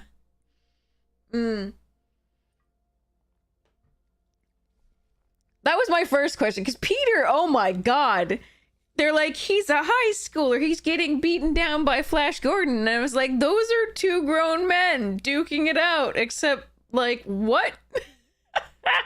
repressed high school due to trauma, yeah, just like, just, god. And so that's number one. Pictures from high school, they are wild, but like, even my granddad, who was like, you know, and this is freaking gross, so don't like I can say this, but my brain is divorced from it, but he was a handsome dude, okay? Still grandfather, so I don't think of him that way. It's just like I can say that without actually processing the anyway. But yeah, like still didn't look like he was 40.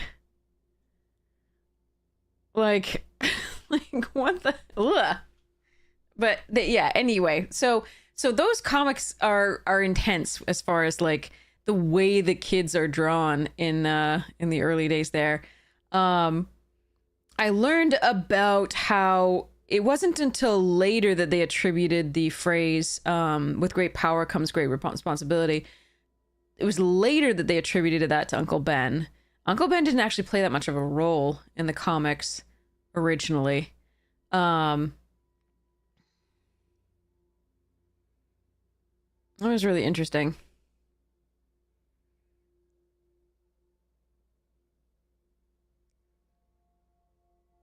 And then okay, so I know. Okay, so one of the things that I find really famous for dying in rice. Yeah. One of the things I find most problematic about superheroes in comic books, because I do love superhero movies and comic books and things like that. I do love them, but at the same time, I critique them because I care about those stories and I want them to be interesting and better. One of the things, the comic book heroes that have always been most interesting to me are superheroes are the ones whose humanity most reflects mine, and therefore whose trials and tribulations inform my decisions. So it's less interesting to me when a comic book character, a superhero, is uber like super powered. Hence Superman and Captain America, for example, tend to be less interesting to me because they're basically invulnerable. Captain America is more interesting to me than Superman, but for the similar reasons, they tend to be less interesting to me just because they're so overpowered that you're never worried for them. So a lot of the time, you're just like, cool, like whatever's going on for you, great. That doesn't really have any sort of analogous situations to my life, right? So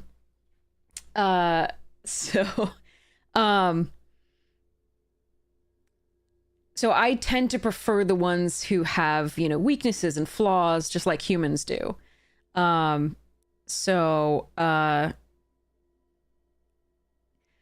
Superman is most interesting to me when he doesn't use his power. That's when Superman becomes fascinating to me. So there's this one story wherein slight spoiler, I don't remember which story it was, but there was one story where he encounters a woman on the roof and she's contemplating jumping off. And what he doesn't do is so much more interesting there. He doesn't use his superpowers to take away her choice.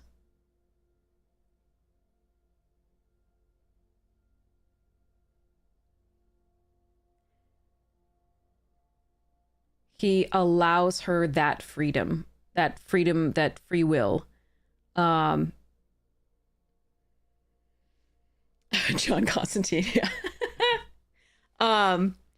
So that story to me was one of the most powerful Superman stories, is when Superman chooses not to use his powers. And that is always fascinating because he could take away her choice. He could bring her right down to safety, right? But what does that make him, right? Right? What does that tell you about his character, right? And I just so actually one of the more interesting things to me, actually, it's funny that you bring up Daredevil. Daredevil season 1 from Netflix was, in my opinion, one of the best superhero stories ever told. Season 2 and 3, less so. Season 1 was perfect, in my opinion. It was absolutely perfect. It was a wonderful exploration of the parallels between vigilantism and villainy. It was really fantastically fleshed out in terms of its characters, in terms of the storyline, in terms of the troubles that people went through. Is just, oh god, it was so perfect. Sorry. It was everything I wanted a superhero movie to or property to do, because it did explore the difficulties of, you know, similar to like Dark Knight, which I also loved. It did explore the difficulties of, you know, dealing with the morality, the shades of gray of vigilantism and the villainy, like the things that Fisk wanted to do, right? Versus, you know, the means versus the ends, right? And, you know, the same way that they were both functioning extrajudicially, and, you know, how, you know, Foggy's my favorite. Vincent D'Onofrio was unbelievably good. The Omen Paths cards are the same cards that you're going to see in the Spider-Man set, but they will have different names and artwork. So they are functionally equivalent, but they are not skinned like Spider-Man because Wizards was not able to get the online rights. Yeah, Dracorath. That's the interesting stuff there. Like the, you know, the hope that can be brought. So Dark Knight I loved in terms of its exploration of various things, but also Tiny Bones 2025. I'm sorry. I have to take a screenshot of that.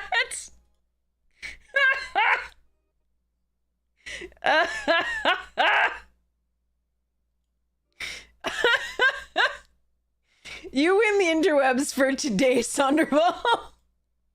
At least as far as I'm concerned. I took a screenshot. That's precious.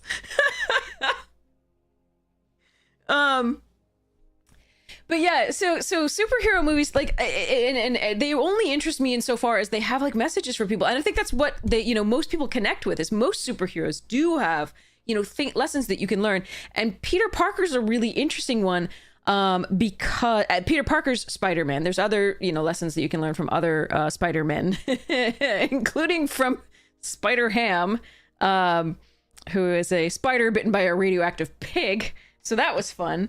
But the thing about Peter Parker that was the best was that, I mean, the true character that gave him, like, he goes through so much. But the true thing that gave him his, you know, the core of who he is as a character is his strength of will.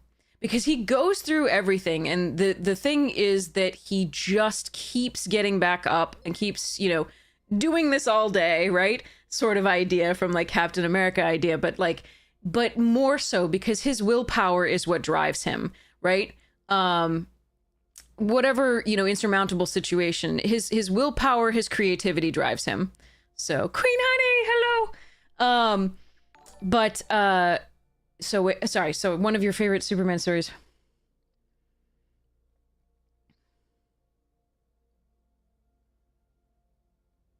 Oh, that's sweet, King. I like that one too. That sounds great. I will have to read that one at some point. That is awesome. But yeah, so it's just how to say? So the other things that I loved, I absolutely adored Thunderbolts. I thought that was fantastic. I thought that movie was just the best. The horse token. Oh, that's so great, Queen Honey. I'm so happy. You have the Crested Sunmare in there. That's so good. I'm so glad that the horse token is making the rounds. That's awesome. but yeah, so oh god, where was I even? Yeah, Thunderbolts was fantastic. That was a brilliant exploration of mental health. I loved that.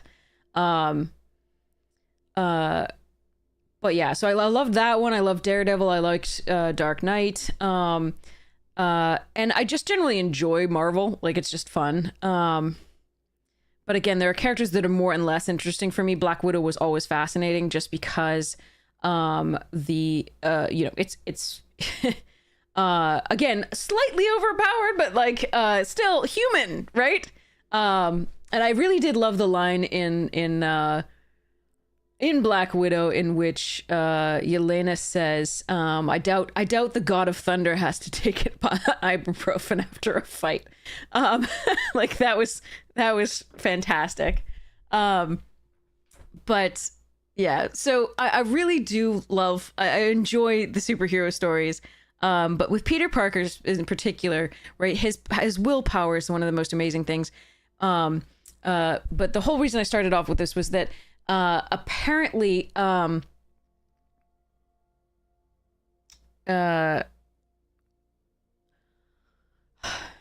one of the other things that I hate that superhero comics do, and I know why they do it. You can't kill a cash cow, and you want to tell other stories. I get it.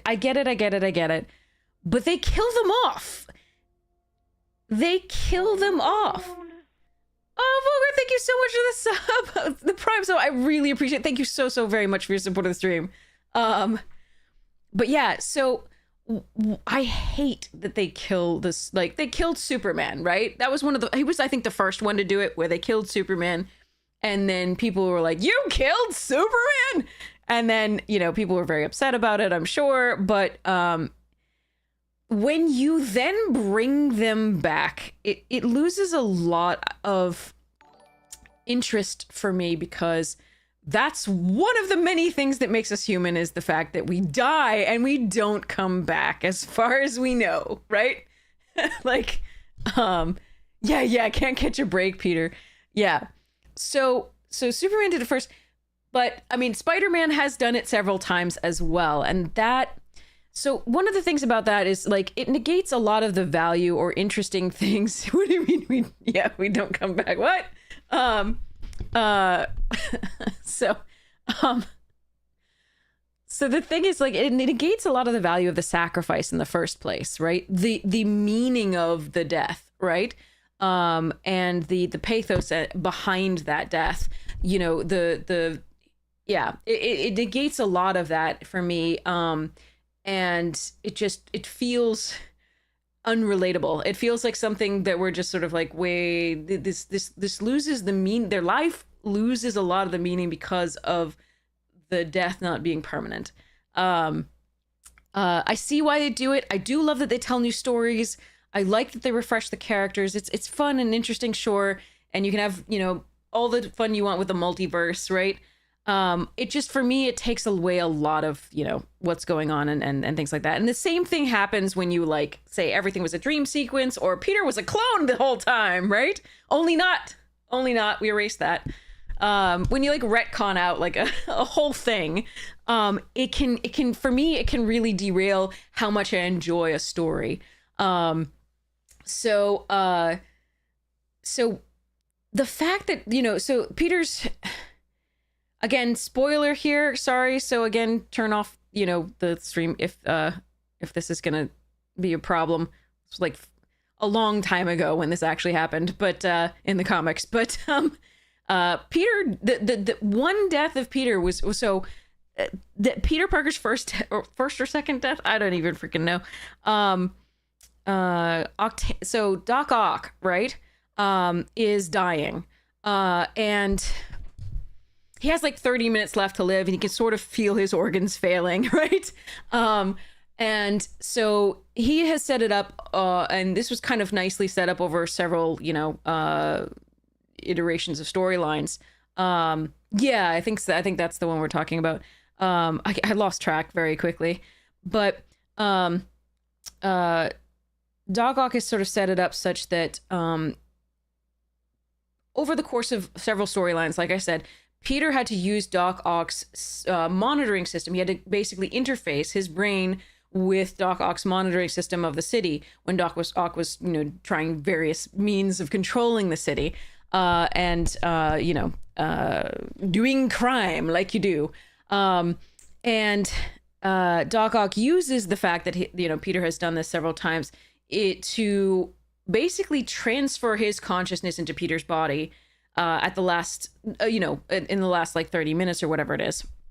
Yeah, Dracorath, it's so exactly. And so it was. So the idea that Doc Ock had here is that it's too late for Peter in Doc Ock's failing body to reverse this. There's just no way it's going to happen. Peter does manage to put into place several different, possible plans, but Doc Ock has actually thought of them prior and has orchestrated it such that these plans fail. Peter has one last attempt, and again, that same attempt fails. He has one of those little bots. He's reprogrammed one of these little bots of Doc Ock's to try to interface again, but he only manages just the slightest because Doc Ock had a protective covering on the back of his neck put into the spider suit. And so Peter knows he's going to die. But with the tiny bit of connection that he has with Doc Ock, he uses that to essentially flash his life before Doc Ock's eyes. As he's dying, his life flashes before and he transfers that knowledge to Doc Ock. Now, Doc Ock basically goes through his life with him again, sort of in flashes, and in the process decides that he likes Parker's perspective and ethos and way of being, right? His morality, to some degree, right? He likes what Peter Parker was trying to do in his life. And so he decides that he is going to be actually Spider-Man. And to me, that was a really nice way to illustrate who Peter Parker was. He was somebody who, even as he's dying, tries to find a way to make the world better. Just tries to find a way to make his sense of morality shared, right? Tries to find a way to improve things for others. And so it was a really meaningful death. It was a really meaningful death. And it was, yeah, I mean, I understand that, it's a letdown if your favorite character dies, but I was satisfied with that death because, especially in the Peter Parker stuff, you had him able to grow, right? He went from high school through through college, through, marriage and a job. He got to live a life. He got to change. He got to grow. He got to learn. He got to, evolve as a person.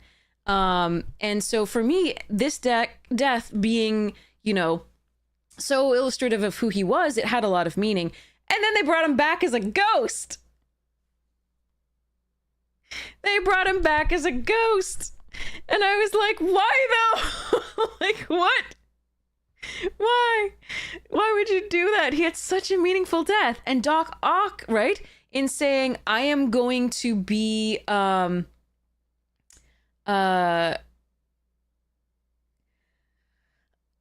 Ock says, I am going to be Spider-Man now, right? He was changed by his viewing of Peter's life through the lens of Peter, right? And so it was really nice. And it actually did lead to interesting storylines with, yes, Superior Spider-Man, because when Doc Ock, as in Peter's body, says, I'm gonna be Spider-Man, he decides to do it better. He decides to be the superior Spider-Man, in his words. And he does do it better. He has all the logistics planned out thanks to his, spy network of robots. He can see crime patterns, sometimes predict before they happen. He calls the police and has them there to help, right? He does all sorts of things far more efficiently and logically than Peter does. And is this, in fact, quite successful at doing that. And in the meantime, he's also studying for the doctorate that Peter never got, right? He's falling in love with his tutor for that doctorate. Yeah, he's a schmuck because he still doesn't do interpersonal stuff well because it's Doc Ock. But he's doing the Spider-Manning better than Peter did in a lot of ways. Now this really offended a lot of people because they don't obviously they don't empathize with Doc Ock because he's a villain and they he's usurping Peter's place and so on and so forth. And that's driven home by the fact that Doc Ock was walking around with Peter's ghost right over his shoulder, right? Which is like why? But eventually, obviously, again, spoilers. Eventually, Doc Ock is presented with I'm going to vague it up a little bit, but is presented with a situation in which his skills, the logic and the reasoning and the, predictive stuff and so on and so forth, don't serve him. His tutor girlfriend is kidnapped. And he cannot save her using his skills. He realizes at that point that the creativity and willpower that Peter possesses are the only things that will work in this situation. And because he loves the tutor so much, he's learned to love at this point. He has grown as a character. He acknowledges Peter's status as literally the superior Spider-Man. And essentially in a hand-wavy bullshitty thing, Peter gets his body back and Doc Ock bows out. So did Peter really ever die? Did that ever matter? Like what? Anyway. But that's a lovely story, in my opinion. That's a lovely arc for Doc Ock, and I really did appreciate that. I thought that was a really cool idea. I do understand people's objections to it, but I also, part of my objection to it is like Peter being there at all. So I was objecting to it for entirely different reasons.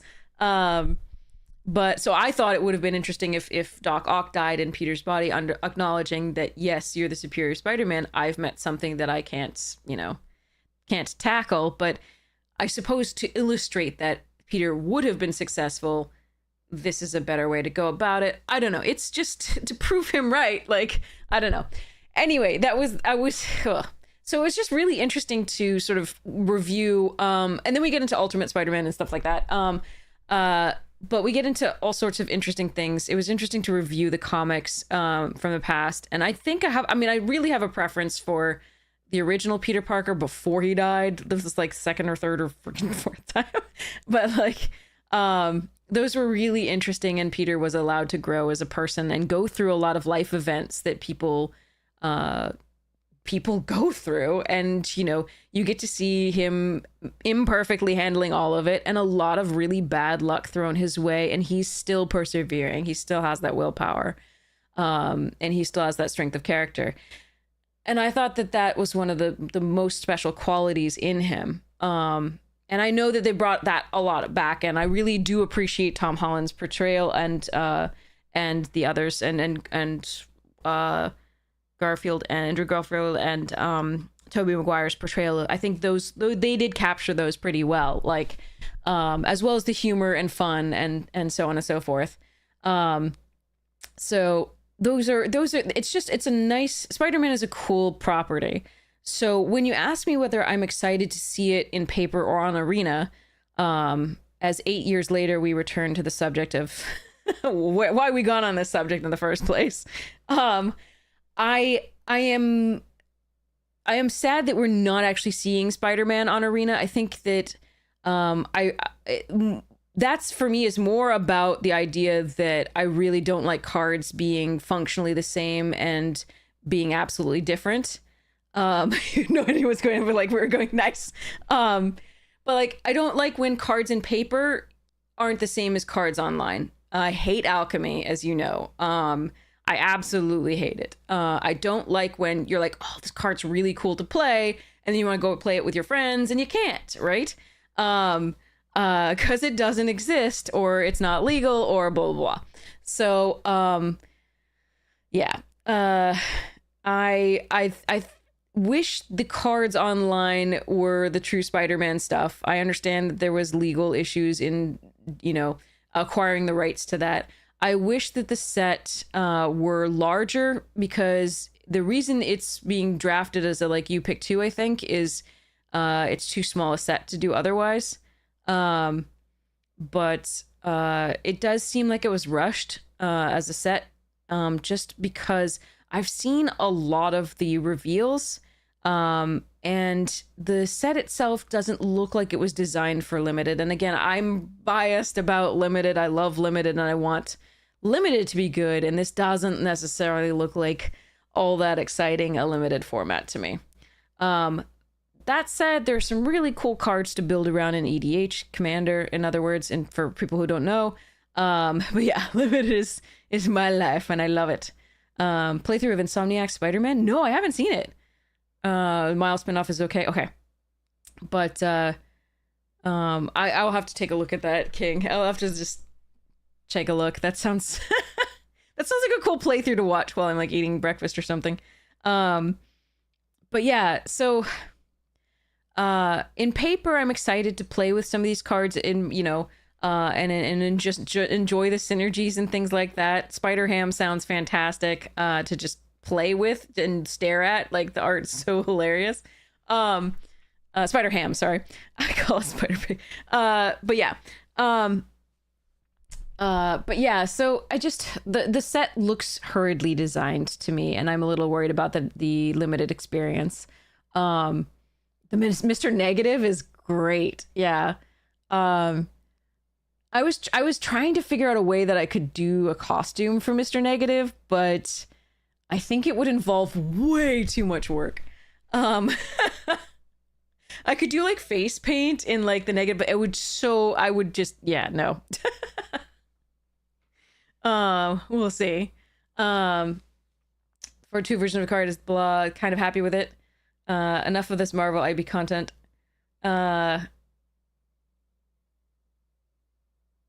Oh no, you don't have to be sorry. I like reading. I like talking with people. I like reading what you have to say. I don't have a problem with that.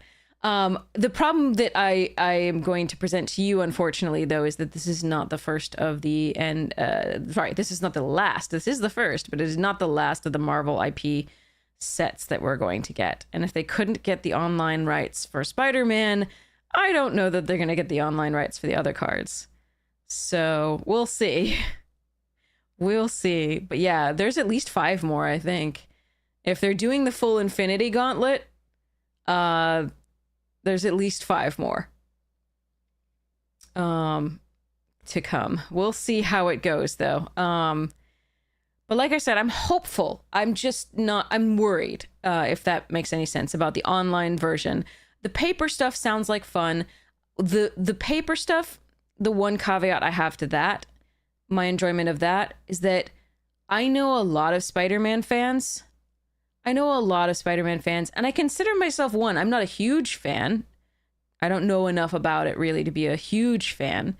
I can't claim that title, but I know some huge fans, and I know that this set is priced at an exorbitant amount. And so what breaks my heart is that some of the people who love this IP the most will not be able to afford to play it. So I don't know what rights cost. I don't claim to know, but it keeps feeling like Wizards is passing more and more of that cost on to the consumer,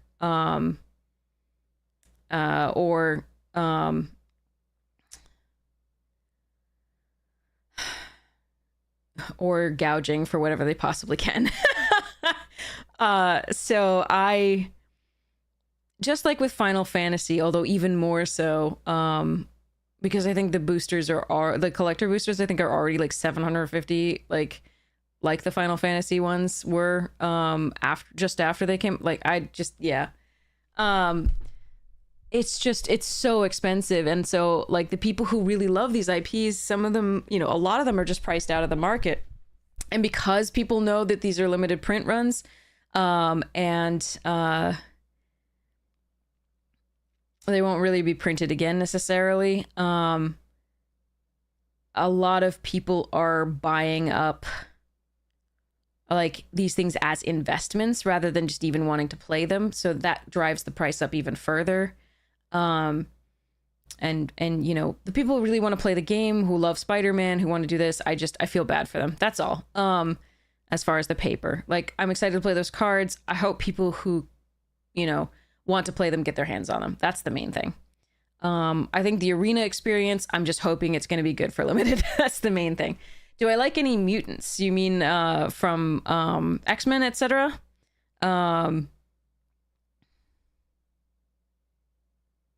60-65 bucks for a pre-release, Jesus. Who's my favorite mutant? Well, because of my own history, Magneto has always fascinated me. I appreciate the dynamics of Magneto. The backstory, etc. I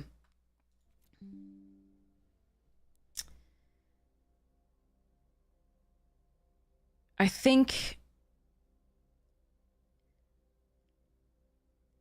the one that I thought was the most interesting was Rogue.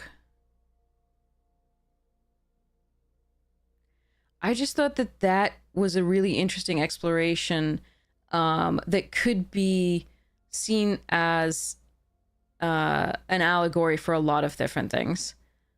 And I really liked the moment when I don't know Dazzler actually at all. I really liked the moment when they found so-called a cure for being a mutant. And Storm is like, why the heck would we want that? And Rogue is like, hello. It's like person who can control the weather and like shoot lightning out of her, you know, orifices, whatever. That you know, is, of course she doesn't want to lose her mutant powers, and she finds the concept revolting, right? There's nothing wrong with us, she says, right? But the thing is, she's never had to go through what Rogue has. And I don't know, like the power of human touch is, you know, has been demonstrated multiple times in studies. Yay. Yeah. So like, I just the dynamic there I thought was really interesting to be explored. So yeah, it was just they've done some really cool things with Rogue as far as I know. And again, I don't know much about this. Again, I haven't read the comics. I have seen the movies, all of the X-Men movies, I believe, except for the one with Olivia Munn. I don't think I've seen that one. I was told to avoid it. I don't know if I actually listened. The new run with Gail Simone has one of the best Rogue you've read. You love her so much. Okay, that's really cool. But yeah, I don't know. I thought the X-Men movies I thought the first and second X-Men movies were okay. The third one was kind of, in my opinion, awful. Logan was fine. What else? Yeah, I mean, they had their moments. I liked some of the analogies that were presented. I liked some of the conflicts that they went through. when the one senator who was so anti-mutant became a mutant himself, there was a whole level of pathos that they could have delved into, but they didn't quite get there. But yeah, I was just there was potential. There was a lot of potential in those X-Men movies, and some of it was amazing, and some of it less so. Some of the potential was realized, and some of it was not. But yeah, so anyway, sorry, that's a long story about Spider-Man, etc. But yeah, I didn't really read comics as a kid. Like I read I mostly read Alan Moore. That was the main set of comics that I read. So I read Year One of Batman, and I read Killing Joke, and I read the the Alan Moores. What else did I read? I mean, the comics that I read as a true child were like Asterix and Obelix and Tintin and obviously Calvin and Hobbes and Bloom County and like things like that, as opposed to true comic books like the superheroes ones.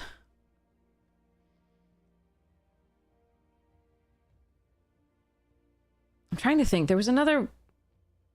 Yeah.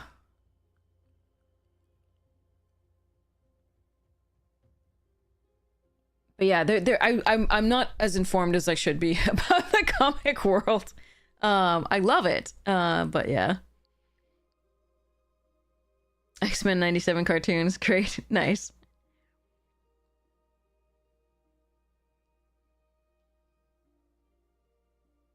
Wolverine was the centerpiece to every conflict.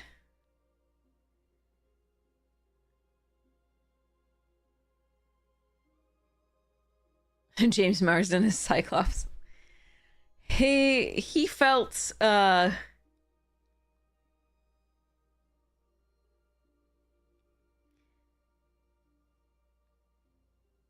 he felt kind of cardboard to me at as Cyclops.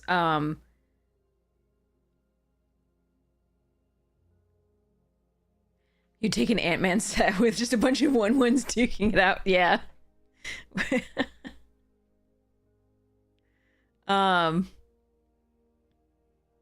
Perfect. Yeah. I mean, that whole dynamic was interesting. Yeah, no. He did. So no. And this is no shade on Marsden. Marsden's a fine actor. It's just that they gave Cyclops as a character in those was cardboard. He didn't have anything to do. They didn't give him any interesting storylines. They didn't give him any interesting dialogue. He kind of just came off as a tool. And he had to kind of play the straight man to Wolverine's, anti-hero gruffness, right? So I see what they were doing. I see what they were trying to do and create a foil, but they probably did Cyclops' character a real disservice. I just don't even know whether because I'm not that familiar with Cyclops from the comics. I don't know how much of a disservice it was, but it feels like a disservice because again, I think they included most of the beloved characters in these and there was no reason to see why he would have been beloved from those movies. But yeah. But yes, so that's a really long-winded getting into Peter Parker and Spider-Man and stuff. Apologies for that. We weren't playing Magic. But yeah, we won 2 boxes and yeah, things. But yeah, I have to figure out something to do for the early access, which is on the 17th.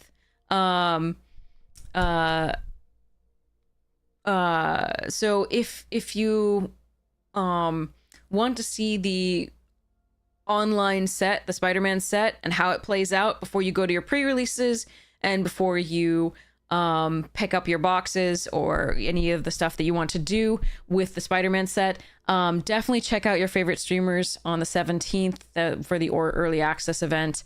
It will hopefully guide you as to how much you want to buy, whether you want to buy, and you know, what the pre-release is going to be like, etc. So hopefully that'll help a lot. So yeah, mark your calendars for the 17th and 18th. I think it goes from the 17th to the 18th, so that'll be good. Wolverine respects Cyclops, yeah.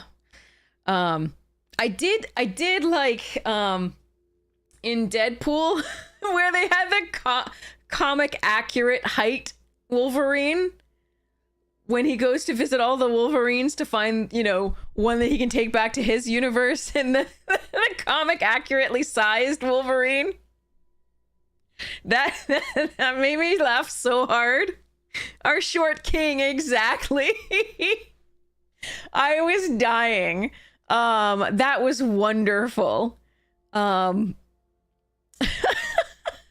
Sorry. Because he's small in the comics. I mean, he's not tall. And it's awesome that they actually had the, you know... Sorry, it was great. But yeah, anyway, so yeah, keep in mind the early access event for Spider-Man on Arena. I